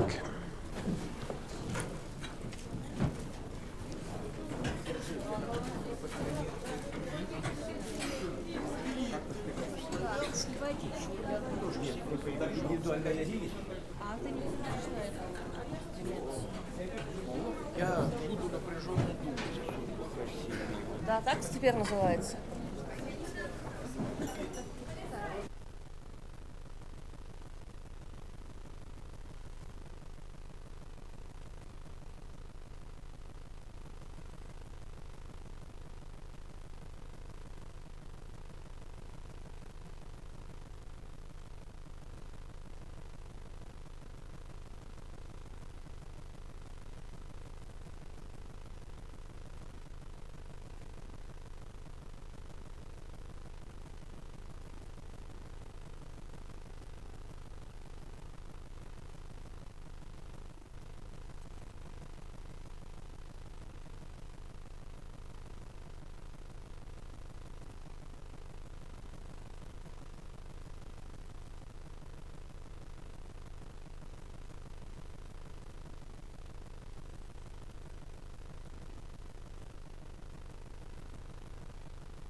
Спасибо. Можем ли мы начинать?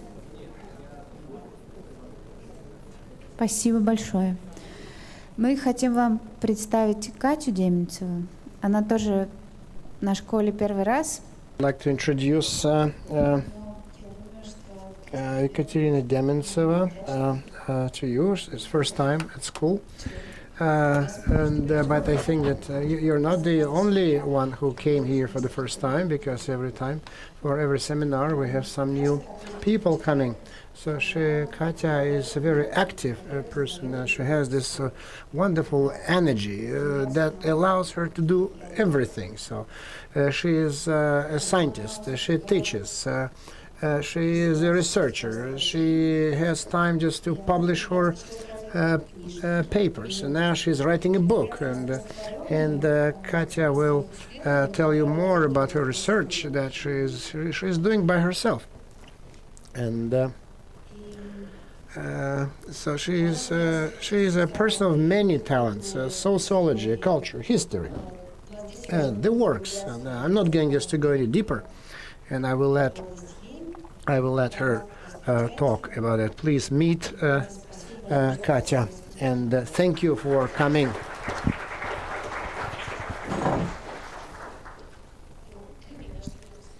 I am a little bit confused by this wonderful presentation. I did not expect to see so many faces, so many people, and I would be a little bit nervous because so a big audience, but I'm happy to be talking to you. And first, let me talk about myself a little bit, why I decided to come and what I want to tell you. So, Ekaterina Dementseva, and I work at the Higher School of Economics, and for 15 years I've been involved in the research in the area anthropology, sociology, and history. Not much, though my research has to do with migrants. I used to deal with migrants because there were not many migrants in Russia, and that was the subject matter. It was not very popular. Everyone was wondering why I was doing that.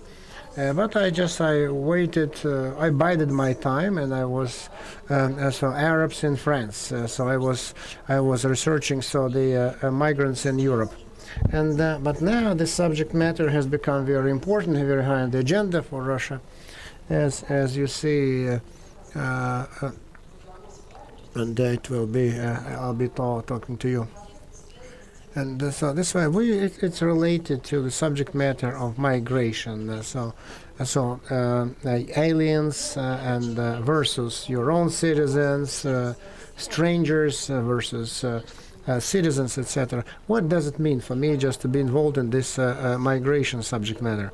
So I do not deal with issue many count the number statistics, how many migrants come. Demographers try to give statistics, how many settle down in Russia, how many go back to, and so the temporary migrants, permanent migrants. So then there are some who are involved in legal issues related to the migrant status, etc.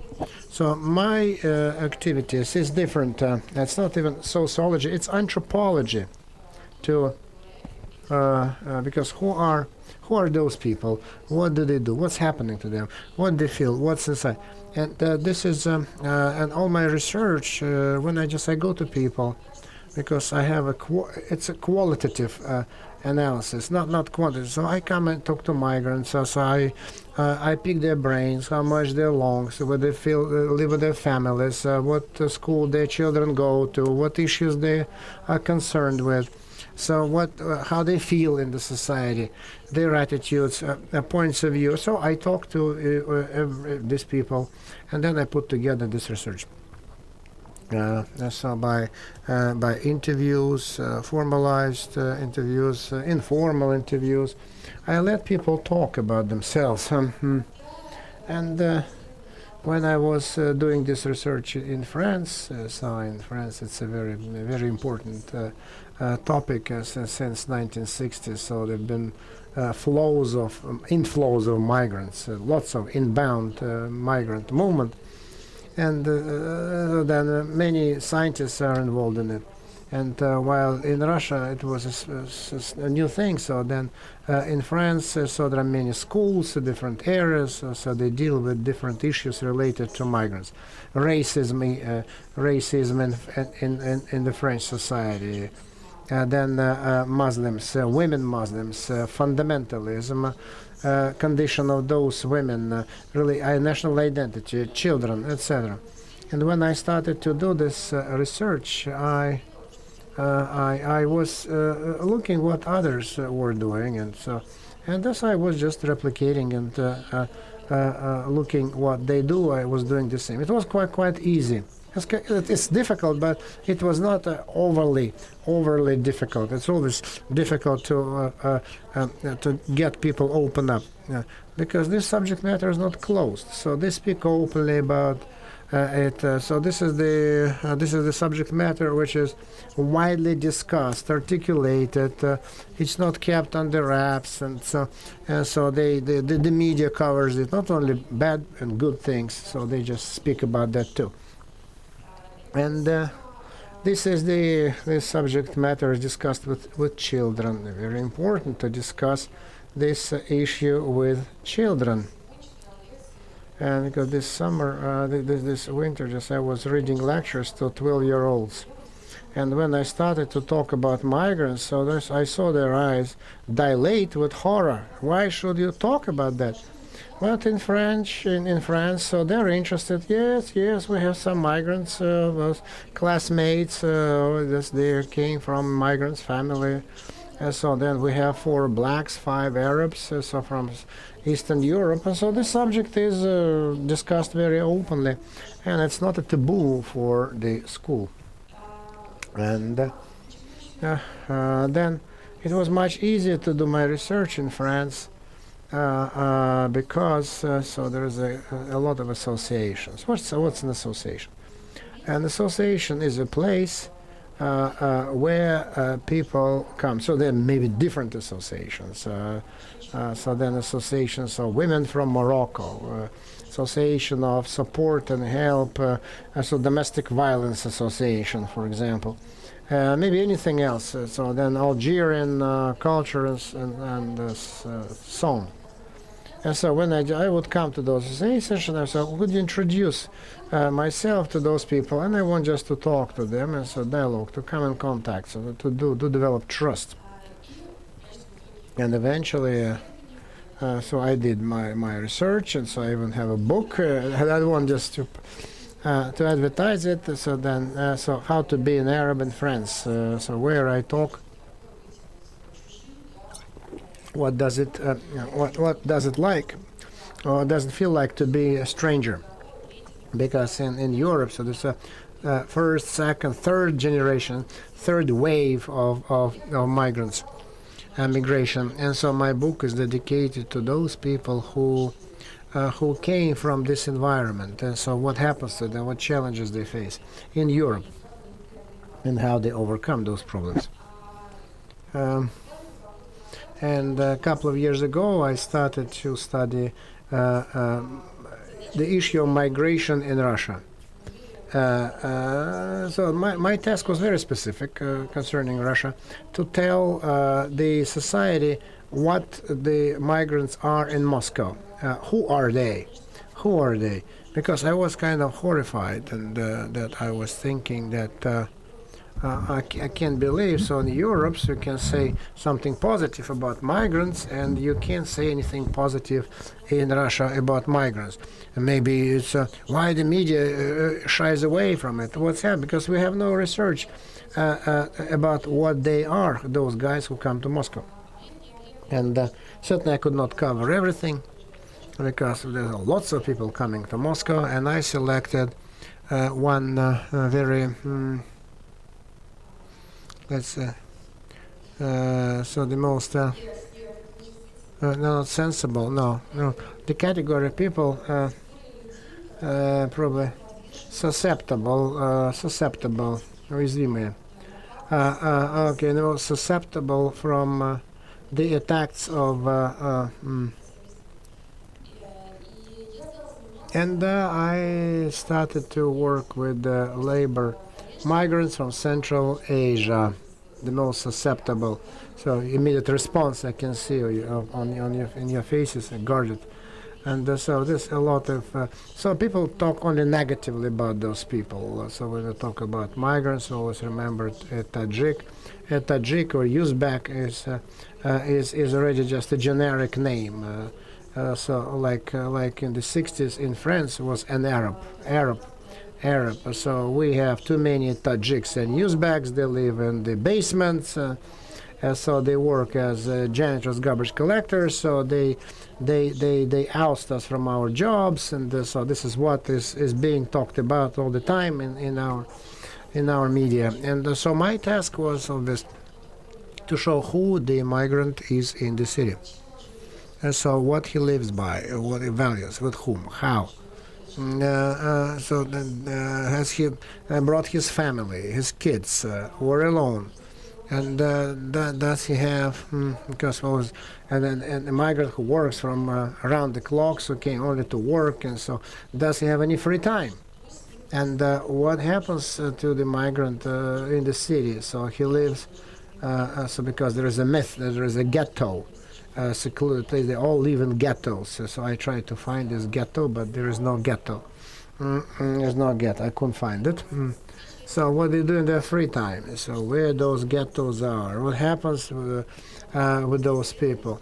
So the challenge of the research was, or the study, was that practically, so there was no contact with these people, no contacts at all, because while in Europe, so you could come to immigration ghetto district and find an association, the association, or for example, a club of support of migrants or whatever. You could find this establishment. In Moscow, there are no such places except 2-3 civil associations where many people come to, but they're not territorially connected, so everyone comes from any district, so different people. But I could not certainly talk only to them, and but no, like people who kind of district associations that could talk more, who lives in their districts. I couldn't find any. That was the first challenge. The second challenge was that it was last summer, my study that I did it, and last summer, remember there were elections, and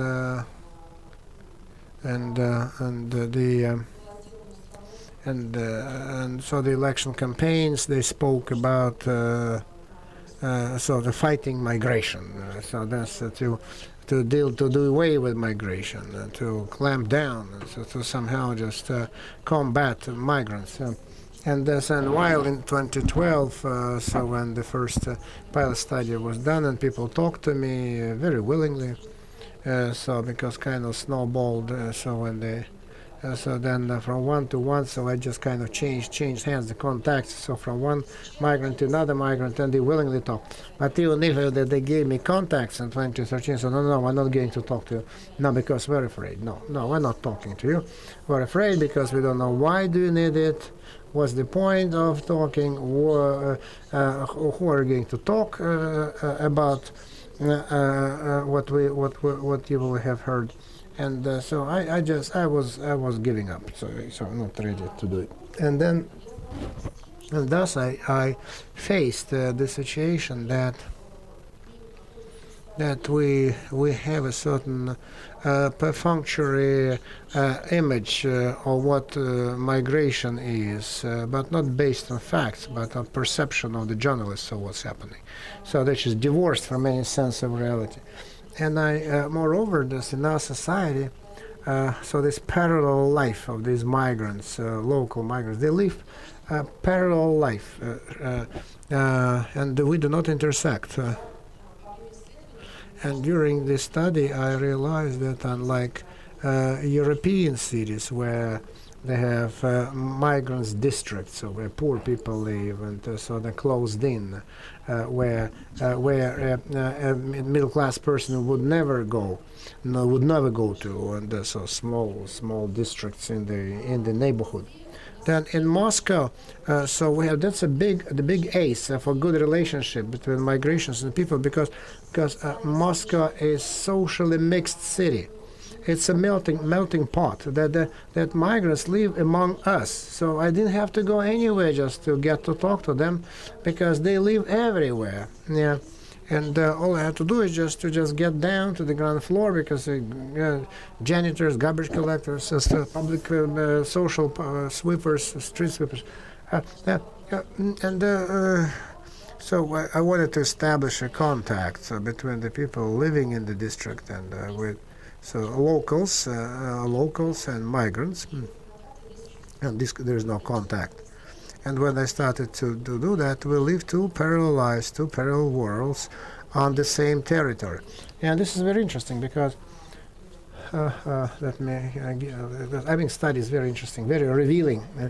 For example, that we have a stereotype that all migrants live only in basement or in some unknown places, squalor. Yes, squalor. No, we did study in different districts, social demographic characteristic, different districts we studied, and we did about 400 questionnaires. Only 3% of all the people said that they live in the basement or in other questionable. So all others live in apartments. They live in apartments. So they live. Certainly they rent only one bed in this apartment, so they live 10, 12 people in one room, not in one apartment. But they live in the same buildings, in the same blocks of apartments where we live. No, certainly they live just 10 to a room. Certainly, or they live in 5-storied old blocks of apartments. No. They live together, cheek by jowl with you, but they're very quiet, very nice, very polite, because they don't want anyone to hate them, and so they live very quietly, keep low profile. And we started asking people, do you know that who lives next to you? And are there many migrants? So yes, we have more and more migrants. But can you tell me specifically in which apartment? No one could tell where they live, and we know that there are that we have apartments that where the migrants live. We know that, but still they don't know. So that's why this fear that somewhere these unknown people living 10 to a room, and we don't know what they do. They snatch away our jobs. And so this fear does not even allow people to open their eyes and see that they live in almost the same conditions. Certainly, the more stringent conditions, because too many of them in one room, but similar conditions. And there was very interesting. A result of our research was that many migrants are actively using the city, the urban space. So first, migrants have days off, right? The days off, and they actually using this urban space, and so many migrants. So they have this. They have at least 2 days off a week, and they do not just close in their district. Mixing only among themselves. So many go to the woods to make shish kebab, for example. Yeah? Shish kebab. So where do you go? So they go to different resorts, parks. So wooden nice water bodies. So the special organized for locals territories.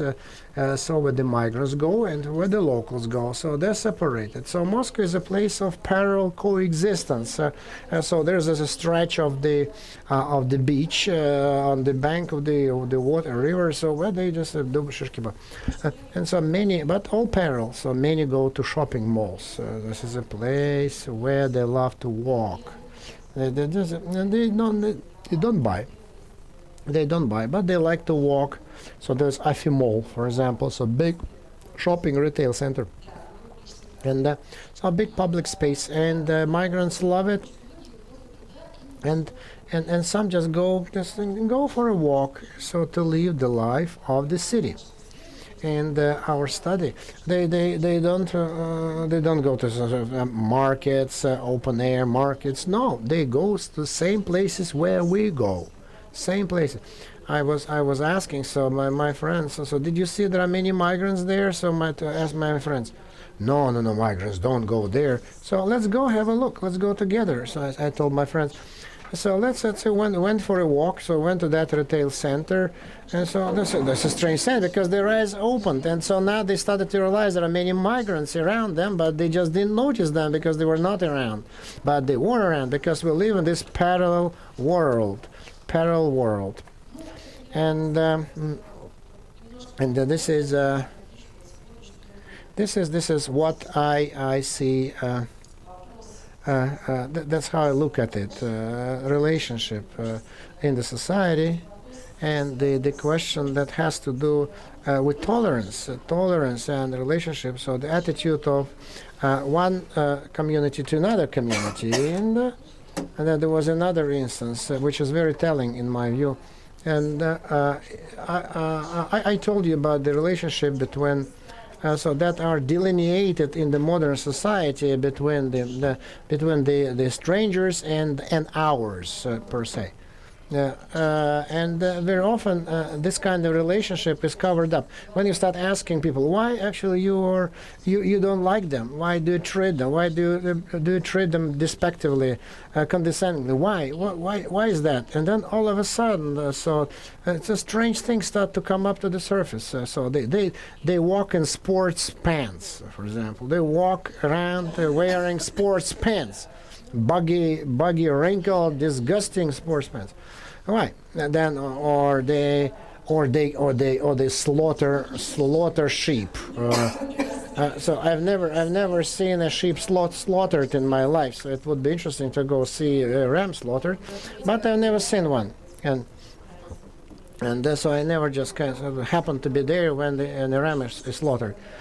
And then when I was reading lectures to the kids and I called my garbage collector Yusuf. Who is this? My garbage collector Yusuf, who sweeps the streets in front of my. So I'm going to talk about foreigners, right? Who else we're going to talk about? About migrants. That's the last thing. So it came up unexpectedly because it was an unexpected subject matter for the kids that I was reading this lecture to. And tell me, just do you have those street sweepers? So a girl. So I live in a cottage village, but I'm sure you must have some sweepers or builders. Oh yes, we do have builders. Oh, so we have Mahmoud. Mahmoud is such a nice guy. So he helps my papa so much. Everything, we're in the best relationship, and his kids are great. And I'm friends with his daughter. And what about migrants? Oh no, migrants are horrible. I'm afraid of migrants. But do you realize that Mahmoud and his daughter, they're migrants? Oh yes, they're migrants, but they're good. They're different migrants. They're much better migrants. They're excellent migrants. And the adults say the same thing. And this is just on an everyday level, so the routine level. And it can happen anywhere. It can happen anywhere. So we cannot depart from it. Okay.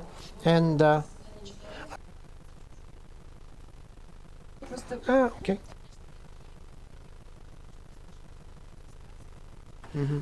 And that's so much for this, but certainly they will not share the position publicly. Certainly a child may just sometimes spill the bins and say whatever he heard his parents discussing, but I'm sure if you talk with the people in the street or with your parents, surely they will find a good reason why they think about people like this or that. And in Europe, what we see, even if racism is relevant as a topic, this is a topic of new racism. New racism is about, it's not that you think that a person because of the color of his skin is different, is unlike you. New racism says that people because of their cultural characteristics cannot become like you. A good example is Muslims who cannot become Europeans because of their cultural peculiarities. This is what is called cultural racism, which is now being actively discussed in Europe, and everybody thinks what needs to be done about it. This topic is very much closed right now, and it most often is discussed in, say, in small expert communities. And sometimes it becomes something on front pages, these xenophobic utterances which we heard in recent years. And the last point I wish to make is just, I would like to pay attention just a couple more minutes. The same topic, but in a broader scale. This is institutional racism. This is the attitude of the society and of the state, which project itself on people who are other, unlike us. Well, certainly what matters most is, it's very important nowadays. We have this question about integration, about we need to integrate migrants.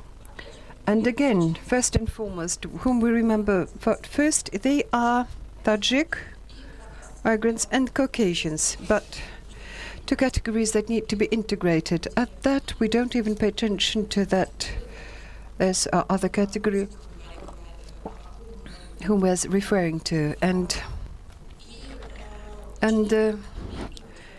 it is very upsetting when I hear all these programs that what needs to be done. Everybody immediately says that in principle it is a matter of cultural racism. Everybody says that, look, we need to make them come closer to culture, and something needs to be done about making them like, let them join and enter the Russian culture.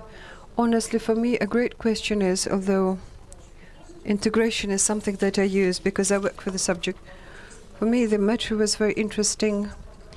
To what extent you should integrate people so that you should think he is integrated? Where is this degree of integration? What needs to be done with him? And the experience of Europe, I understand there is no such thing as degree of integration, because when I speak with blacks in France, they say, look, we can't make this gesture, so we cannot erase our skin color, you know? We cannot integrate till the very end simply because they project certain stereotypes and patterns upon us. But here, a very important question is that in European countries they realized that they need to necessarily somehow protect these people by law from this negative influence that society can exercise upon them. They should get access to healthcare. These people should get access to education, their kids, that their children, that this person, this migrant also needs being taken care of by the state, by society, and so on. And for me, certainly, the most important is the question that there exists for me, that people like this can go, say, to the prefect's office or some elsewhere, to a court, and say, look, they didn't fulfill the obligation. For example, my child was not accepted into this school. And honestly, I face these problems in Moscow when I interview people, and I realize that we can try to get these people stop wearing trainers and take off scarves of women's heads, do something about children, but if these people are not protected, they come to hospital. Just the day before yesterday, I interviewed a Kyrgyz woman. She's a gynecologist in a special clinic for Kyrgyz. And she says, I kept saying that if you, especially for a pregnant woman, if you have some pain, you should immediately call an ambulance, because you cannot wait. You can sometimes even reach me. And she's nowadays are no longer recommended to anybody, because the ambulance simply would, when they say it's a migrant, and they may not even take her with him, or they say come to hospital, they disembark them, and then they be kept there for 3 days. And I say, but what about them? They know that 3 days is something. Look, and they say, look, when you really face this immediately with people, and and it's not in any way reflected on paper, and then many people use this, that these people have no rights, enjoy no rights. And this is certainly a very serious problem, and certainly if we speak about integration of migrants, we should begin first and foremost from questions pertaining to the attitude towards these people and their legal status, so that they should understand that not only they should know our laws as well as Russian language, so that they could use them if they say got into hospital. They could say, look, I'm entitled to this and that right within 3 days for you to provide medical services for us. Well, probably I will stop at that. It was my introductory remarks. I will be happy to take questions, please.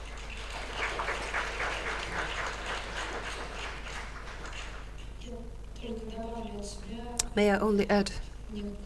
It seems to me that in general, in this school, we don't have people who come here by chance.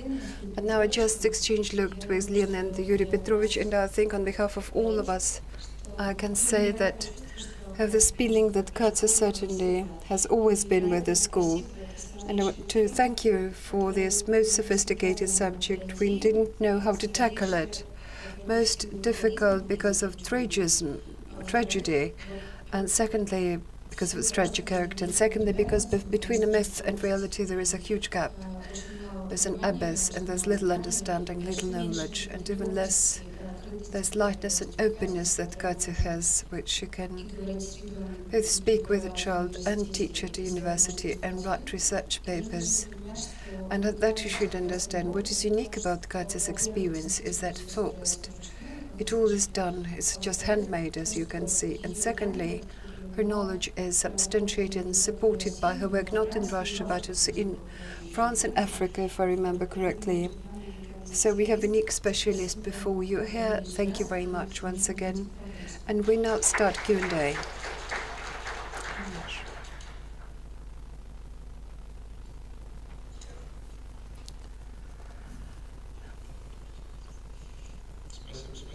Thank you, Inna. And I thought when I listened to Inna, I thought that Inna was with us forever. And why is it Lena? Where is Lena? Lena is not here. Why is it that we give so few possibilities for Inna to speak? I do not really know. Inna, thank you. Dear colleagues, we begin this discussion, as you see. I suppose, Milady, it's the first time you're raising your hand. Please don't turn away. I think it's the first time you're... I'm sorry, I do not know your name yet. Manda from Mongolia. I have a question. What do you think? What can be done to ensure that in the Russian society you should develop tolerance? I have several examples when Russians, their attitude towards foreigners. For example, I studied at Russian University of Friendship of Peoples, but there, for foreigners, it's impossible to live normally. Because even if a person is sick, for example, a general practitioner will not send him to the sanatorium because the doctor would say to the hospital, so not sanatorium, but to hospital, she would say, look, you're not Russian, for this reason I'm sending you, referring you, because Russian students should go there first. And when there is a certain room left there, then yes, you will be referred to in hospital, or I don't know, there is a queue, I don't know, people are queuing and walking, foreigners also are queuing, and then some Russians come and they say, come on, I have a paper, and it doesn't really matter if you're sick or not, I have this. For a foreigner, they don't hand up these papers, and we will pay for medical insurance, but all the same we cannot get access to the same services which Russians obtain. For that matter, I think that in Russia they do not respect foreigners. And I don't know, everybody thinks that Russians are better than anybody. I don't know. This is the question, how can you improve this situation for foreigners? Thank you. Thank you for your question. Well, you know, I think you have to, it takes years to find an answer to this question. I'm sure in Europe they haven't found an answer to this question. But I have an answer as of today, and you're not the first student with whom I speak, because I have run a project. I said that I also work in Africa. I have a project dedicated to African students who studied in Soviet times and who are now studying in Moscow. And I very often face this situation. How they perceive students, especially when appearance makes them different, no matter what they are. Are they from Mongolia, from Vietnam, from Africa? Many people are really upset about these questions, about racism and about quite overt and open racism from our public, but certainly very many others face legal matters. Students, let it put you, you are in a good situation. You are more or less, your situation is regulated because you have or you used to have a visa and possibility there to study at least, well, some things. A visa and so on, but many migrants who travel, labor migrants, they don't have anything. And they need to buy it all, let alone many people live in whatever they buy, they have to buy on credit. And in my view, well, the first prescription I can give you is just first piece of advice is to strictly comply with and strictly observe those rules and norms and laws that are there. Certainly you should fight the corruption, but it's incredible corruption which is flourishing, and you can see that advertisements, I don't know how well spread it is in other cities, but in Moscow we can see anywhere, like medical books, insurances, and nowadays Russian language certificate, command of English. Okay. Thank you. And reasonable approach to questions. Well, then ban everybody's entry to Russia, I don't know. Ban children's going to schools, like going to hospitals and whatever. It is no solution. Banning something is not a solution, but a well thought of procedure that foreigners should go through. Nobody really will attend these Russian language courses for the simple reason that, well, students have only 1 year, okay, for these special, only for learning Russian, but labor migrants don't have a day because they have to work. This is what they're for. Nobody will attend these Russian courses, with the exception of, I don't know, children. They don't need these courses of Russian because they go to schools. So before they listen to those who make those laws, before they listen to people who really see this situation, and before they have regulated it, and on top of that, before we have introduced banning so that in the mass media should stop articulating this xenophobic rhetoric, we will not reach a tolerant society.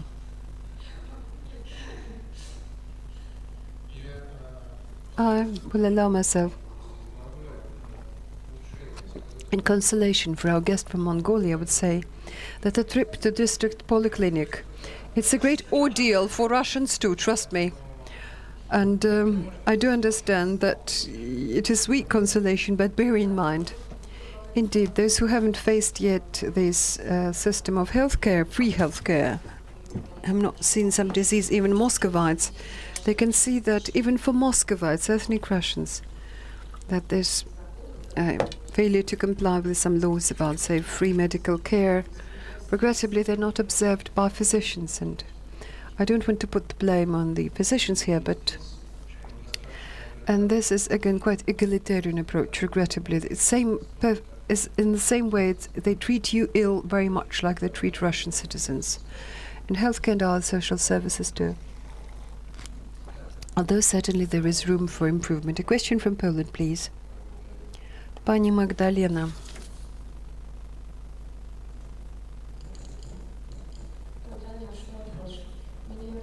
I'm sure from Poland.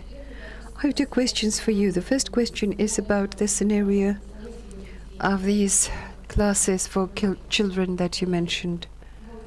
My cleaning janitor, Yusuf, don't you think that it's a bit too dangerous in a sense that if you speak about migrants as people who are also human, who are ill-educated, who can do only low-paying jobs, this may lead to quite the opposite conditions when we instill and reinforce stereotypes, and instead of teaching them tolerance, we can instead see a very negative perception of such people. And you should not probably replace this genetic, just my friend, or maybe my peer, or my school friend, somebody who will enjoy a more neutral relation. And the second question has to do, have you ever compared two groups of labor migrants? What I mean is domestic labor migrants and labor migrants from other countries, for example, from Central Asia, whom you mentioned, from the perspective of your own and alien. If you compare these two groups of labor, how do they perceive by the environment where they... The first group is like people who travel from Russia to work, to find a job elsewhere, and to which extent they can really get integrated into the new environment and feel they belong there as part of this. Thank you very much for these questions. Well, Janitor Yusuf, indeed, this was really a very lengthy, long deliberation about what to call this lecture. And there were several people, and we really thought how to build it, about which lines, and how to explain it to people, and what you talk to. But I had 6 classes, and all the 6 classes were unlike one another. Why? Because each group, it saw in its own light the question of migration. And at first class, or was it at the second class, when I said, today, I made this introduction and said, but today we shall speak about migration. And immediately some 6 kids were present there. They began to discuss which of the friends left abroad. They began to discuss emigration. My aunt is in Spain, and my uncle is in America, and my friend is living elsewhere. They think that migration, it is immigration. For Moscow children, it's impossible to predict what they see immigration like. They don't have any information like for European kids. They have some baseline information that next to us we see people who are unlike us. These people may be different in this and that and that. As of 3 years old, once they go to school, they tell them this. Our kids do not get the stories. Whatever they hear, there's just pieces, and for one begin to discuss it in the context of emigration. The other group, we started to discuss migrants as janitors and cleaners, and I had this scenario when I spoke about at the end, shall we see amongst us people who, don't know, doctors, teachers who traveled from other countries or other regions. And they began to speak very actively. Many kids, it's Moscow middle class. Many kids get better understanding of migrations as a teacher or as a doctor, rather than, say, by the janitor, by the labor migrant for low-skilled. This is a topic they find closer to them. If I answer, I'm answering very briefly. And again, another point. It was very interesting for me to do classes, and I saw how it was done in France. In France, there are plenty of books. Like nowadays, we have at school a new girl who is now African girl. She told us about Africa. And everybody first looked at her, and then they all became friends. Or like we have this story about the boy. There's stories about migrants' kids, beginning with book from 3-year-olds, ending with stories for more serious books. And my story was before the class, we commenced our class. I wanted to mail out so that they should lay it. And I haven't found books like this. And about migration, about migrants. Like here we have people who are unlike us, but another. The only book I've found, 1991, it was published back 1991. I just contacted director of Moscow Library. She said, look, I remember in 1991 there was about a cat with blue eyes who gets in a society who have yellow eyes, and the story starts. It's a very short book, and we read it at a class. This is the only, and it was never republished and re-edited. We just scanned that book and was never more published. And at that I spoke to publishers. We had very serious. These books are non-existent, and I think it's a huge something that we're really missing, and I'm trying to promote it in every way I can. Well, the domestic, internal and external, regrettably I don't have enough on me. As yet I couldn't make comparison between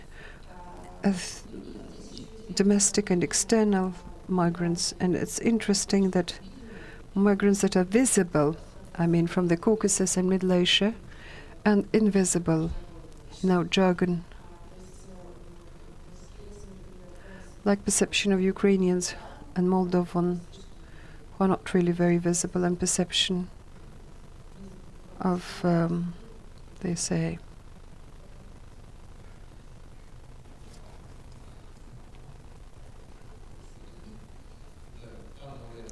Anna Uryadova.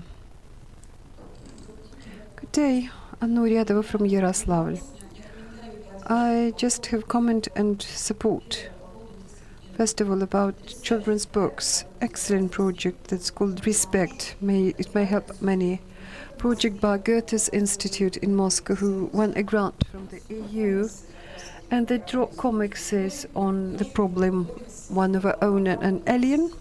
Own and alien. And they've got plenty. They're very actively working in Dagestan. About 20 or 30 comic specs, and now want an animation project here. And I hope that... Do they work in Russia? Oh, it's in Russian. It's done in Russian. They have their own program then. When they go out and they talk to kids, what problems...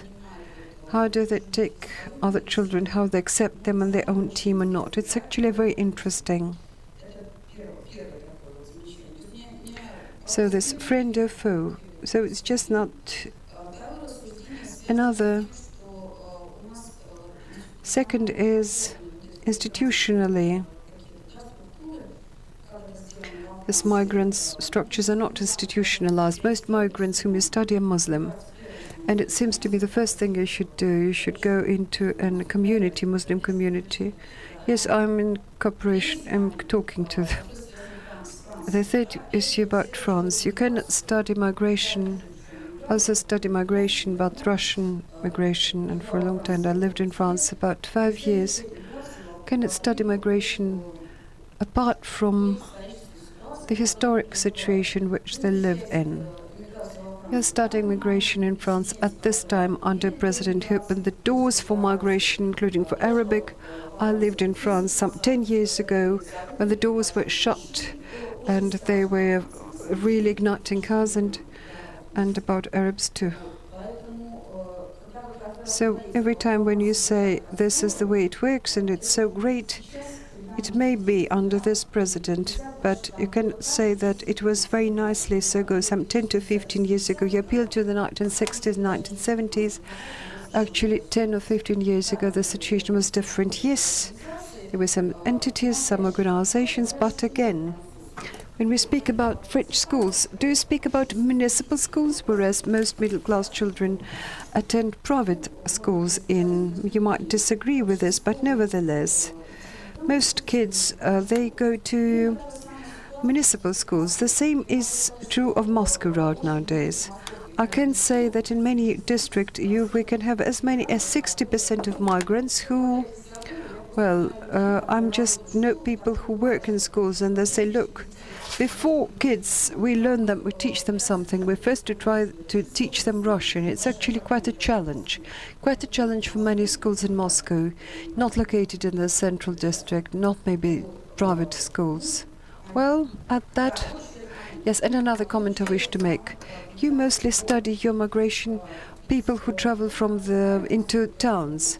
And the project was run when events in North Ossetia, when migrants would move to the country. And it was a major plus for a Russian village because it would then revive the Russian country. They would start their farms. And just a comment I wish to make. Well, dear colleagues, I don't recommend it is really strange from the procedural viewpoint. No, I want to immediately respond to your comment. First of all, thank you for suggesting me this project. Regrettably, we haven't found it. I will certainly look it up. Probably we will work together here. Certainly there are communities in Kyrgyz, Uzbeks, Mahalla, or tribal community or ethnic community. I won't tell you much about this. I published an article on the website Moskop where I presented the first findings of my research. You can look it up in greater detail. I just didn't want to discuss it in my introductory words. Institutionally, you are quite right. They're do not exist in some official form, but these communities exist everywhere. Certainly, this group of mutual help. What I mean is mutual aid. What I mean is that I cannot find. Still, we should have some things which are institutionalized, so that you could legally prove something and do something in case of violence or sexual assault, or I don't know, case of disease, or so that it's not that only your friends should help. As to history, well, certainly I work on history, not torn away from what is going on nowadays in France. I have don't wear pink glasses. What I wanted to do, I wanted to make this opposition, how society can live, where people may be protected and in some legal aspects, and society where people are absolutely unprotected. And I ran a study some 10 years ago. Well, certainly, I'm not really sharing with you this story in great detail. Back in the 1980s, in French school, a French teacher could say, "You brainless Arab, come on, this is something they cannot do." A teacher cannot swear at and abuse a student using racist remarks. It will not be a student, it will be a teacher who would be reprimanded and disciplined. There are some suburbs where you cannot enter, but it's not a matter of ethnicity. It's not a matter of that there are a huge number of migrants. No, in this you have the poor who are unemployed. These are the European matters which nowadays they're now looking at how to resolve them. About 60% of migrants, please, could show me their schools? I will go there because neither of any studies that I've run, Institute of Demography, Institute of Sociology, we haven't found schools like this. And there's kids, I've spoken to these kids in Europe and in Russia. Well, in 6 months they get perfect command of Russian, these kids. And if a teacher is normal, I mean, he's not she's not biased, has no prejudices, then she doesn't care whether it is ethnically a Russian or Uzbek child. This child will fit normally into this class, and I think we are just. But sometimes we want to frighten ourselves. Don't tell me that you've got friends, or please give me a school number and I'll go there.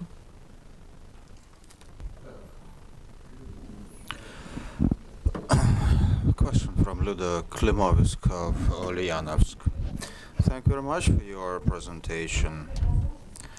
But I wonder if we can ruin those stereotypes you have identified, and the society is prepared to do so.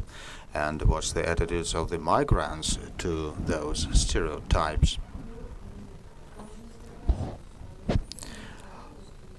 I repeatedly stated in my presentation that unless we do something in public, unless we refer to some friends, to some rumors, and accusing us of carrying out not trustworthy research, I'm prepared, to go specifically to such a location to make a site visit. So if we give up the rhetoric and the fear of imposing stereotypes, and I don't think that we will address the issue fully, but I think we will relieve the tension that we see in the society. When some sophisticated people tell me that migrants are crowding in my neighborhood and I'm afraid of going into the streets, I hear such statements, and that fear is based on the assumptions that those people are portrayed as criminals. And I think that we need to give up that rhetoric first. What shall I do? You are in the back. My name is Blazhenka, and I came from Bosnia and Herzegovina. Blazhenka, I wished I could see you, and now I'm seeing you. Can civic society do some projects so that to enhance tolerance of the people towards migrants? When I lived in my country, I worked for 3 years in human rights organizations, and we performed specific projects. We conducted seminars that were attended by children, citizens of Bosnia, and children of gypsies. And we got together, we were networking, we were interacting, so we wanted to make the society tolerant and to reduce those prejudices. I wonder if there are any projects of the kind underway here in Russia. Well, I can think of some projects that are starting in this country. In Moscow since last October. I've been meeting with people, with various federal organizations such as the Moscow Department of Culture, meeting people representing some private organizations. Recently, a person from a museum from some neighborhood came to me and discussed plans of some projects. Moscow libraries also try to get in touch and ask what to do. But, the problem is that most of those people come to me and ask for a recipe. And it's popular now to visit an expert. I'm pleased with that, believing that I'm an expert.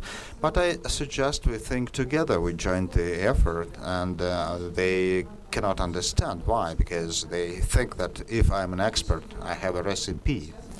But it's not the case, and we are looking for some opportunities. And my colleague from the Institute of Oriental Studies, they are starting a project of having or serving dinners in the backyards. They invite migrants, they lay the table, every person brings some food. But again, it's part of the Moscow-wide program, but at least finally migrants is in the focus of attention. Finally we realize that we are living in that kind of a society which is changing, which is not like the one that we had before, and we need to interact. Well, the examples that I gave to you are just very few, and fingers of two hands are enough to count them, and so they are not very popular because they are only beginning. And focusing on kids, it's nice to hear that some kids programs are organized, enlightenment educational programs that are offered for migrants, and I'm asked to participate in such programs, and I'm happy that we have some examples. Alexander. I'm Alexander Shitov from the Pskov. I was smiling not because anything was funny, but because you really read my mind. I'm researching migration, and I'm researching actors of the migration policy. I research access to health care for migrants. The problem is that illegal migrants, and talking about illegal migrants, because according to the law, all the migrants have access to the health care, but the government is making such a framework which make in other words, illegal migration is more favorable for them than the legal migration, because they don't have to pay money for visas, for quotas, so illegal migration is much broader than the legal one. I don't know what do you mean by illegal migration? Those who live in the territory of Russian Federation without proper papers, without visas, without permission to work, those who come to the Belarusian station, they are taken by a bus, brought to some construction site, and then walk there. You mean illegal migrants are those who enter into the country illegally? No, but there are a few of them because they don't need visa. We are talking about people who are in the irregular situation. They come to the country on a legal basis, but they work without proper documents, proper permissions. Okay. You told us about the projects, and Blazhena made a point about their projects. From Tajikistan, I mentioned the 2-3 funds I work with. Can you think of any other? I think the problem is that the civil initiatives of non-profit organizations are not supported at the institutional level. They are participating in the round table, they are asking, let me do so and so. State structures, why should we do that? We are well off without that. And the question is that the Ganushkin and Civil Cooperation Committee suggest that for migrants there will be a single center, say a hospital. I think you were talking about the Mayak Center when we were talking about Kyrgyz doctors. So then Ganushka and Hadjiraeva, they deny that idea because they say if we establish that single center, specialized, Tajiks, nationality-specific centers, then it will be ridiculous. It will take time. Looks like if we built that for individual nationalities, then it will not be integration into society. So do you think that we need to establish a single center for all nationalities, or shall we integrate migrants into the Russian hospitals? That's a very important question for me, because I'm faced with that as a researcher. Thank you. You know, there are some situations when there is emergency, and you need to take a person to the nearest hospital, and I think it's every other situation. So naturally, I don't think that government should not think of nation or nationality-specific center for individual nationalities. But I'm aware of some private initiatives, a clinic for Kyrgyz people and centers for migrant aid, and I think it's quite okay, and I think the government should give equal chance for all people who live in the country to enjoy those elementary social benefits, so that if you get sick, you can come to the nearest hospital. But certainly all those things with insurance are to be straightened. I am not dealing with this particular aspect, but I don't think that it would be appropriate to establish some secured or segregated areas for migrants. Any person should enjoy those social services that are offered. People or children should go to kindergarten, to school. If they are public, if it is a private initiative, certainly you can establish a Kyrgyz kindergarten or school if there are sponsors ready to pay for that. We have some well-off people from Armenia, from Azerbaijan, so they can really open private schools, and schools of that kind exist in France or United States, but every child living in the country should be granted an access to public services, to all public services. I think I answered your questions. Please, a colleague from Armenia. Thank you. Many people want to leave the country based on the premise that it's somewhere there is a country of their dream, they'll get there and all their requirements will be met there. I wonder if you researched on that, and or what do those people feel when they arrive, and if their dreams do not come true, why they do not come back to their countries of origin. Let me remind you of the fact again, because I'm talking about a target group. That's the labor, migrant, guest workers. And those are the really labor migrants, irrespective of the country of origin.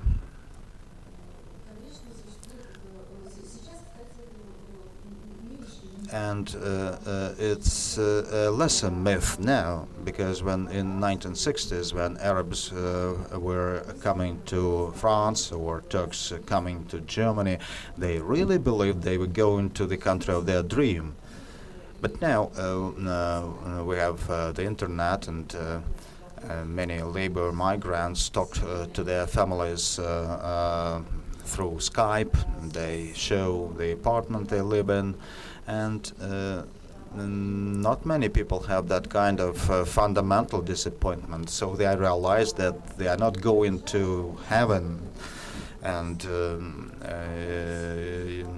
your decision is made by the premise that you come to the country, you work hard, and you will be patient just to make some money.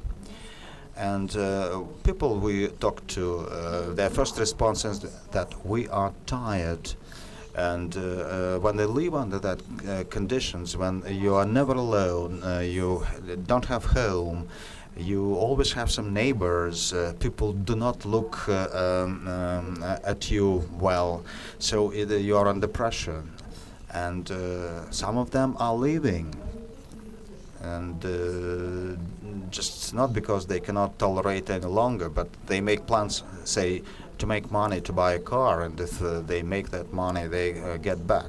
But some people come to make money for wedding, and probably no migrants bring their children because they cannot accommodate them. So it's nostalgia about children, but they think that I will work hard, I will be missing my children, but I'll make some money so that my kids are educated.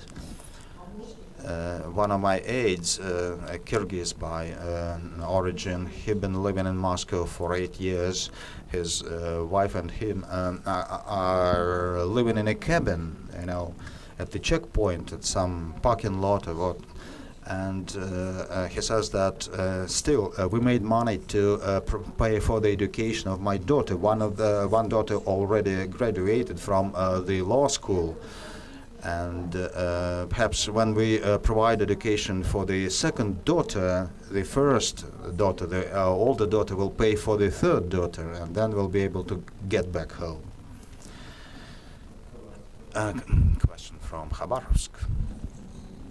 Marina Ilyushenko from Khabarovsk.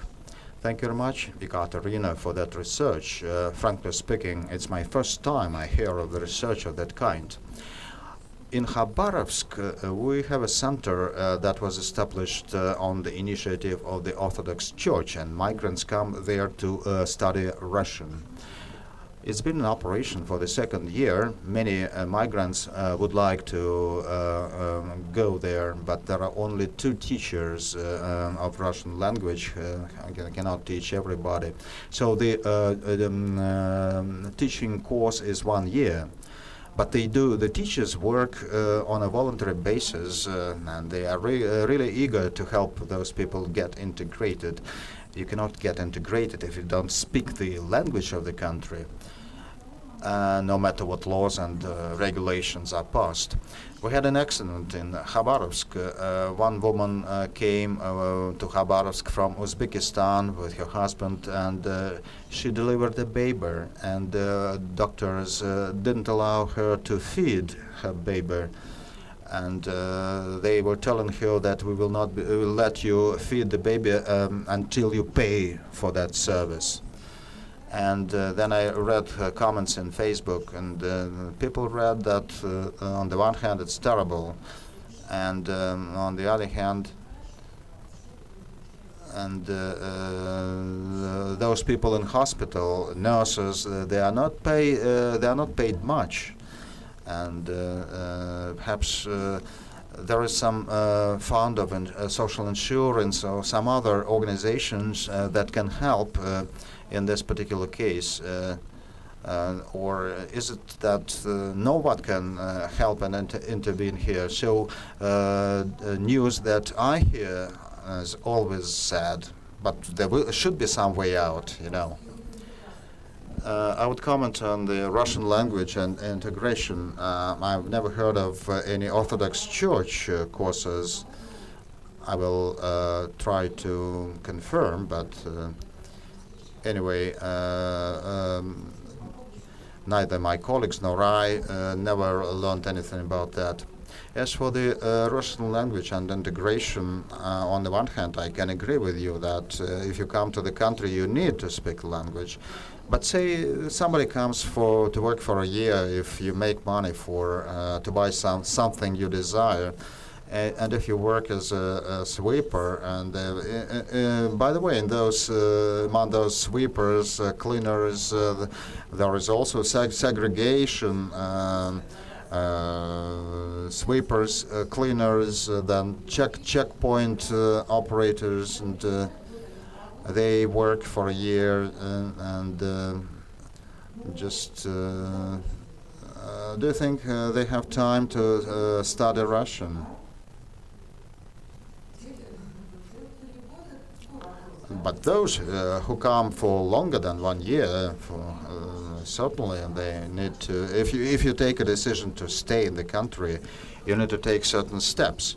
If you come as a temporary worker, it's different. Okay, it's a long story. I'm not going to speak about that at length, but I don't think that all immigrants need to speak Russian.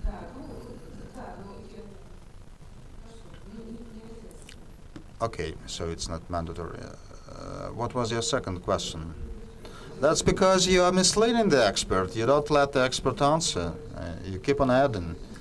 And Ekaterina got distracted. And dear colleagues, if you ask a question, just listen to the answer. Stop from intervening. Medical care, health care.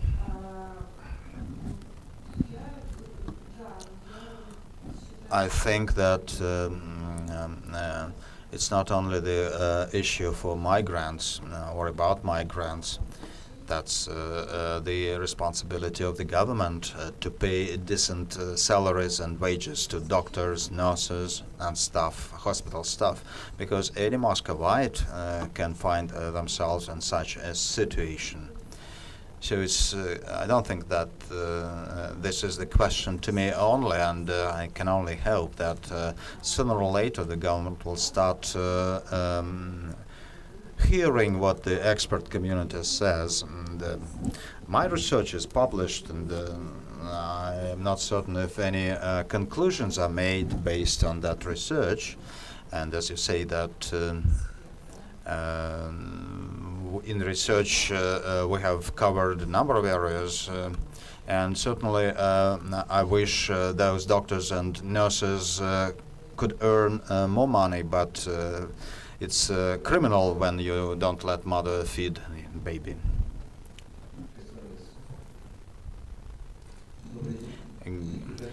Good afternoon. I'm Viktor Ibragina from Kyrgyzstan.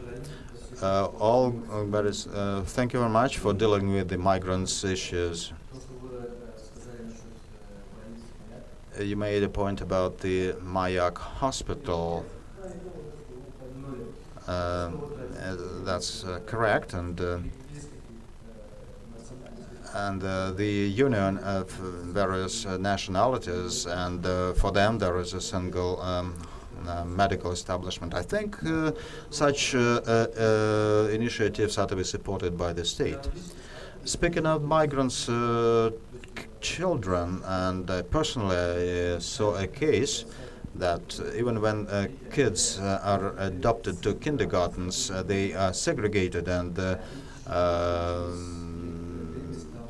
migrants' kids are segregated from Russian kids, but I wonder if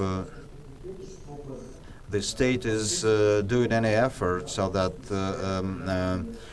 later on, when those kids become citizens of the Russian Federation, that could really feel like citizens. Perhaps I have different experience. My kid went to the kindergarten. We had two Kyrgyz kids in the kindergarten. They were not friends.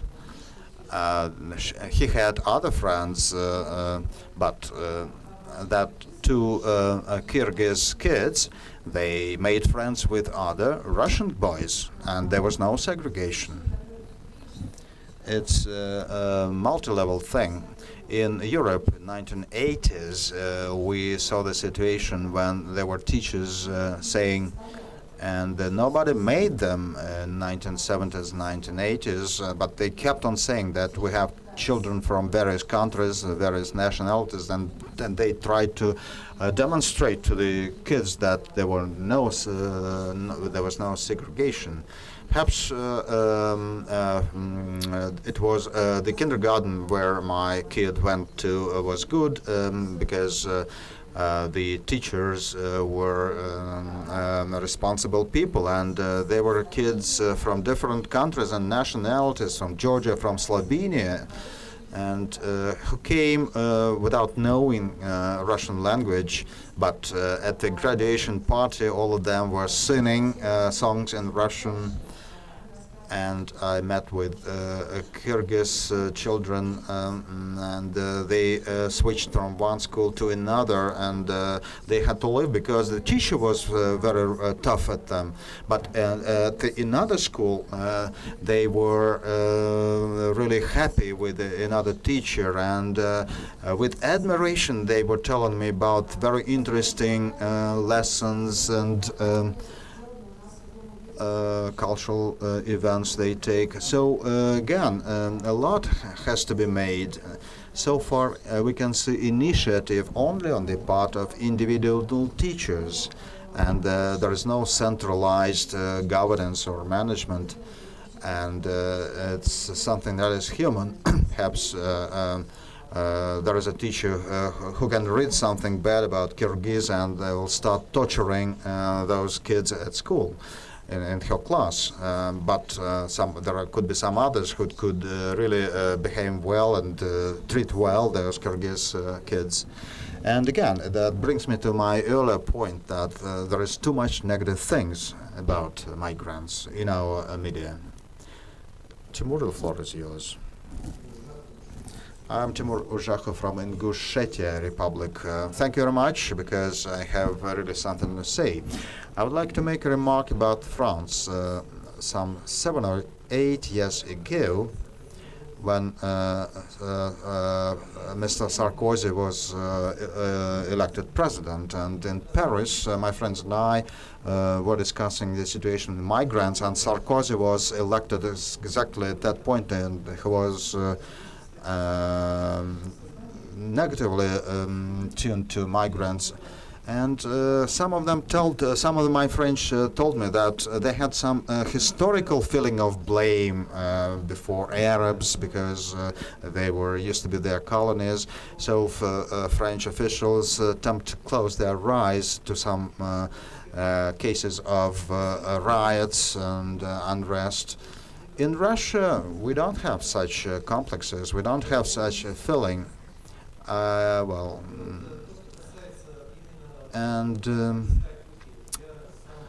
When we try to search for ways, I was raised in the Russian Far East, and I grew with people, with kids from all the republics of the Soviet Union. And sometimes I'm in the company when people begin saying that those bad guys from the Caucasus, and they stop and they look at me, and then they say, Timur, but you are a Caucasian, but you are like we are. So I think that it's really a long effort, and so that at school and kindergartens we really have to work very hard. And so that if later on somebody comes to the country speaking a different language, we will not be scared. I would speak of a negative example of North Ossetia. I was born, and there was a Prigorодny area, and in 1992 there was a massacre. It didn't last long, but repercussions are still felt, and those implications are supported by the fact that in that Prigorодny neighborhood schools there is segregation. So Ossetians and Ingush children, they go to different schools. Russian kids can go to any kind of schools, both to Ossetian or Ingush schools. And you know, it happened, that massacre happened in 1992. More than 20 years have passed, and still there is strong ethnic tension. Although people live very close, they, actually live together, but their kids go to separate schools. I don't think that I have to comment on that. I fully agree with you.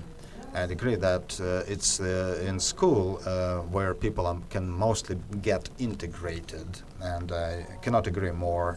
So about the complex of guilt in French people, perhaps there is an idea that there is a complex of guilt, but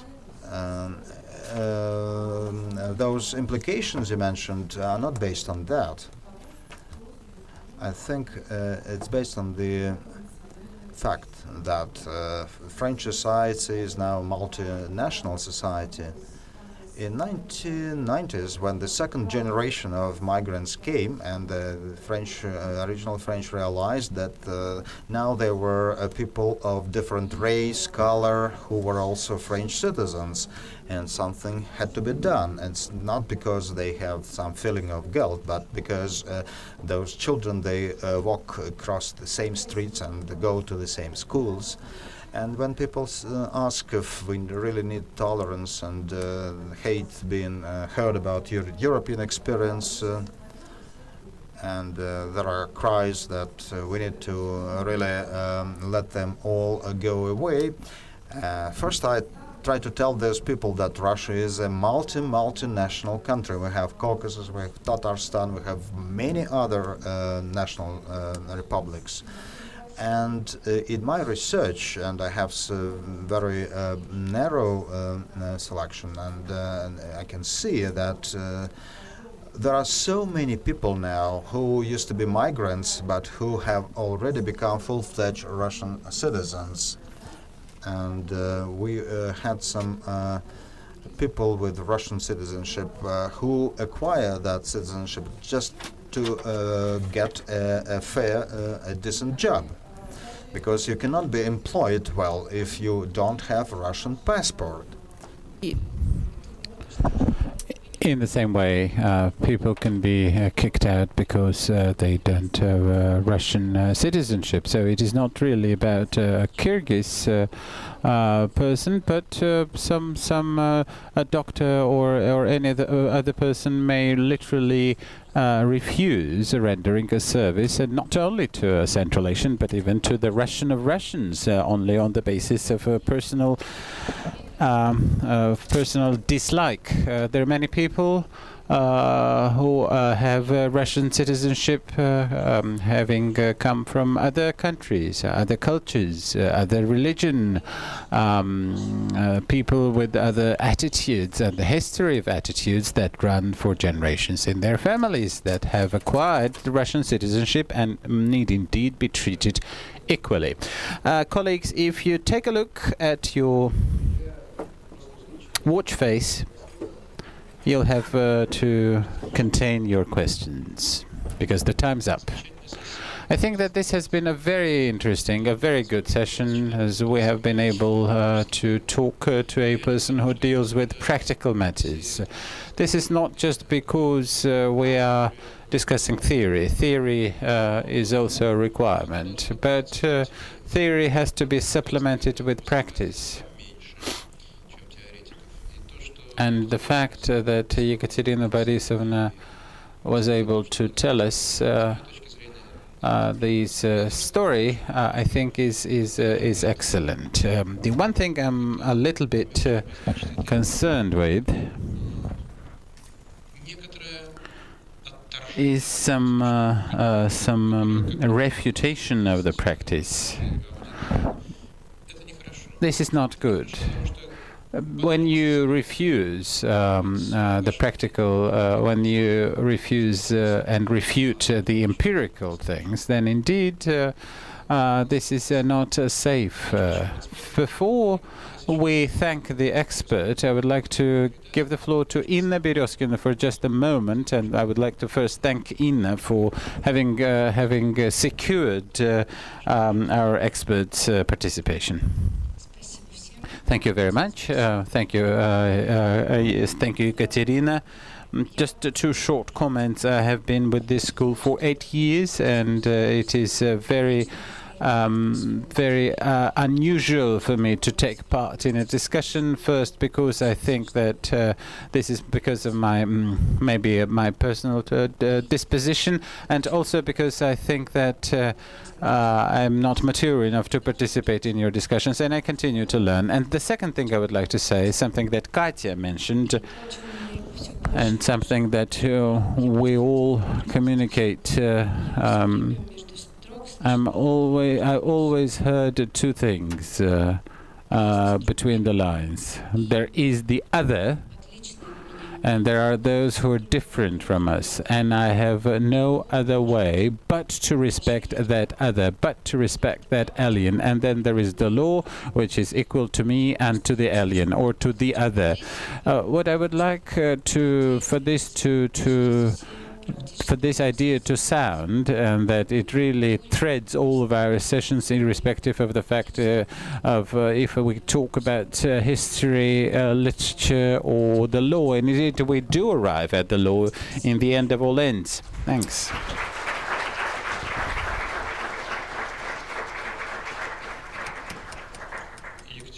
Ekaterina Borisovna, we hope for your future participation in our seminars.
А будьте добры, подойдите, кто заведует техникой, чтобы помочь нам наладить презентацию. Ребята, занимайте пустые места за столом, пожалуйста, быстрее. Пожалуйста, садитесь.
Будем считать, что вы... Well, let me assume that you're ready for our next session.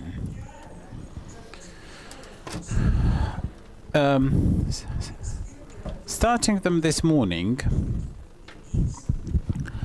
going through the experts, going through our list, are saying that we have a most choice expert community, and I've also said that Tatiana Evgenievna Vorozhekina is a person whom we have asked to come for 7 years. This may not be a compliment to us, but I would like to inform you of some technological moments. Then, and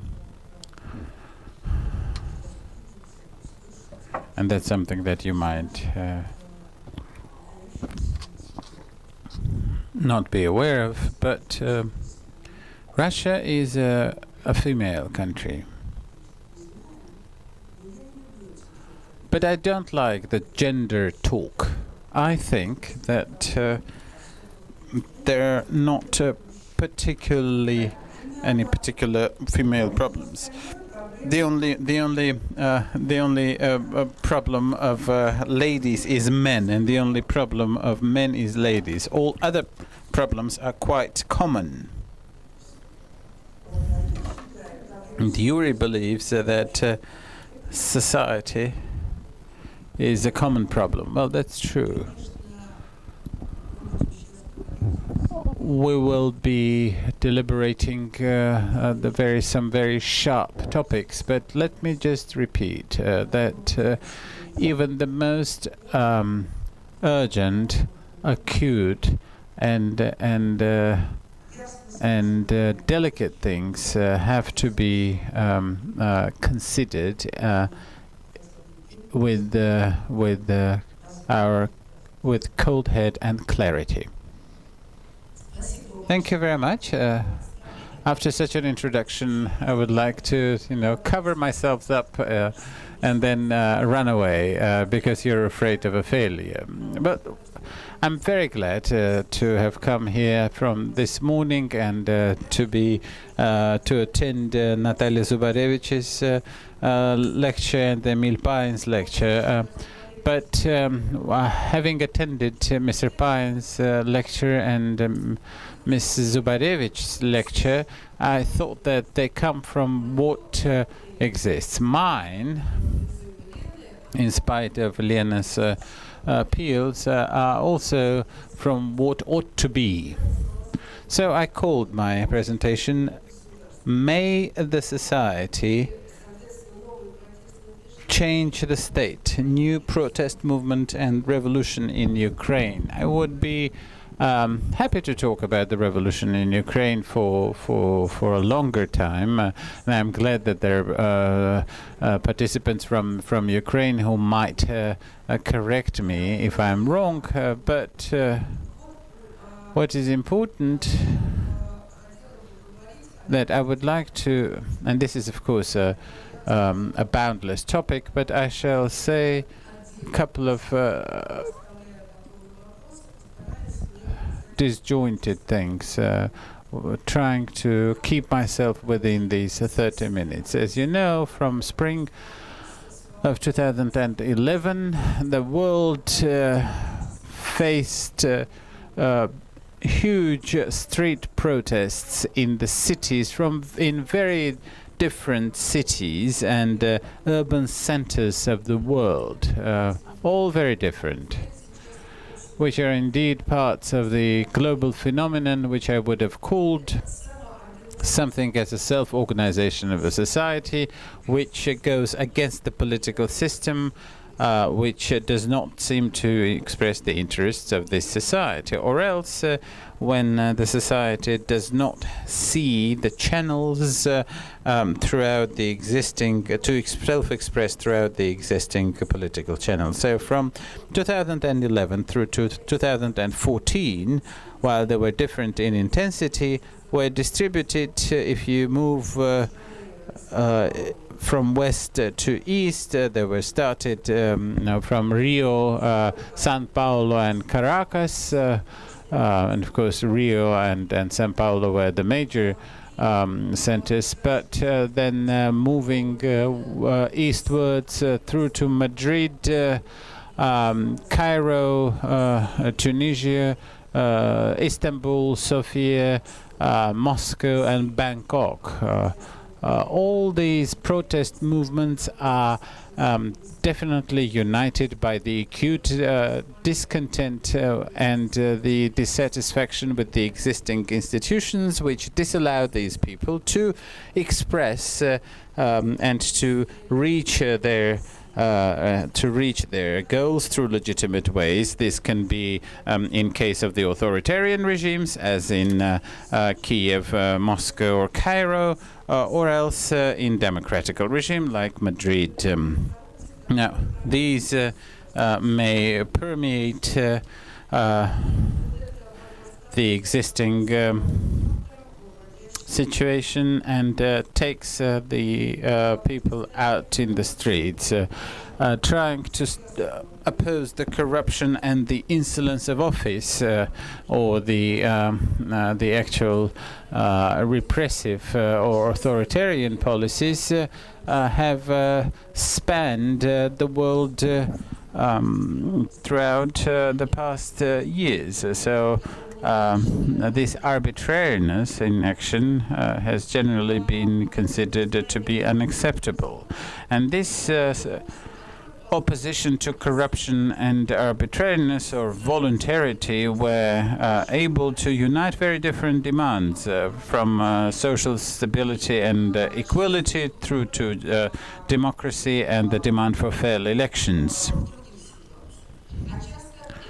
And often this has led, as in Venezuela, to some unified front. It is difficult to describe these movements in traditional coordinates of the social and political science, because tens of thousands of people start to the streets primarily because they're dissatisfied with the existing political arrangement, where they're actually devoid of the right of voice and devoid of the right and the ability to influence the politics in their countries. In this sense, it is important that the impermeability of these political arrangements to common folk and the absence of men in these political arrangements has led to the mass street protests, and people are thus insisting on being recognized as full rightful actors. This is the generalized picture of these very different protest movements. I think they're all quite interesting, and I would like to stop on just several examples which might be of interest to me professionally and because I'm a Latin American scholar. I would like, and there's one country which has long been enchanting to me by its problems, which is Turkey. I think this is a country which the study of which is a great intellectual challenge. Up until the 1980s, and starting from the Kemal's revolution, especially in the 1980s, this was a country which, to me, and to a whole number of Latin American scholars, as some piece of the big Latin American iceberg and floated to Asia, because there was a big party of the left which was based on the trade unionists and the right-wing parties. It ended with the 1980 coup, which was generally viewed as a Latin American style coup. But what happened then? The situation started to change and leave this Latin American paradigm. Why? Because the specifics of Turkey was and is that this state-oriented regime established by Kemal Ataturk led to secularization and a certain modernization of the society, to a certain degree, of course, because, of course, what we mean by modernization primarily is the social institutions and the interpersonal relations, but of course there is also this institutional component which in Turkey was expressed and manifested in secularization, however, at the expense of civil freedoms. And the authoritarian tendencies in Turkey after 1980 prevailed. And as you might know, in Turkey, there's always been the Kurdish question, which problem consists in the states non-recognizing the Kurds as a nation and the ban on the language, to some concessions, but still the problem is there. So it happened so that democratization of an authoritarian regime from the end of the 1990s, where the headquarters of the Turkish military was the hub, and the moderate Muslim Party for Justice was indeed the locomotive of change. And after 11 years of its rule, we're seeing the great increase in these authoritarian tendencies, as already expressed by these new Muslim forces. So everything ends up in a totalitarian, in the authoritarianism, both the atatism or this and this situation is resented by big fragments and big parts of the urban population in Turkey, which moving between these pendulums is sandwiched between the Muslims. And this is not just about the population of Istanbul and Ankara, but the educated Turkish middle class, and the actual expression of the protest was about the actually the pretext was the liquidation of the little park Gezi in Istanbul. And this year we're seeing a new wave of protests in Turkey related to an entirely different problem, which is what the Economist journal said, not the protest of the White Turks in Istanbul and Ankara, but the protests of people in the mines and the miners' families which suffered after the disaster in one of the coal pits, which led to hundreds of deaths and which caused the demand for the dismissal of the Turkish government and destabilization of the situation in Turkey. I would like to draw your attention to something that is still beyond the focus of the public attention. But what is important here is that to us as the Russian citizens, I would like to quote from the Turkish writer Orhan Pamuk's novel, which is called The Snow or The White, and the hero asks himself, the question is, on the one hand, I am a modernized, secular, democratic patriot. So he's thinking in 1980. And what do I have to put in the top of the pyramid? The enlightenment or the will of the people? If I first of all think and trust in the European Enlightenment education, then I have to see in the Islamists my foes, and I have to support the military coup, or else my chief loyalty, my chief commitment is the will of the people. And then, if that is the case, if I'm a Democrat, I have to support the people and to go against the military coup. So these are the liberations of the hero of this novel. So the question really remains is that what do people trust in? This pendulum between balancing between the will of the people and the authoritarian tendencies is what definitely is at stake in Russia. Another subject, another plot of this mass protests, of which I know a lot more, is the Brazilian story.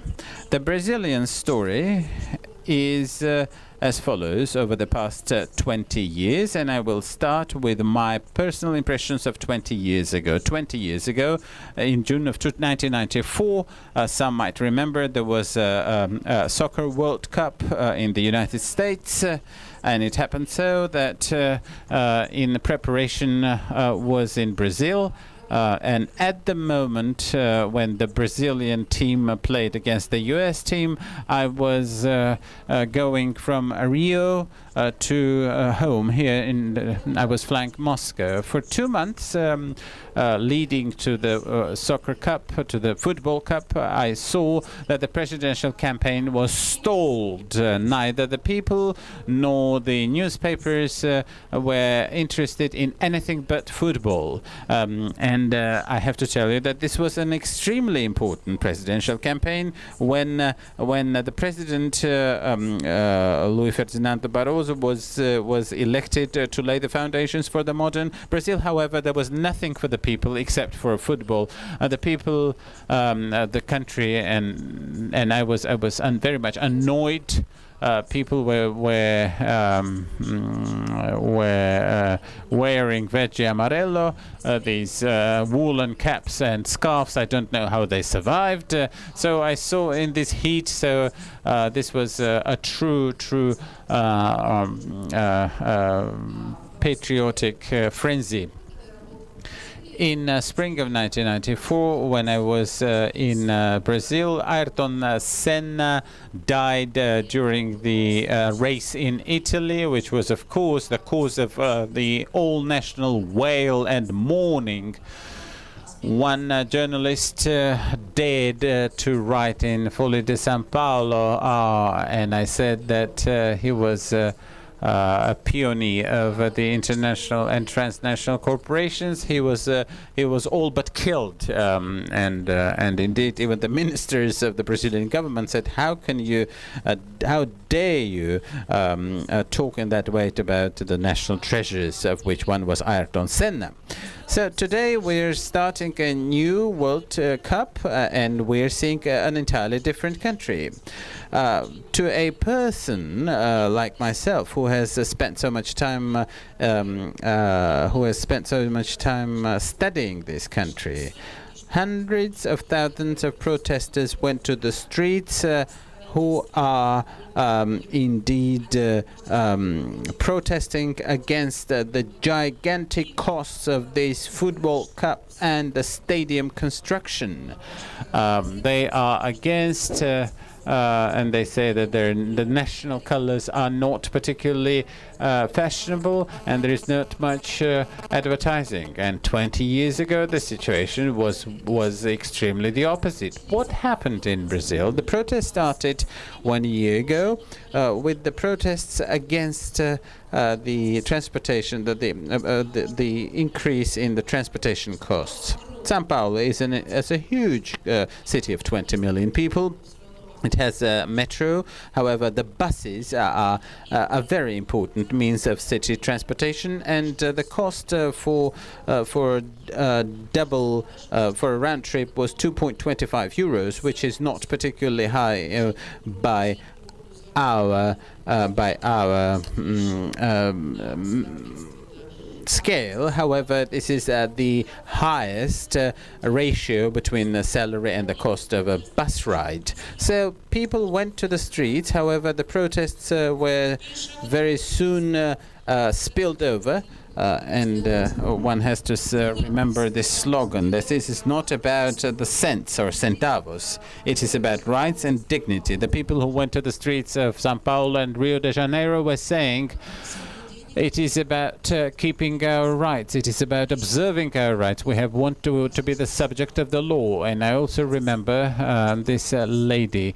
20 centavos is our park of Gezi. So how do people indeed perceive themselves to be a part of this mass movement? The geography of the protest immediately swept to the major cities of Brazil, in the south of the country, and even in the north east, the most retarded part of the country. And these demands and claims and slogans very soon went against the low quality of the infrastructure, and indeed the Brazilian buses are not bad at all by the Moscow standards. However, people hate them and for how they run, and the protest very soon went to embrace the situation with the universities, the healthcare, and general social services. So what preceded these events in Brazil? Why did the country change so radically in 20 years? This was the result of a social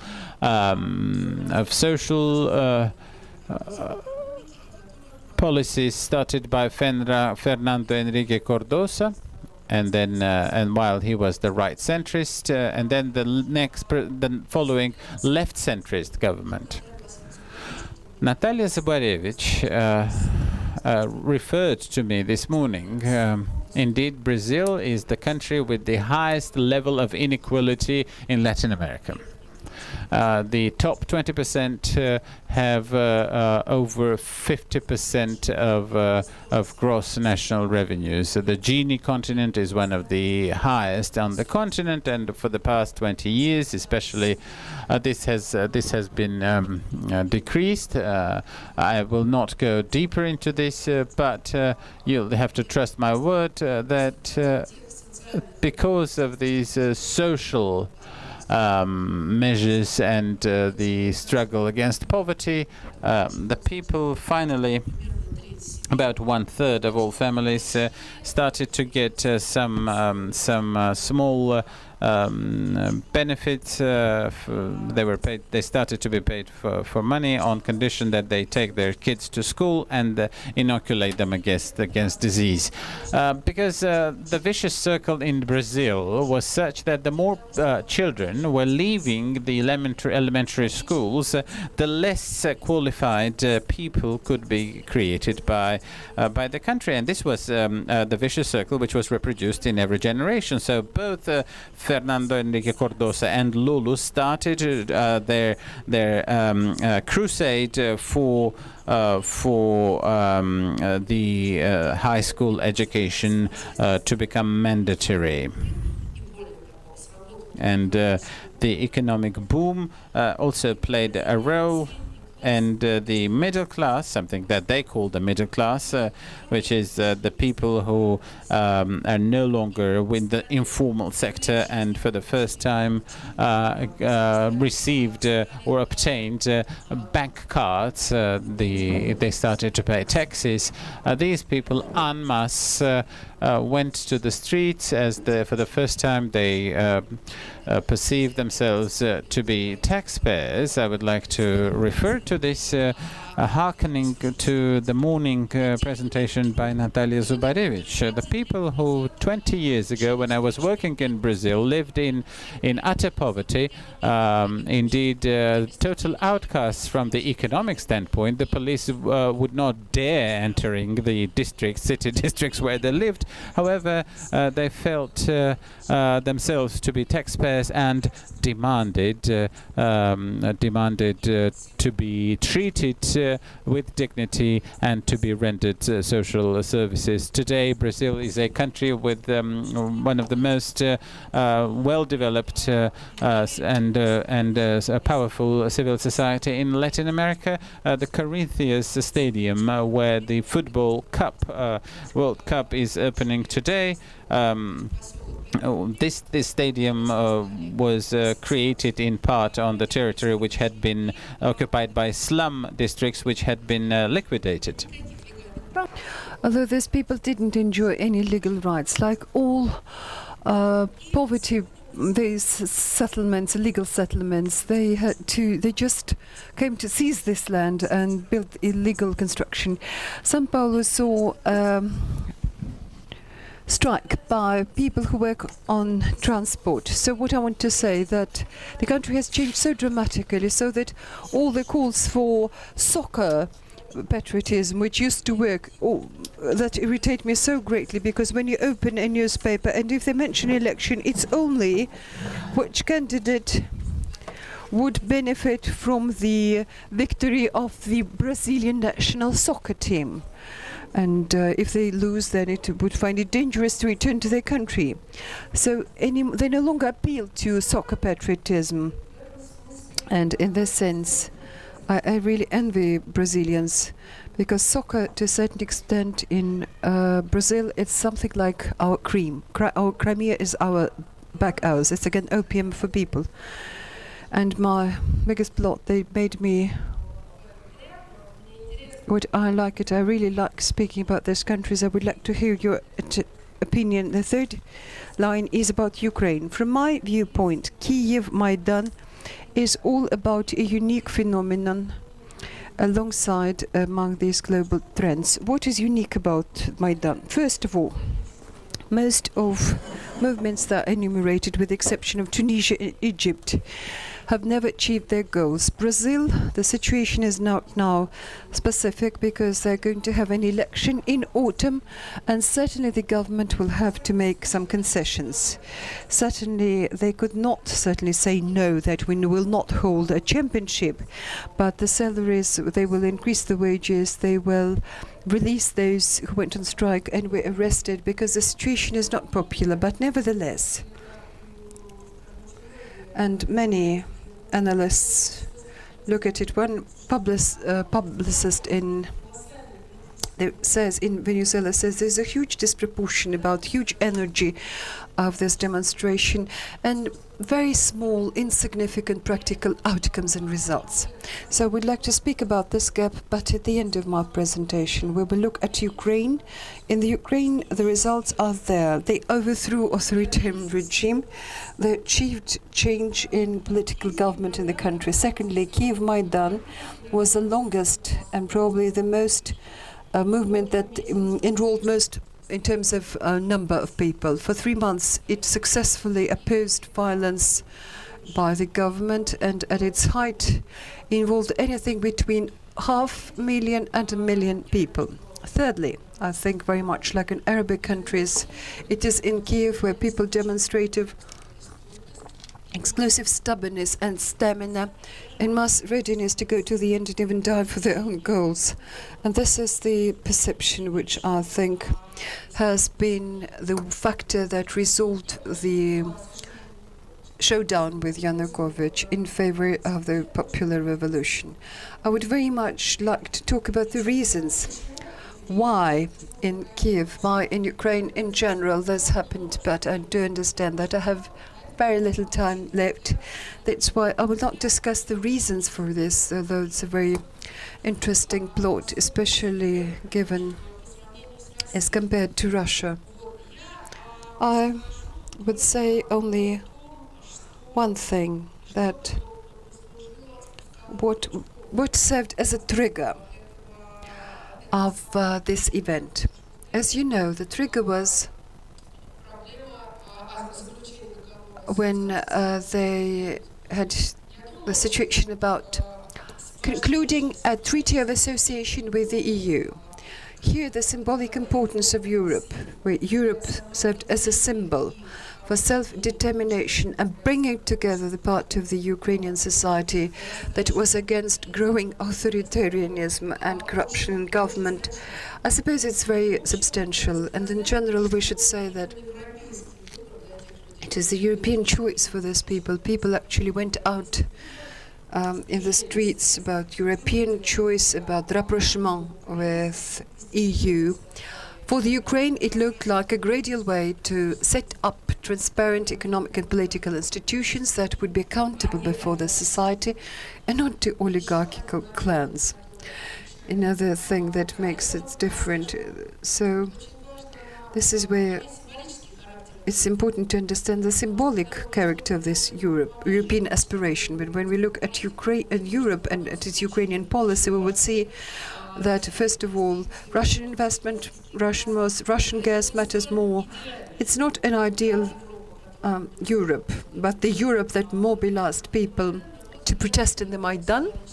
I suppose it's some kind of idealistic Europe that existed only in their mind. In a certain mind, it is a challenge for Europe per se. Is Europe really up to the mark, up to the Europe at which, like it is perceived by Ukrainians? Again, about the reasons. Well, what made people go out into the streets? The very fact that under Yanukovych corruption became absolutely total and there were no limits, there was no stopping it, much stronger than what it was under previous regimes. It also played like a role of a trigger. But for me, what is very important for me, that is on the one side, as you probably know, they saw gradual suppression by Yanukovych's clan, despite all the implicit agreements of almost profitable areas of activities when he subordinated tax system, judicial system. Elder son, here information differs, he became one of the top 5 richest men in Europe. And in the conditions of stagnation, of falling living standards and utter poverty, we tend to forget that Ukraine is one of the poorest countries in Europe. In terms of per capita GDP, I suppose only Moldova is lower than Ukraine. In Ukraine, in terms of PPP, it's something $1,000 per year. It's lower than Serbia and Montenegro, than Bulgaria and Romania. So given this utter poverty, which pushed dozens of thousands of people abroad to go gastarbeiter, sometimes for very menial jobs and very hard jobs. You're all young people, but I face the situation of Ukrainian babysitter and nurse, because all the hospitals in Moscow no longer work because the personnel doesn't do anything. Once you appear there as a relative of a patient, a company comes and says, look, you may hire a nurse or rather a person who will be taking care of your anything between 1,500 to 3,000 rubles per day, and 2/3 are grabbed by this company. So it's very difficult. This work 24 hours a day. When I brought her a portable bed and put it next to my husband's bed, she told me, well, you know, nobody has done it before. So people sleep as sitting on the chairs. There is no room for them, and nobody gives them any living conditions. And they are the ones responsible to doing, and they're working for a pittance. And it is something that's in en masse. And they tell me that in Europe it is the same. I've heard that in Milano, the best attendants, nurse attendants, are Ukrainian women. So this also became a trigger. And this is something that spread both against entrepreneurs, especially among small and medium business, as well as some people in the streets. Nikola Yanukovych's clan, who became richer and richer by grabbing the state budget, this is something that made them furious. This is something that does not make us furious, but it makes them. And I like the expression by the independent trade union of Donbass, Nikolai Valenko, who put it this way. It is taxpayers who went to protest in Maidan, who didn't want to be grabbed and to be looted any further.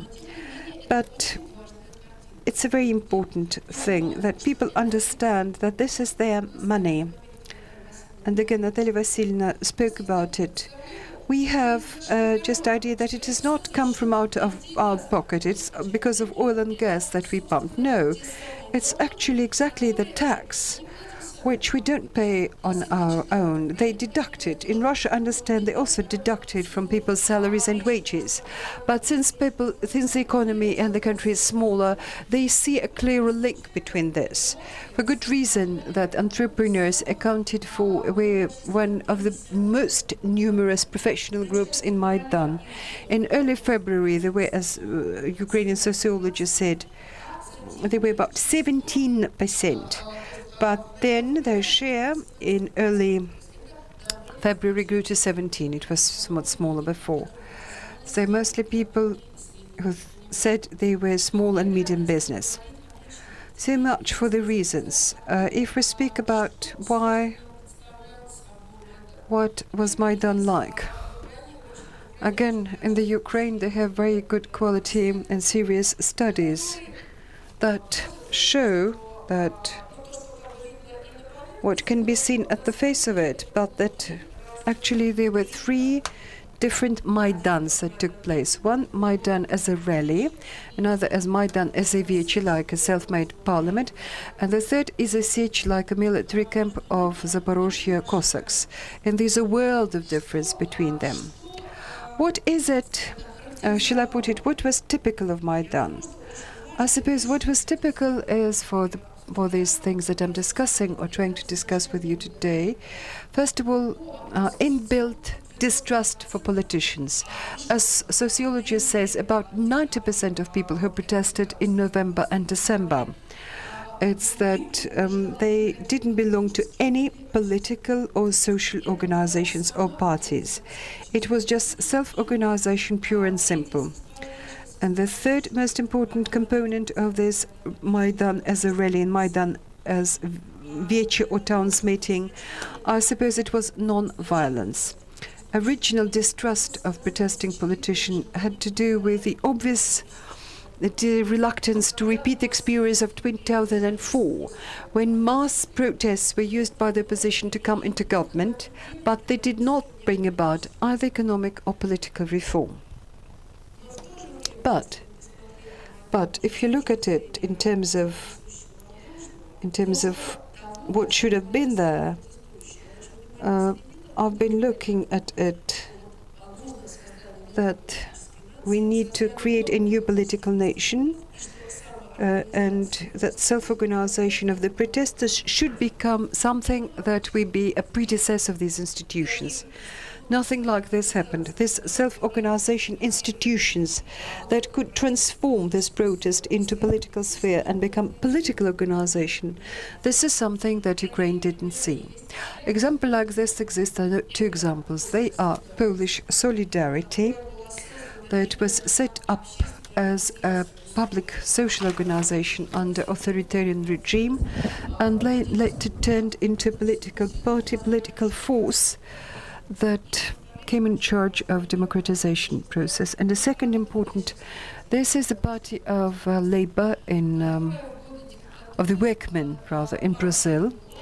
That was not a party in terms of dictatorship. They were just trade unions in Ford and Volkswagen factories in the suburbs of São Paulo that brought together people both in terms of economic and, since it was an authoritarian repressive regime, they brought them together against dictatorship. Then, based upon this trade union structure, a party of workmen was set up that is now one of the ruling parties since 1993. So not only two examples.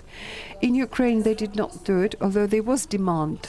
There was a deliberate demand for this, and it was very relevant because they kept speaking about it.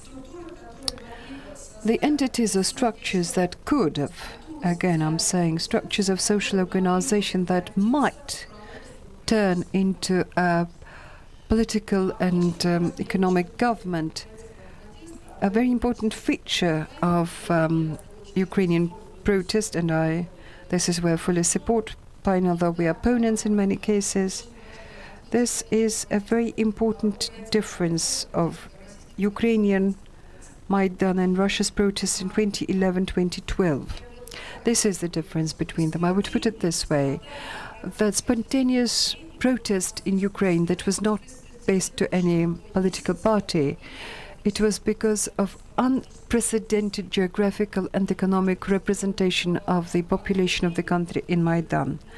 Anton Aleynik put it this way: for the first time in post-Soviet space, we can see grassroots mobilization in such huge numbers.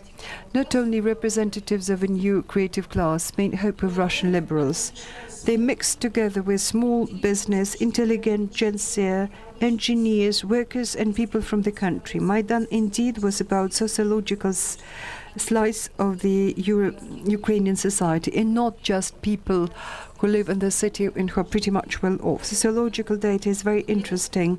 That really says that indeed most people first were best educated with university degrees. Their numbers would go down, but their share still remained much higher than the number of people with university degrees in Ukraine as a whole, as a country.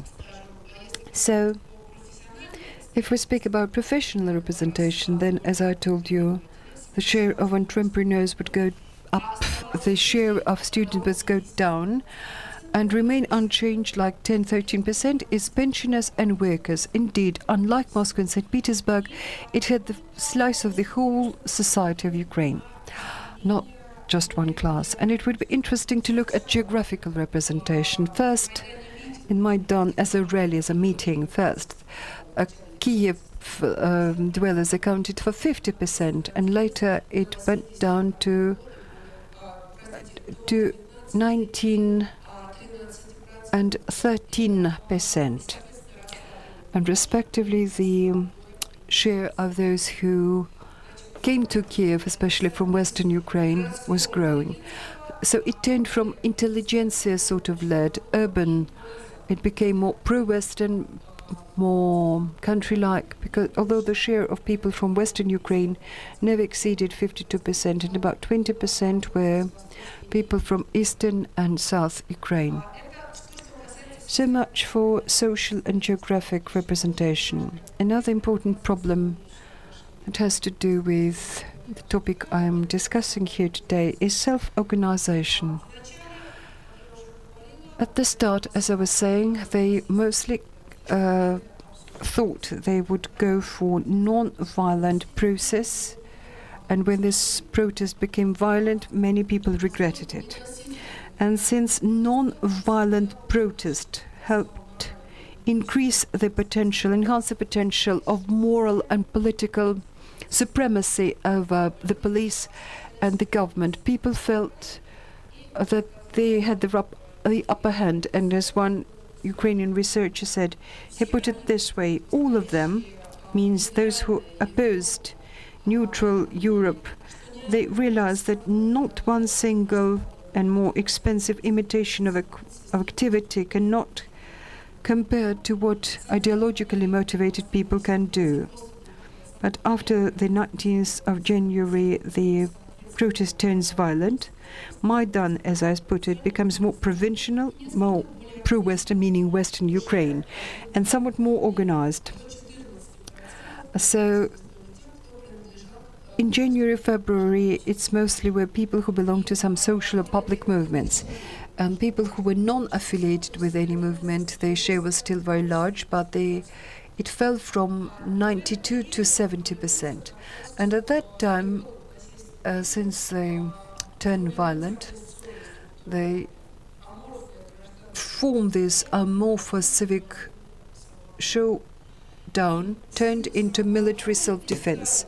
And self-defense became the form of military and political organization, which turned Maidan radical.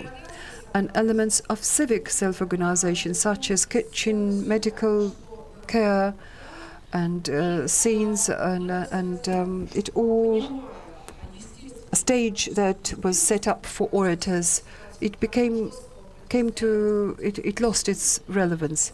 So this rough standoff with the militia and these military-like structures had little to do with this new, transparent political institutions for which Maidan originally spoke for.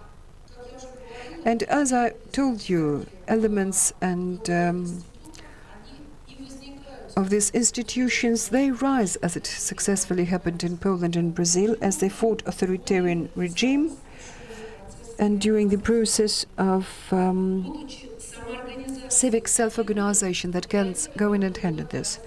Since in Ukraine it took more a military character, it assumed more traditional forms.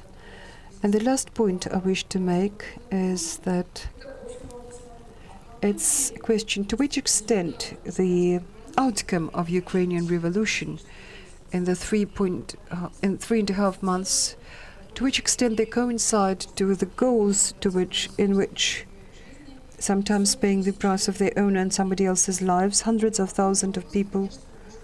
Well, this question may seem idle to you in the situation when Ukraine became victim to uncovered military aggression by Russia that annexed the Crimea, and Russia continues with a policy of destabilization in the southeast. To which extent this question could be relevant? When I attended the Congress in Kiev, many of those who spoke from the Ukrainian side would say that actually under threat is the very existence of Ukrainian country. And best reforms, it's best to postpone them till better times. From my perspective, these better times, and this is what, as a person in comparative, these better times would never come. But the window of opportunity after they overthrew the old regime, it opens only for a very brief period of time. And if you do not use these opportunities, they never can be implemented. But the inertia that reproduces old institutions, all types of relations between the government and society, they're usually huge. So from my perspective, Maidan set this question very roughly. These something that is common for most protest movements in today's world. How to close the gap between society and political system. How to bring together popular people's movement, people's revolution with politics. How can you translate it into policy? How can we avoid old oligarch machines who would make use of protest to meet their own ends? These processes are still open. I'm just rounding up all the pros and cons, to put it briefly.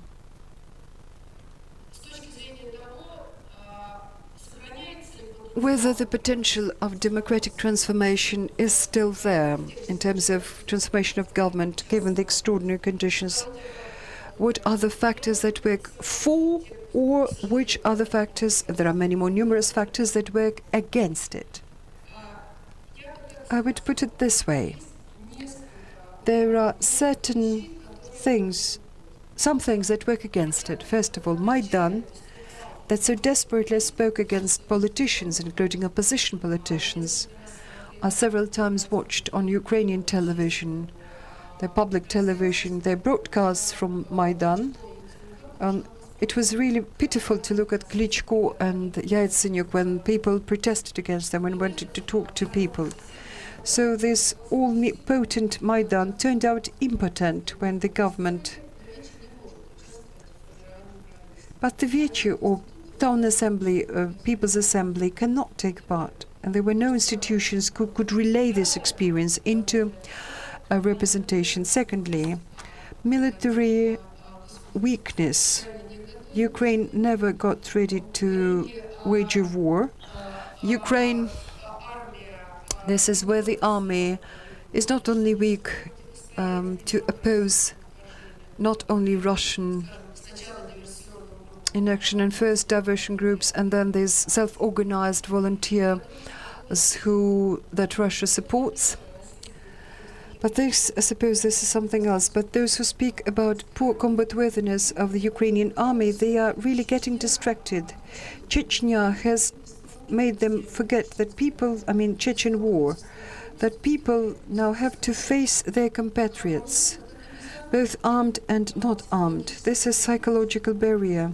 Well, that is hard to overcome, but regrettably it can be overcome, and this is what we see happening right now in Donbass. And another very important issue here is that it's not so much the army as the police that face the need to change their loyalty. They had to turn sides. They had to switch sides and take the side of those who yesterday, in the times of Yanukovych, were their enemies. That's why I'm saying that military weakness of the country is an obstacle towards its democratic transformation. Because when all the strength goes to build the army, otherwise in this situation there is nothing you can do, this fully makes not so important all other objectives. But Ukrainian state is weak, not only in military aspect, it's very weak in political and administrative aspects too. And this is where, as I think, we see not the best development of events, although it's also something that is forced. Administrative structures of the state are corrupt and serve the private interests of the clans that have economic command and control of a certain region. This tendency between the merge of personal, political, and economic government and power is strong. I will give you the names. On the surface of it are the names of chair of the Dnipropetrovsk Oblast administration has become Igor Kolomoisky, one of the biggest entrepreneurs.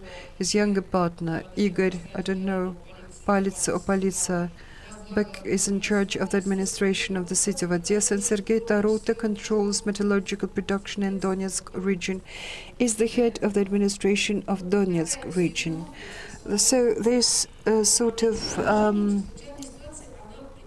something that is relevant and works for 1 minute in terms of management decisions. Yes, we can understand, but we can recall Zhvanetsky. He says those people who have something, this is what they guarded. But I suppose you may not remember, but he had a very interesting joke, and this is what comes, just a short story. To which extent these decisions help create accountable political institutions that would report to society? Well, I suppose they will take them very much in the opposite direction. And the same problem is being reproduced at the national level, because Poroshenko is also a biggest entrepreneur. So the story of a merge between the power and capital and the state really is a great obstacle. What is a stimulus? In my view, or an impetus for further development, I suppose the level of self-organization and self-realization, realization of a need in reform as a precondition for survival, and amongst others, survival of the Ukrainian as a state. As one woman put it, I forgot her name, she said, reform is an instrument of bringing the country together. Because both in the East and in the West, we face the same problems: corruption in utility, house hospitals, kindergartens, militia that abuses its citizens, and courts that want bribes. If we want to change this situation, then reform, since they're dangerous, they're the most dangerous thing, that this is more important, that would bring the country together, although it might seem outlandish to us. So on the third side of Ukrainians who say, despite the war, despite all these horrors, reforms should be carried out. What reforms are we talking about? About decentralization of government, about the reform of local self-government, about ensuring the balance between the government, branches of government, to ensure and guarantee the rights of national minorities, the reform of legal relations between society and the state, and reform on law enforcement and judiciary. The question is, who can carry out these reforms, given this small window of opportunities that is still there?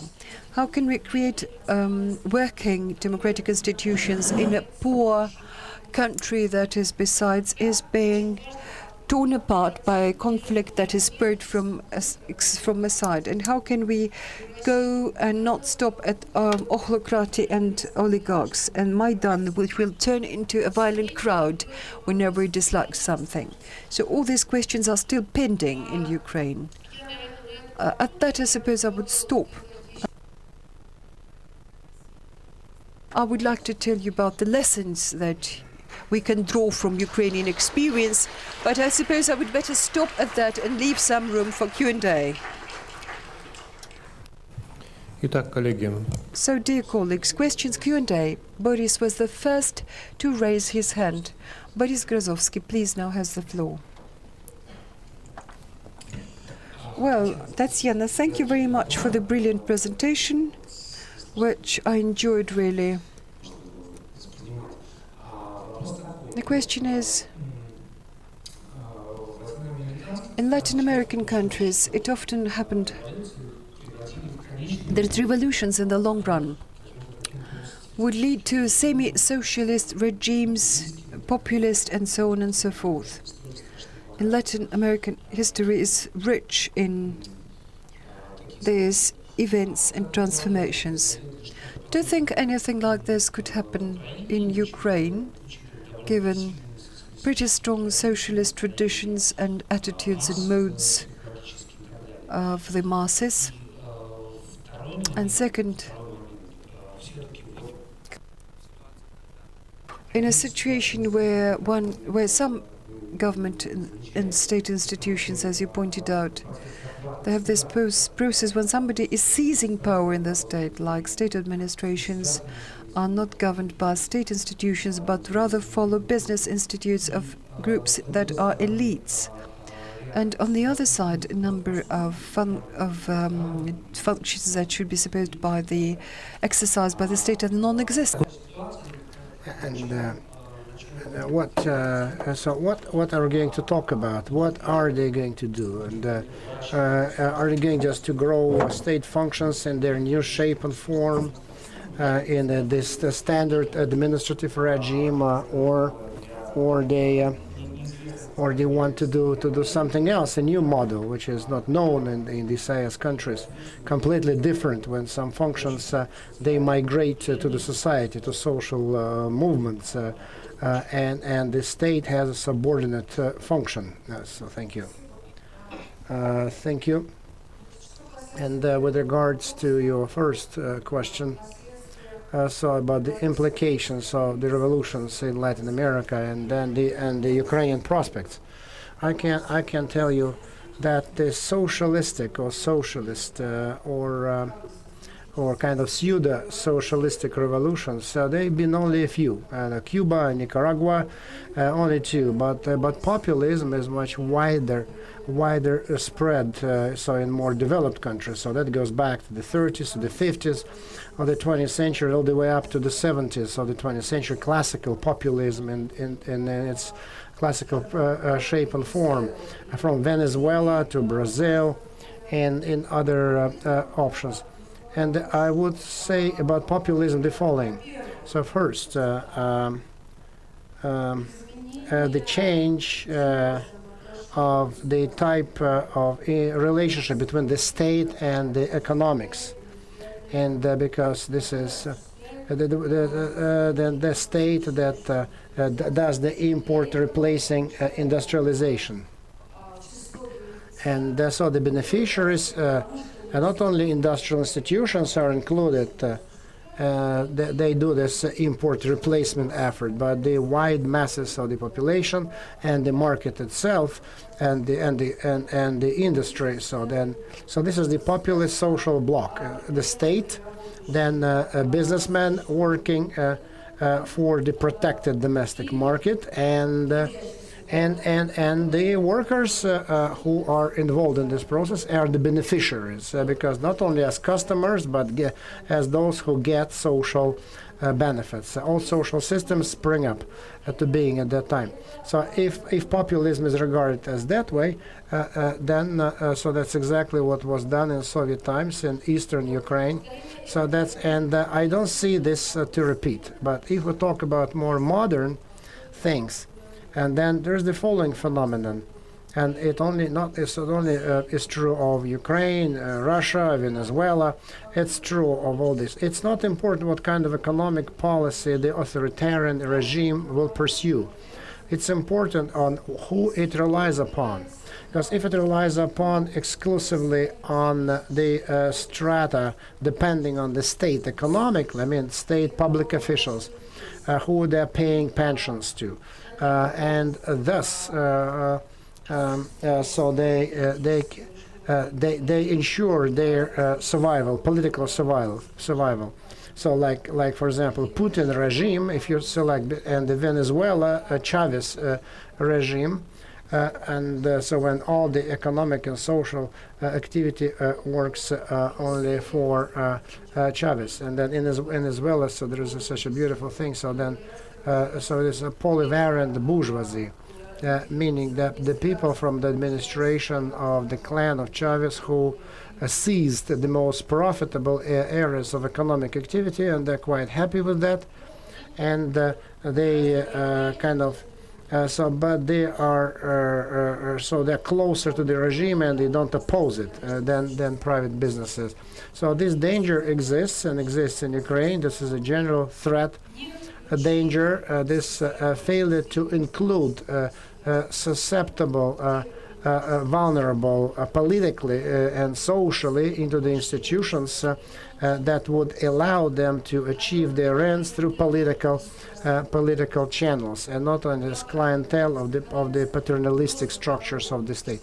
And so then the paternalistic trends of the bottom and the totalitarian tendencies of the top, they can merge together, and so when they merge together, so they will that's the way it's being reproduced all the time in Latin American countries. So with regards to Ukraine, so Poroshenko came to power under different slogans, completely different slogans.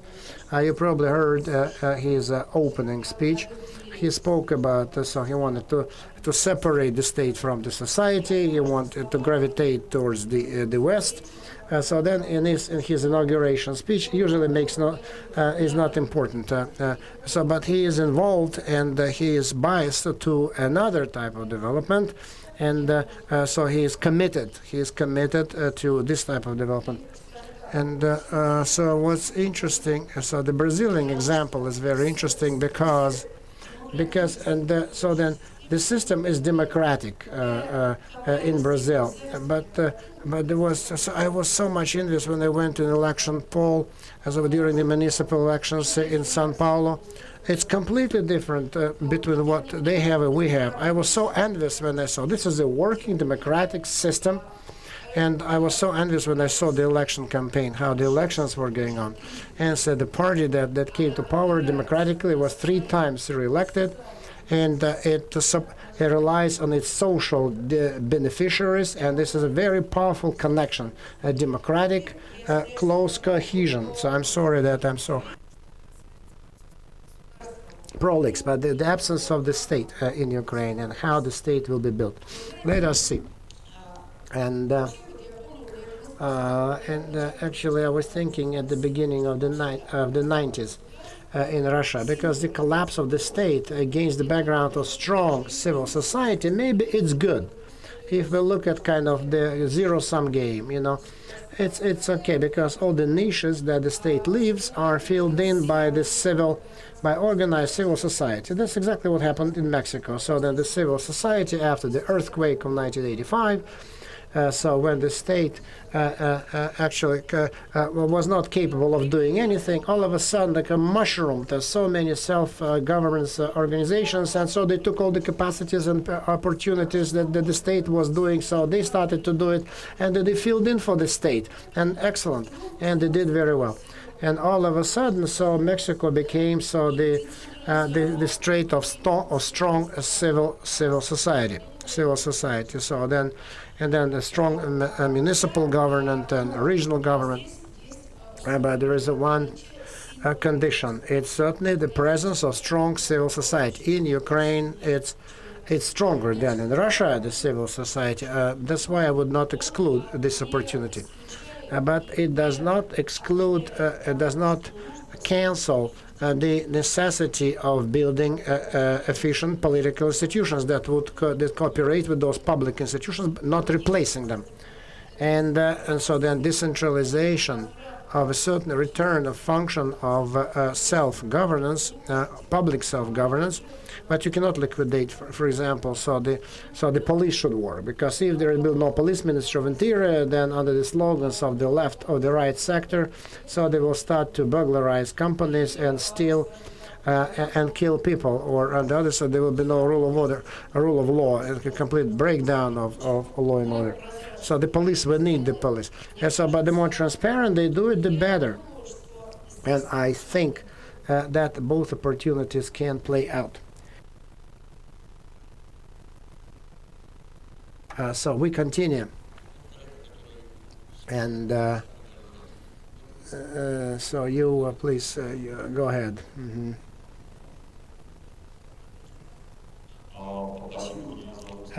Thank you. My name is Alexander Vasiliev. I'm from Nizhny Novgorod, and I would like to ask a question about our foiled revolution of 2011-2012. What was it, and why we experienced the fiasco, and the revolution was aborted, and what lessons we can learn from what happened in Ukraine? What lessons? Thank you for this question, because this is what I was going to tell in my last part, and so I'm sorry, because this is exactly what I wanted to tell you about, and so I'll try to answer this question. So what are the lessons of 2011-2012, Russian 2011, and the lessons that we can learn from Ukraine? First point, I would in Marxist traditions, I would form it that the strong engine of mass action without the proper pulleys, so will be idling without pulleys and connections and gears. So if there is no structure that would support, lead, guide, and will be doing the routine work, all this will phase out and dispel and disappear. And that's just in Russia, like in any other countries. It is true of other countries, so this negative effect was aggravated by the accumulated distrust to opposition leaders and opposition parties, and disbelief in their ability to head the mass movement. And this is it. And so all the leaders were in the same position, in the same boat, like Yatsenyuk and Klitschko. They were on Maidan. But so the difference that those were parliamentarians, that's the difference. The other way, we can explain that. So we needed not so much new leaders, not such, because there were some leaders like Navalny, for example, but the new structure. People realized that because during the Moscow elections, so there were many slogans in support of Navalny, like that. It's not about Navalny, so people understood that they don't want a new leader. They don't want any. Some of them, not talking about Navalny, not so much the leaders, but the structures that would that would communicate and accumulate the accumulated potential of protest activities, and the democratic and political migrated into this. And in absence of such institutions, such structures, so then the public inspiration turns into discontent and disenchantment, and there was absence of success, because the movement needs a success story to continue, and the absence of other political considerable changes. The second point, no less important, is, in my view, the most important weakness of protest movement is the capital, because it developed mostly in Moscow, and to a lesser extent in St. Petersburg. That was the movement of minority.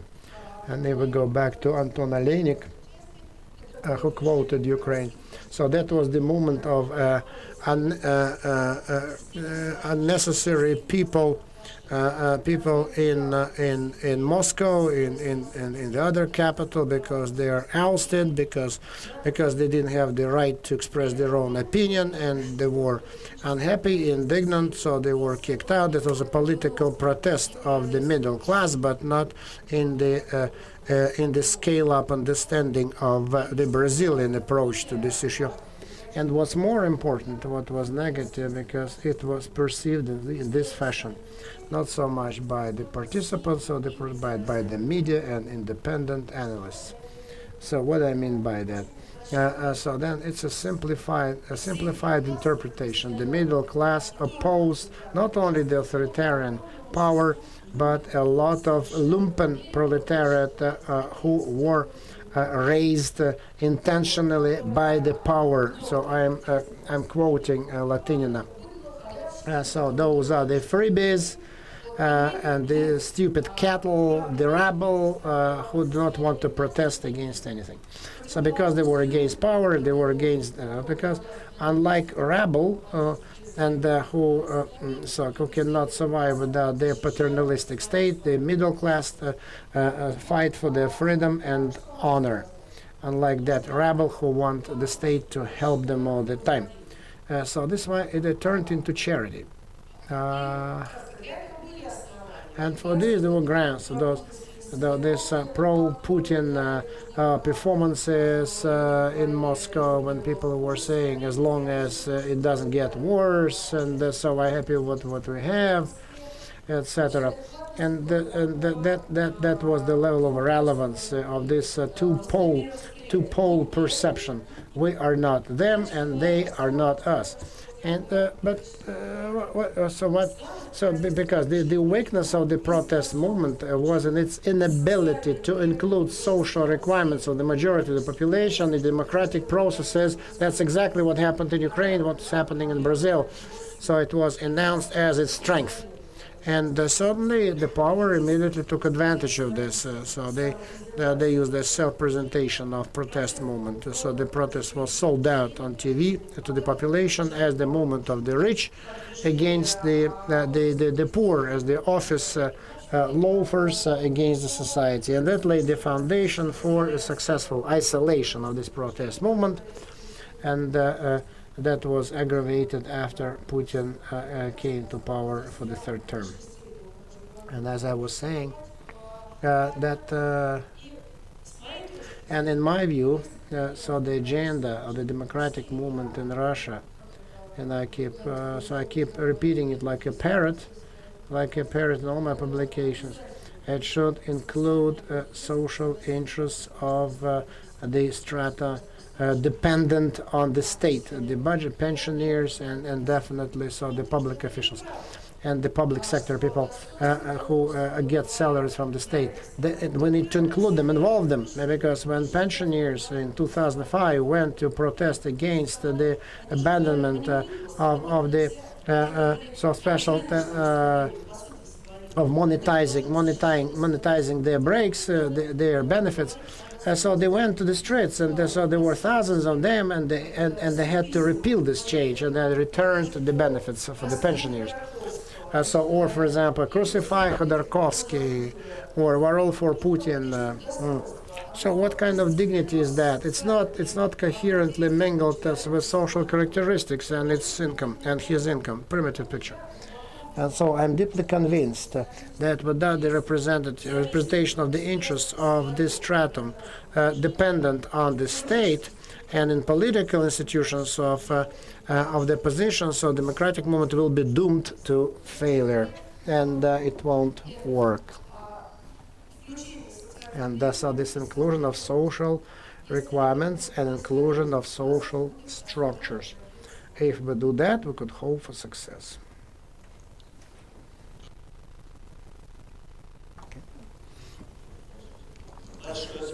Thank you. Thank you. Me or? Oh yeah, we have half of our participants from Krasnodar. So that, please, you. Sergei Gurtsev, Krasnodar. So I love soccer and I live in Krasnodar, so that's why my question has to do with both. From your presentation, I've been watching with the championship, and it turned out that the Brussels community got some levers to influence the government and the championship. Yes, concerning the championship, the cup. So they took this championship, World Global Cup, as a hostage, and now so we have protests. The port is closed. So the image attractiveness of Brazil collapsed, plummeted, and I don't know just why. So the image went down. So then, like we spoke about some time ago, so then the investment attractiveness so can always be connected to the image attractiveness. And if we apply it to Russia, does the society have the right to blackmail the government? So, for example, if the fare on the Moscow Metro goes up 5 rubles and will boycott will boycott the Sochi Olympics, for example, can we blackmail the society, the state, if the state acts against us? And so maybe and then in Krasnodar regions, actually, the special agencies immediately got to work. A very interesting question, by the way. I would say that here, and in case of soccer and the Sochi Olympics, we need to differentiate the state and the society. In whose interest the Olympics were held? In the interest of society? No. But certainly it was organized in the interests. It was publicity. It was image campaign of the ruling regime, and personally Putin. So his successful event, and to a certain extent the same was happening in Brazil. So although just I like Brazil. I like the party and I like the history. So it's a unique phenomenon. Is the party of labor, so went up and grew up strong, and so 3 terms in a row, and so everyone likes and respects them, and started to work for their own image, and the championship, a global championship, and the Olympics in Rio de Janeiro. So those are the white elephants, big projects, but very costly. When you read about the success of Brazil, you can see the figures, the changes. Then, for example, last time I went to Brazil, and with all my background, and I saw the people, sleeping in the streets in the central thoroughfare of São Paulo. Or Rio de Janeiro. So people you kind of sober up when you see their travail and misery. And but when the state starts asking you to make sacrifices, so we need just to differentiate, to put it apart. So whether the Brazilians are doing right when they're using the championship global blackmail. Blackmail is too negative connotation. I would call it differently. So they're attempting they're working for their own interests. In my view, there could be a different angle to it. In my personal view, So this evolution that occurred in the last 20 years in the society, when they start to perceive themselves as a taxpayers, a society, and desire to distribute the means the way they like it, in my view, it outweighs the negative image things that occur. We know that the airport is closed down. I didn't know. I think that the airport was fine. It's very difficult to get from the airport downtown because there was a strike in the metro as well. They suspended the strike, but I didn't see any news today. But so I am on the side of the society. If Brazil did not have any elections, then certainly the special agencies would work. So the Ministry of Interior just would start to work, and so it's very big.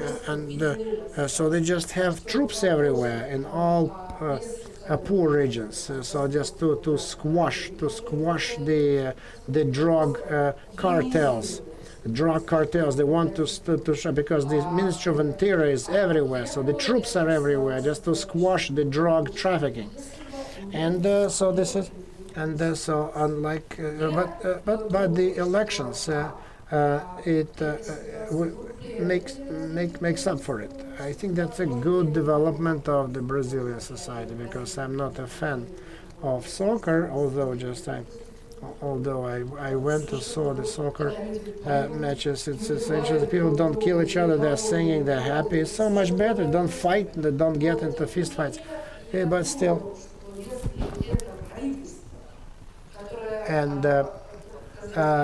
So this when this government is headed by, if they lose elections, and then this the center and the right coalition gets to power, it will be the change of power. It will be great achievement. It will be not cementing this populist regime, not ossifying this populist regime, but there will be a change, and that will be for the better. Ukraine woke up. Good, Alexei. Let's give the word to Ukraine. Freedom to Ukraine. Gerenko Alexei, Ukraine, Sebastopol, and recently living in Moscow. I'm very thankful, deeply thankful for this wonderful, very interesting, very broadening, capacious, deep, insightful, and so there is nothing. There is nothing to correct. Everything was so wonderfully described that I can't add anything to it, and so there is always just a vacuum of quality presentation of the news, and it's great that you've hit the nail on the head. So your description of the situation was so accurate. So it's a great day, so the day of Russia, and I celebrated several years running. But compared to the last year, I can see that Russia is moving towards independence, and so dependence on the authority from the people, independence of the authorities from the people, and very soon I'll be going back to Kiev, so for a number of reasons that I see that, and I witness that sound of society becomes verbally very aggressive, very aggressive. Because if everything goes well in Ukraine, and if Ukraine starts making progress, and I hope for that, then they will start looking for the fifth column. So they will certainly find the fifth column, those who are the traitors. And the question has to do how the young people, the Russians who want to live in a rich country, don't want to live abroad. How can they oppose these times of the troubles? What can one person do to fight the authorities? Because I'm using this opportunity, I'm selling this article about Ukraine, which will be in my last edition of Pro and Contra. So the article of Pine has already been published, but the Carnegie Foundation is being closed, and so there will be a big article in that edition. So the one which I relied upon when I was talking to you. So then Ukraine the illusions that have not yet been lost. So then Pro and Contra magazine, and it will be on the internet, on the web. And I'm not so sure that I'm a neophyte, so I never dealt with Ukraine, never studied Ukraine. So, and when Marie Lippmann asked me to write this article, I wanted to, because I started in January. I never read anything just besides Ukraine, so I was watching Ukraine events, and so I was trying to understand. But it was very, very difficult for me to write this article. I was very much engrossed, interested, and so I'm just trying just to I want to offer you this article so that you could read and comment upon it. Concerning Russia, I think that what has been done in Russia in connection with this anti-Ukraine campaign and the media against Ukraine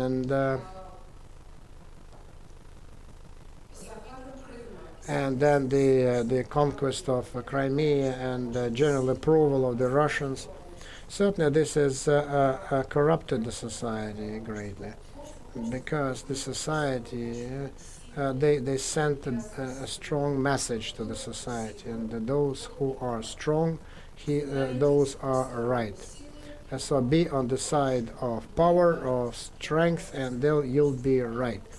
I think that the society, the Russian society, understood this signal correctly, this message correctly, and I cannot imagine so the demonstrations with slogans, let's send tanks to Kiev. It would have been impossible to see such slogans in December, October, but now just they are appealing to the Third World War, and so send tanks to Kiev. So this message has been absorbed by the Russian society, and the message was received well. And another, I want to give you a quote that everyone should know from the high school. Everyone should know that quote. So with peasants, so he was very strict to his peasants, although they loved him, so because they were happy that the boss was so rich, and so hoping for his support. So where it comes from? This is Dubrovsky. Naturally, almost hit the bullseye. Yeah. Yeah. So this is the peasants of the noble guy Troykurov to his boss. And so no one reads this story, but this is very important. For example, so the seizure of the village Kistenyovka, where Pushkin actually just goes back to the classical documents of how Kistenyovka was seized. It's a raider's seizure, forceful raider's seizure of the 19th century, because who has the power, has the strength, is right. Because this noble guy, so this boss, who the landlord, so was the epitome of the private power, and so the main problem of the Russian state, because it's not a state, it's a combination of private interests that are formed into something that we refer to as the state. In this sense, there is no state, because behind each state institution, from top to bottom, from bottom to the top, so there is always a specific boss who has vested interests. And what do we do under the circumstances? It seems to me that we can do something. An authoritarian regime, unlike totalitarian one, cannot control the entire environment, and there are some gaps. In Latin America, under even more repressive regimes, civil society did survive and even got strengthened as the means of non-political resistance. So I think it's our way too. And should we want to have some strong political structures after some time, we need to have strong civil, non-political structures now. They can be totally apolitical. I'm talking about all volunteer organizations, any self-organization that makes society independent from the state and equal partner. Those are the right things to do. And the authorities, it's only natural, the authorities view it as their death threat, and they realized only to them. And for me, the law on volunteers was a signal. Looks like those volunteers went to the Krimsk city to help those who suffered from flooded, and immediately the law was applied, and those volunteers had to register. And that implies that on every level, in every dimension, the environment is to be kept under control and free from any idea, from any manifestation of freedom. Dear colleagues, the time is up, but I'm afraid of Mr. Shmylov. He will take a revenge on me if I don't give the floor to him. I'm Alexander Shmylov from Moscow. I'll try to be very brief, although I have a lot to say. Just ask yes or no. I'm afraid it will not work. I would like to revisit some previous questions when you were explaining the reasons for failure of protests in Russia. In my view, there is one more reason, which is quite obvious. If you look at Moscow of 2011, 2012, and if you just look at Kiev in 2013 and 2014, in the Ukrainian squares, there was many Ukrainian flags. They were singing the anthem of Ukraine. They cried, "Glory to Ukraine." In Bolotnaya Square in Moscow, it was impossible to imagine. And this is the typology of protests, and there is a feeling that in post-communist world, it's only the protests that where a liberal component is added with some nationalist rhetoric, that only such a combination can be successful. It is the same in the Baltic states, in Georgia, in Ukraine. Thank you very much. I think it's a very important question, and I'll start from the end and say no. I think that the events in Tunisia and Cairo in Egypt, the overthrowing of Mubarak, they ruled out that component. And the main force came from students and secular population. And they were joined by Muslim brothers who, after that, and because they were supported by the majority of the population, they turned into the ruling party. So it's not always about nationalism, but if you make a sign of equation between nationalism and religious, probably you are right. I would paraphrase your statement and say that a democratic movement alone is not enough, and there should be some additional element.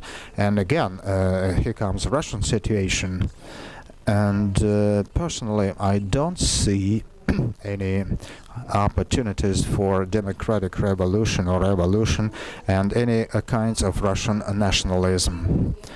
And for me, it was quite uncomfortable to walk with those people all the time at those rallies.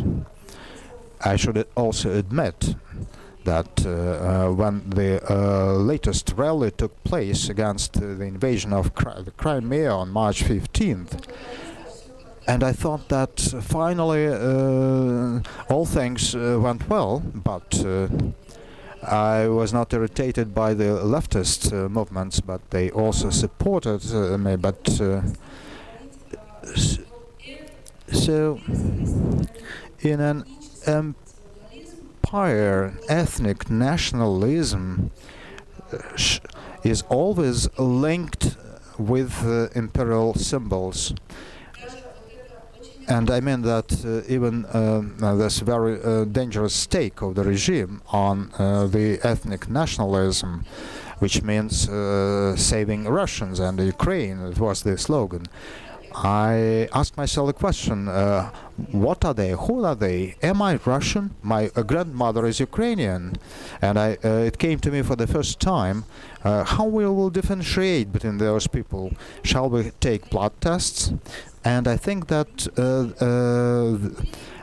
it's the proponents of empire who support those Russians, so-called Russians.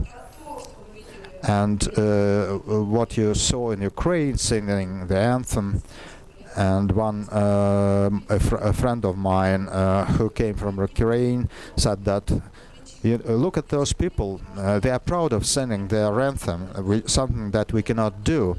So we need to find some other grounds, and I don't believe in nationalist foundations. And speaking of Ukraine, it seems to me that this particular component that belongs to so-called right nationalism, but judging from what I read and from my conversation in Kiev, the role of the right sector and Mr. Yarosh is upplayed very much by the Russian television. Ukrainian researchers say that that association was never known before that. The association, which is called Freedom, was known, but all other groups, named after Stepan Bandera, they were not known. And secondly, those people were well equipped, unlike other fighters in Maidan. And third, those groups were well financed. So in Ukraine, many people have a feeling that it was a provocative force that was set up by Yanukovych to just make provocations. I cannot judge on that, but speaking in broader terms, it was exactly the component, the nationalist component, can hardly be appeased with democracy. And Ukraine, is it a state of the Ukrainian people or the Ukrainian nation? And Mr. Yarosh said in an interview that it was a state of the Ukrainian nation. And he was quite unambiguous. And I don't think that only Yarosh thinks along those lines, and Tignibok thinks the same, and we saw the results of the elections. I can remind you of that. One of them polled only 1.2, the other 1.5. Rabinovich polled 2.4, more than the former two gentlemen put together. And that's the indicator that tells us that the Ukrainian society is healthy. But I think that the problem exists. It does exist. Because in modern world, nationalism runs counter to democracy, even in that liberation movement. So, Alexei, Rabinovich is gaining strength, and it gives us some more food for thought. So, dear colleagues, I think we had an excellent session, and it's true. Tatiana Evgenievna was invited a long time back ago, but some more events took place in the interval, and I think that it's not the last time we see her here. It would be my pleasure to come again.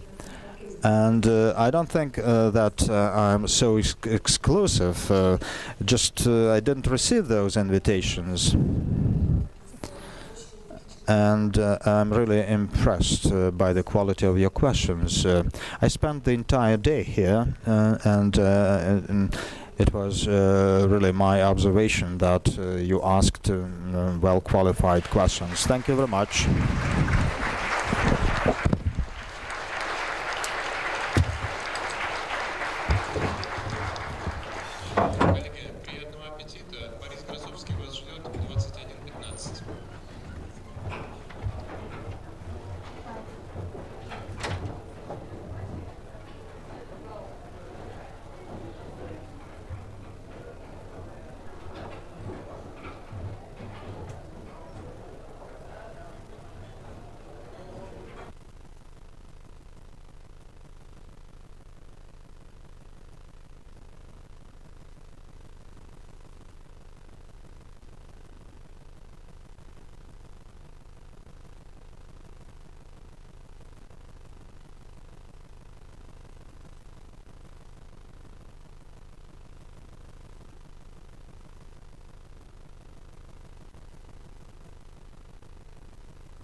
Добрый вечер, дорогие.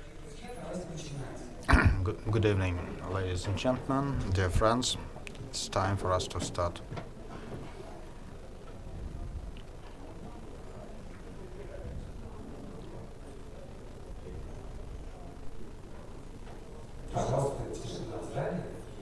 Please keep silent and we will kick off.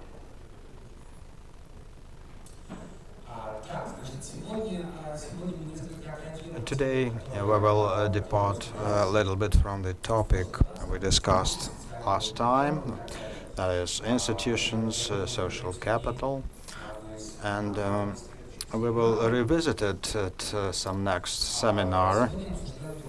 And today we are going to focus on a different thing, which is closely related to economics. I mean, if and when can market replace the functions of a state?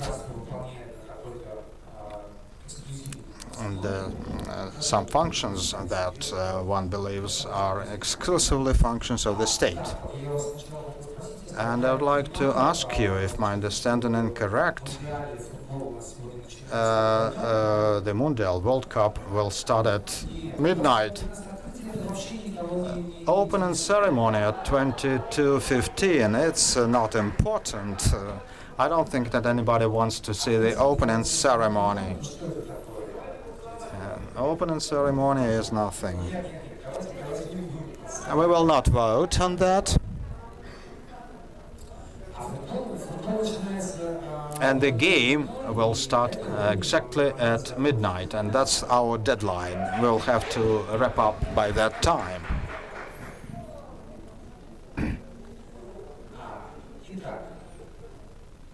So,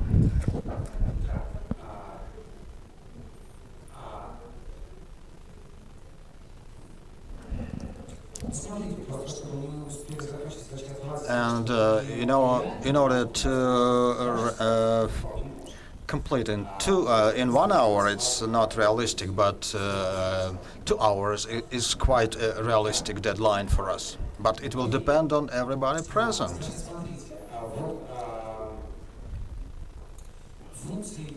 So look, functions and tasks that, as we see, are customary state functions.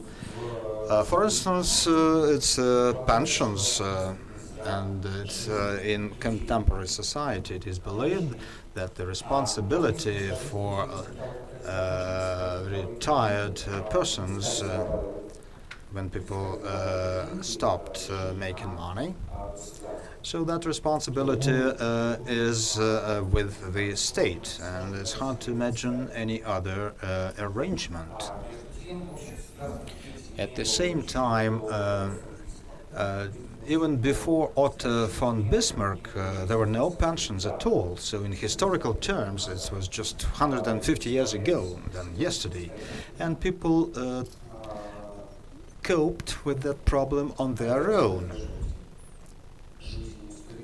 And the responsibility to sustain the elderly people when they finish working was with their children. And 150 years ago, it was hard to believe that any other arrangement can take place. And transfer to the society, transfer to the market.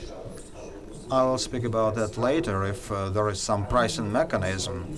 So that framework has its pros and cons. If we speak of pricing regulation, any state always has a temptation just to say that market does not work quite well in terms of pricing. So the pricing of various products is not substantiated, and it runs counter to the interests of the society. So it's the state that is supposed to regulate prices. In the post-Soviet era, the vivid example was in Belarus of Lukashenko.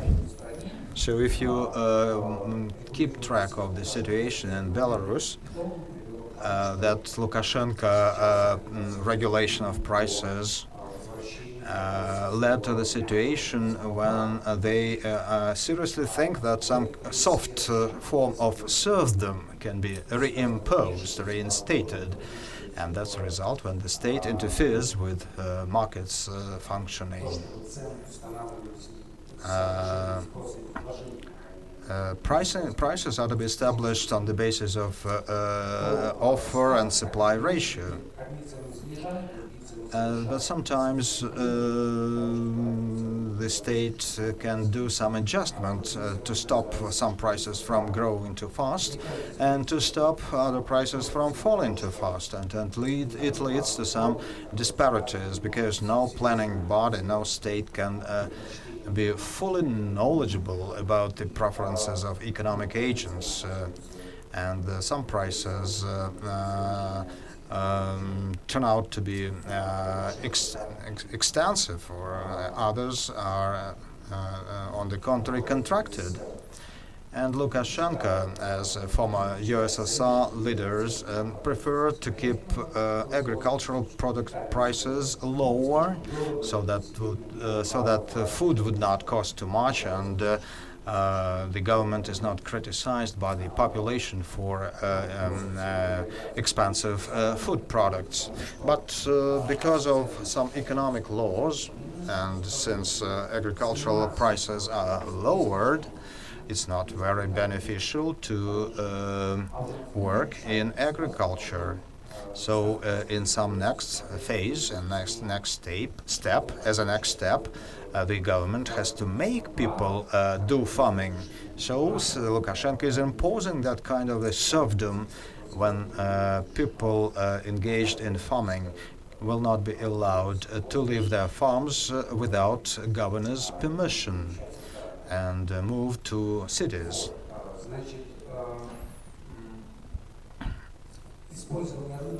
So the use of market can also has its pros and cons. The late Nobel Prize winner, prominent economist Becker, wrote that when we are trying to decide if we can really transfer a social function to the market, which is regulated by the state currently, we need really to draw a comparison between pros and cons of that step. So the moment we transfer a function like that to the market, we should realize that in aggregate nobody would win, gain or lose something, because profits for others are costs for others. So again, in aggregate, there is no change. It's just the fact that some people pay for something, others get it as profit. And the moment we hand over a function to the market, and what is market supposed to do, we get an opportunity to do so that a resource that was not subject to purchase and sale would go to those subjects who are mostly in need in that, or those who are prepared to pay the best price for that. And that brings us to the idea of economist Becker, saying that the state regulation of migration can be substituted for market regulation.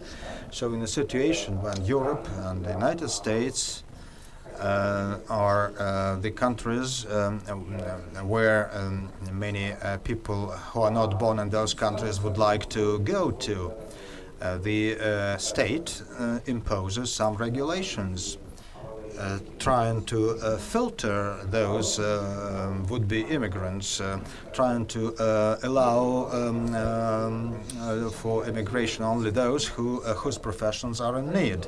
So Becker also suggests that could be the function of the market,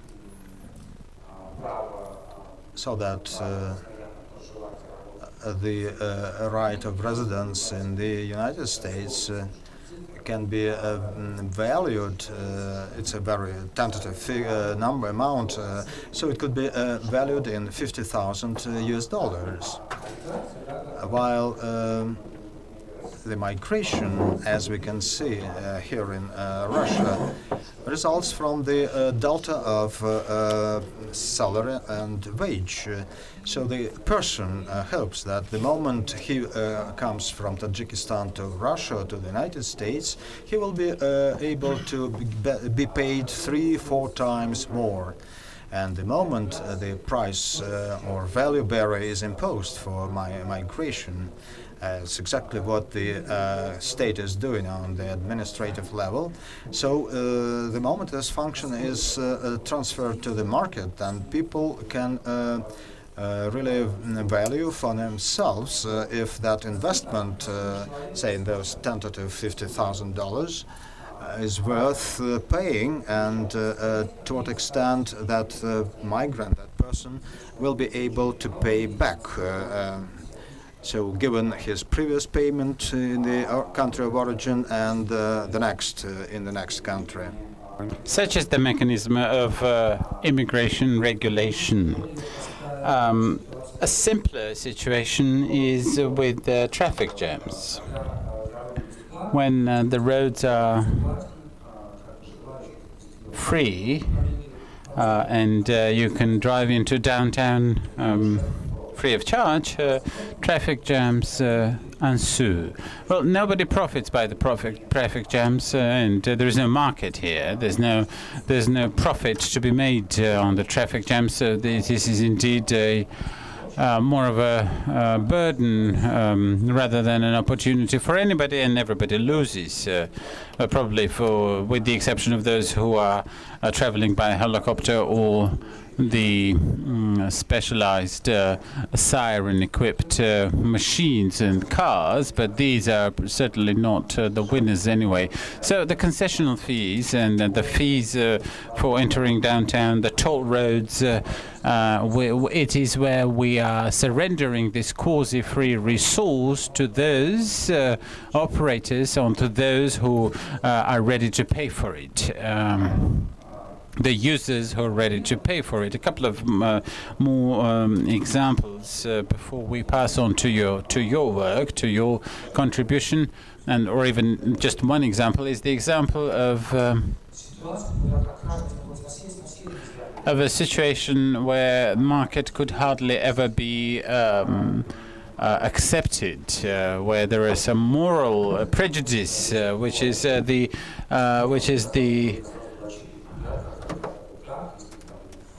body part and organ trade.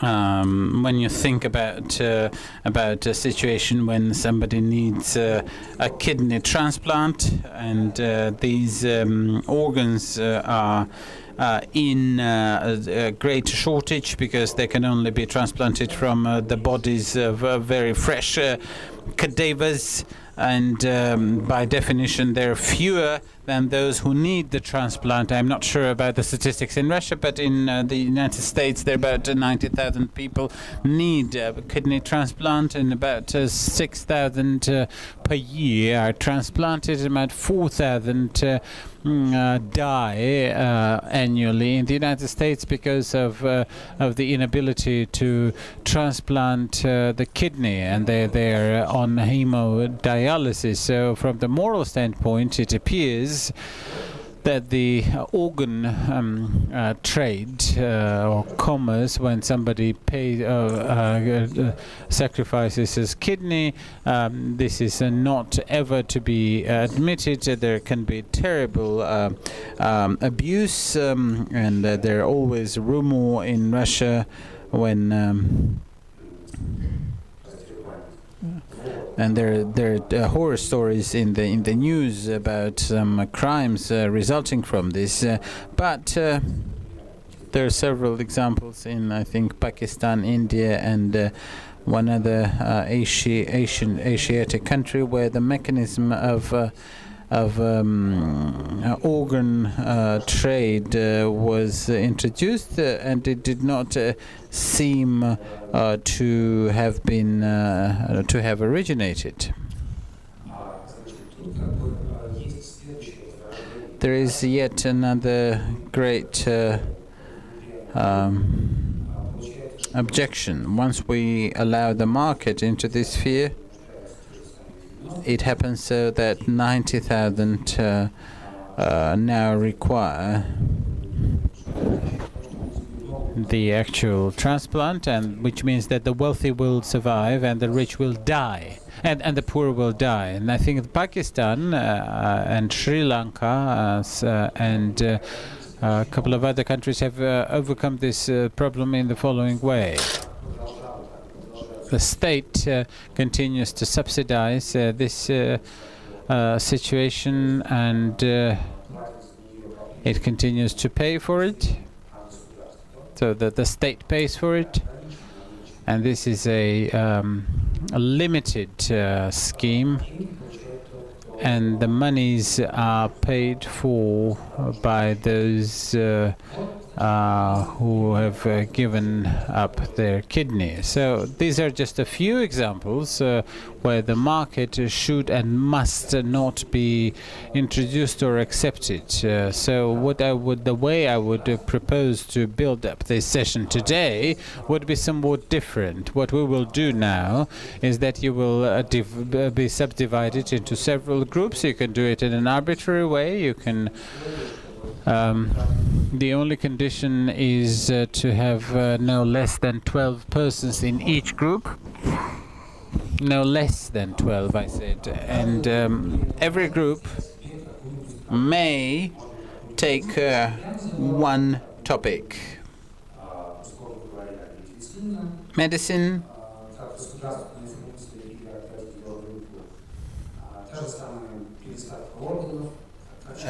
organ transplantation, and I think that medicine, traffic jams, army, which is the private army or the mercenary army, or even private held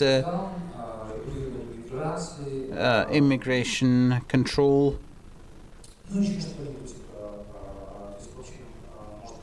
And you can think up of several more examples. So what is to be proposed? The group would have half an hour of time for work, and all these topics are not unilateral. Whatever we talk about, traffic jams, you can always think up of arguments that this could be state-run, the arguments for retaining it in absolute state monopoly, or else they can be, and there are no single-use solutions. There are no zero-sum games in these solutions. So each group is proposed to have several ways. There are several most powerful arguments to be made for one and the other. They should each group should weigh these, and when you get back here in half an hour, you have to name these arguments, and you have to think up as to which arguments can be more or less reasonable.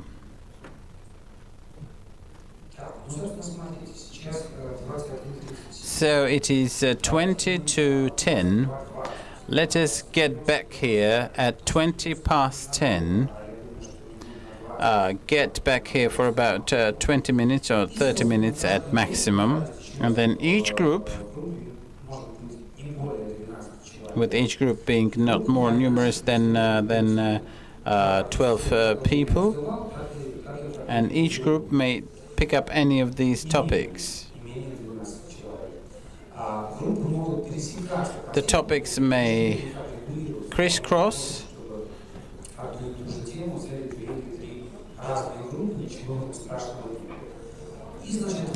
And each group may pick up several topics. So at 10:20, you come back with the pros and cons and an opinion. Thank you.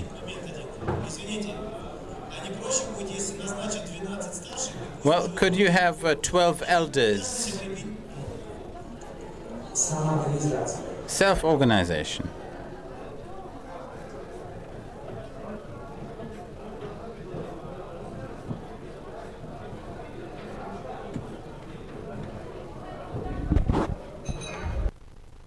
Коллеги, желающие сформировать Colleagues, the self-proclaimed group are welcome